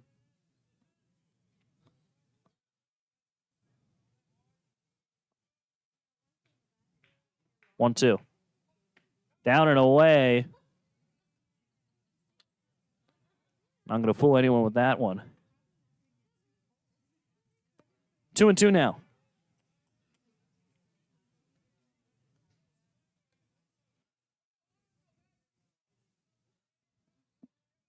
Two balls, two strikes. And next pitch misses. Now we're full here, 3-2.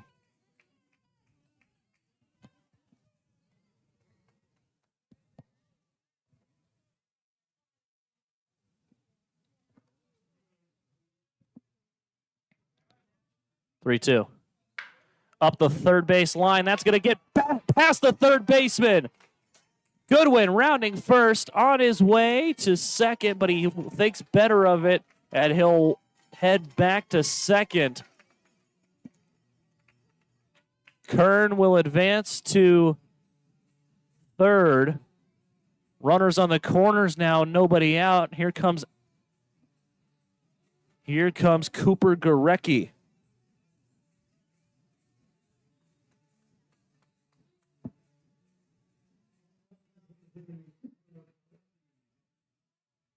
And actually, the man on second for the Pioneers is actually Mikey Pickett. He was the one that got out in the last inning. As time is called, and we're going to talk strategy.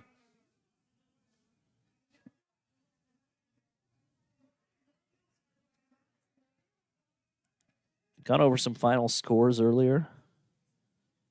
I believe I stopped at the Pirates and the Cubs.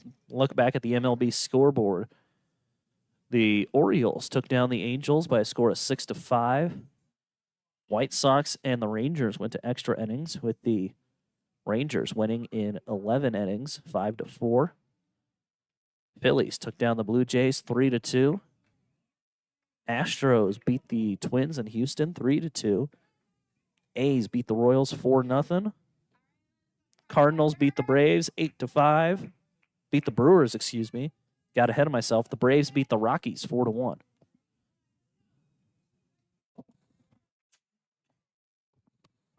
Gorecki digging in. He does not have a official plate appearance, does not have official at bat, as he looked for the safety squeeze, and the pitch is in the zone anyway for a strike. 0-1. no official at bat for him. He got hit by a pitch and then he walked in the 6th and 8th innings, respectively.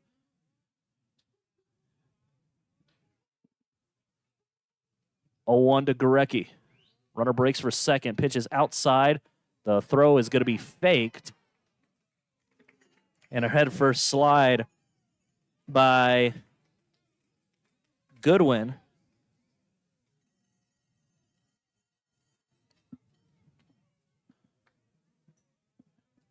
Puts him at second. So second and third now. Nobody out. Gering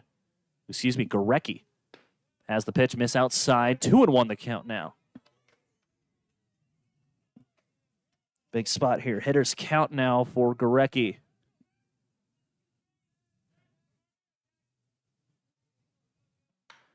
Next pitch is popped foul. 2-2 now as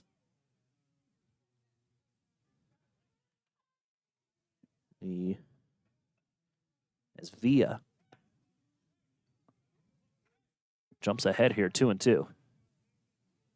2-2. Swing and a miss, and there's one gone. Another strikeout for Villa. It's his second. Next to hit for the prospect for the Pioneers is Alex Draper.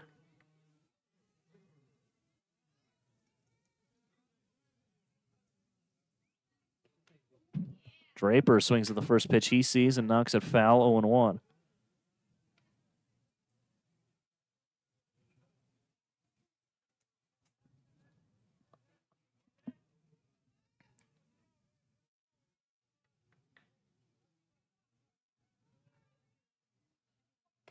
Next pitch to Draper. 1-1 now. Misses. It missed.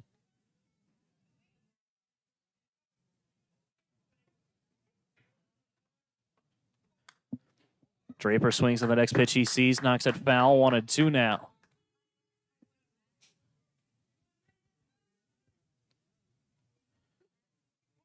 Draper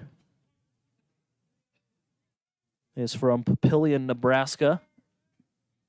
He attends Concordia as he pops a fastball up behind the plate. Catcher tracking, and it will hit against the press box foul.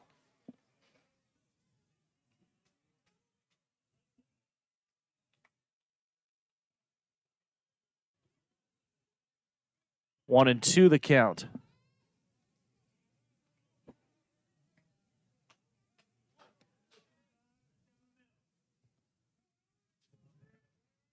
Here it comes. That got him looking. Great breaking ball. Froze Draper. And there's 2 outs in the inning. It's going to take a base hit to bring that tying run home now for Western Nebraska.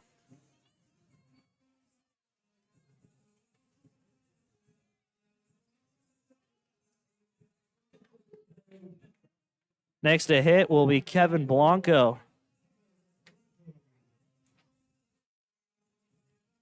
Blanco, let's see if he's still got some magic left in the tank from yesterday.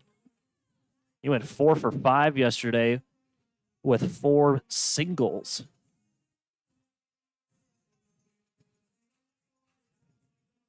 Another one here, and the Pioneer crowd would lose it.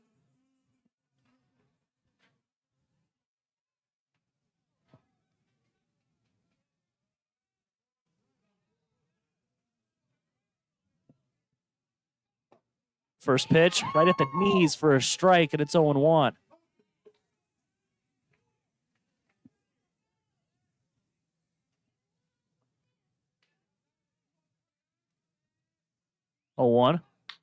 Into left field. That is going to get down for a hit. Winning run coming home. The throw to the plate is over the head of the catcher, and the Pioneers have walked it off.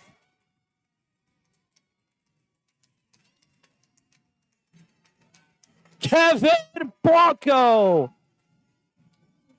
still had some magic in the tank as he wins it for the Western Nebraska Pioneers. Your final score, Pioneers 12 and the Prospectors 11. When we come back, it'll be the Runs Up postgame show as we'll talk about the chaotic ending that this baseball game had.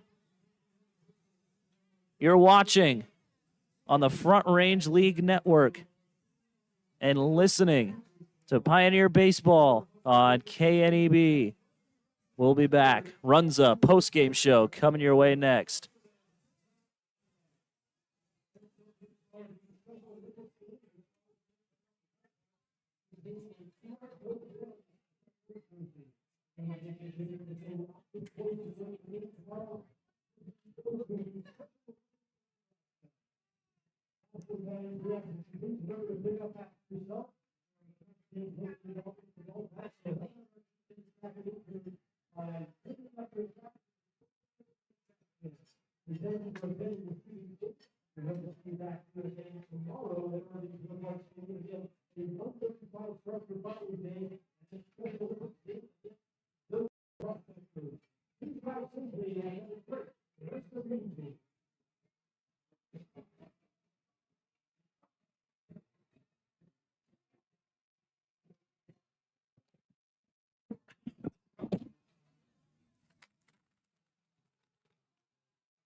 Welcome to the Runs Up postgame show, as it took 10 innings to find a winner, but after 10 innings, the Western Nebraska Pioneers were able to walk it off here at Oregon Trail Park. Let's go ahead and give you a recap and talk about exactly how everything led to this moment. It started out great for the Western Nebraska Pioneers. The first inning started out no runs for either side. Nathan Pimentel got the start for Nathaniel Pimentel, got the start for the Pioneers, and he was setting guys down, didn't allow a hit until the fourth inning. 5 runs in the bottom half of inning number 5 for the Pioneers, and then all of a sudden 5 runs, 1 in the third, and then 4 in the fourth for the NoCo Prospectors, got us right back to a tie ball game at 5 aside. Then in the bottom half of inning number 5, after a couple of hits, couple of runs came in for Western Nebraska. The Prospectors answered that with 3 runs of their own in the top half of the inning. Then in the bottom half of inning number 6, the Pioneers answered 3 runs in the top half with a 3 spot of their own to keep a 2-run lead, 10-8. After 6 innings, we wouldn't have any more runs until the 9th inning, when then in the top of the 9th, 2 runs came in. Thanks first a 1-run double from Riley Suarez, and then he came in to score, put 2 runs on the board. Prospectors held the Pioneers scoreless. And then in the top half of inning number 10, NoCo got a run off of a wild pitch, put it at 1-0. And then in the bottom half of inning number 10, the man of the hour, day after his birthday, Kevin Blanco, comes in as cold as can be, but stays hot from the day before. 5 hits in 2 days for Kevin Blanco as he knocks home the 2-run single. When we come back, we'll have the player of the game interview for you. Not too sure who's coming up, but we'll figure out once they get up here. You're listening to the Runs Up Postgame Show on KNEB and watching it on the Front Range League Network. We'll be back.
Welcome back to Oregon Trail Park. Welcome back to the Runs Up Postgame Show. We're awaiting our player of the game for today's interview, as the player of the game has been picked. Go ahead and give it to you. Player of the game, Carson Bevel from Fargo, North Dakota. He came in and was rock solid to keep the Pioneers to keep the Prospectors off the scoreboard in those later innings, as we are awaiting his arrival here, and just talk a little more. A little more about Kevin Blanco. As I mentioned, his birthday yesterday. He went 4 for 5 yesterday, able to keep it alive today, right off the bench, as cold as can be, and delivers with a 2 RBI single. Doesn't get to be a bigger spot than that. As we have our player of the game coming into the booth right now, as Carson Bevel will join us here. Carson, how you doing, man? Doing great. That was a fun win. That was a fun win. You came in those later innings, able to hold the Prospectors off. Kind of what was your plan of attack coming into today's ball game? Really just throwing strikes and getting the off speed over early in counts so it could set up the fastball, and just staying ahead and attacking on every pitch. So you guys used a lot of pitchers in this. Even had to resort to a couple position players in Edie and McFarland. Did you know that you were going to come into this ball game today? Yeah, I had a good idea. They give us a couple innings of heads up to get loose. So, yeah, just mentally preparing for a big spot and get in the big spot and do what I do. coming into a game like today, so do you get told like, hey, we're probably going to use you here in this game today? And if they do that, what kind of goes into preparing for a potential, even if you might not get used, what goes into preparing for a potential game, getting ready to come into a game? Yeah, well, they give us a heads up, but really just having a clear mind and, not letting any of the external factors, throw me off my game and just competing out there. So take me into the dugout when it's the bottom half of inning number 10, gave up the run on the wild pitch. What was Easton Babe's message to everyone? That we're not out of the game and that one swing can win us the game, and keep putting together quality at-bats and we'll get the job done. 2 extra inning games in 2 days. Haven't seen it. You don't see that very often. Does a player's mind kind of start to wear down, I guess, for lack of a better term, as the game goes on, or how are you able to just stay locked in and just keep cheering your guys on? I think if anything, you get more locked in. In a tight game like that in the late innings, it just really enhances your focus and competitive juices to get the job done. There you go. Carson, one more question, and I'll let you go. Kind of more of a fun one. Would you rather get up there and hit the walk-off single like Kevin Blanco did, or you being the pitcher, would you rather get the bases loaded 2-out strikeout to win the ball game? Man, that's a tough question. I mean, it's always fun to hit a walk-off, but, I think just the energy of punching a guy out with the bases loaded, 2 outs, just there's nothing better. There's nothing that fires me up more than that. So, well, there you have it. Your player of the game, Carson Bevel, able to come in and keep the game scoreless, keep the game tied until the 9th inning. Just came in and got his job done. There you have it. Yes, Your player of the game, Carson Bevel. Carson, hey, great game today, man. Yeah, thank you. This has been this is the Runza postgame show here on KNEB. You're watching on the Front Range League Network. We'll go ahead and take a break. You're listening again on KNEB. We'll be back.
Welcome back to the Runza postgame show. Final segment for this one. We'll go ahead and take a look what to expect around the Front Range League, and then also kind of a more extended look at the schedule for the Nebraska Pioneers. As today had a couple of games going on. The Spradley Collegians and the Miracles played a doubleheader. The 64s took down the Diamond Club Collegians. That one in, I can't see how many innings it went, 13-2. So, might have gone 7 with the 11-run win. And then, of course, here in Gering, the Pioneers taking down the Prospectors 12-11. 4 games on the FRL schedule tomorrow. You get things started off with a noon first pitch. The Boulder 64s head over to Arvada to take on the Diamond Club Collegians. Second of 2 games between the Pioneers and the Prospectors here in Gering. And then at the same time, the Spradley Collegians down in Colorado Springs taking on the Miracles. And then at 4:05, the Greeley Grays taking on the Fort Collins Foxes. More of a look at the Pioneers schedule. They're off after Sunday for a couple of days, as on Wednesday, they take a trip down to Greeley for a little doubleheader against the Greeley Grays, and then turn right back around and come back to Gering as they play a little 2-game set against the El Paso County Baseball Miracles on Saturday and Sunday, the 21st and the 22nd, and then to start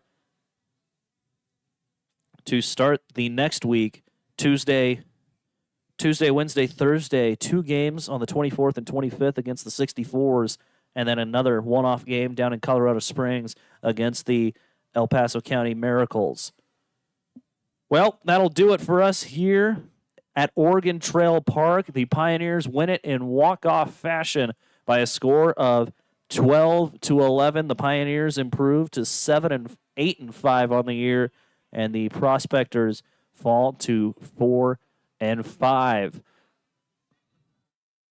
For Chuck Heeman, Myra Heeman, and everyone else involved in the Western Nebraska Pioneer organization, a big thank you to everyone over at KNEB. I want to give a shout-out to Thad Anderson, Director of Broadcasting for the Front Range League, and everyone else involved here at the Front Range League.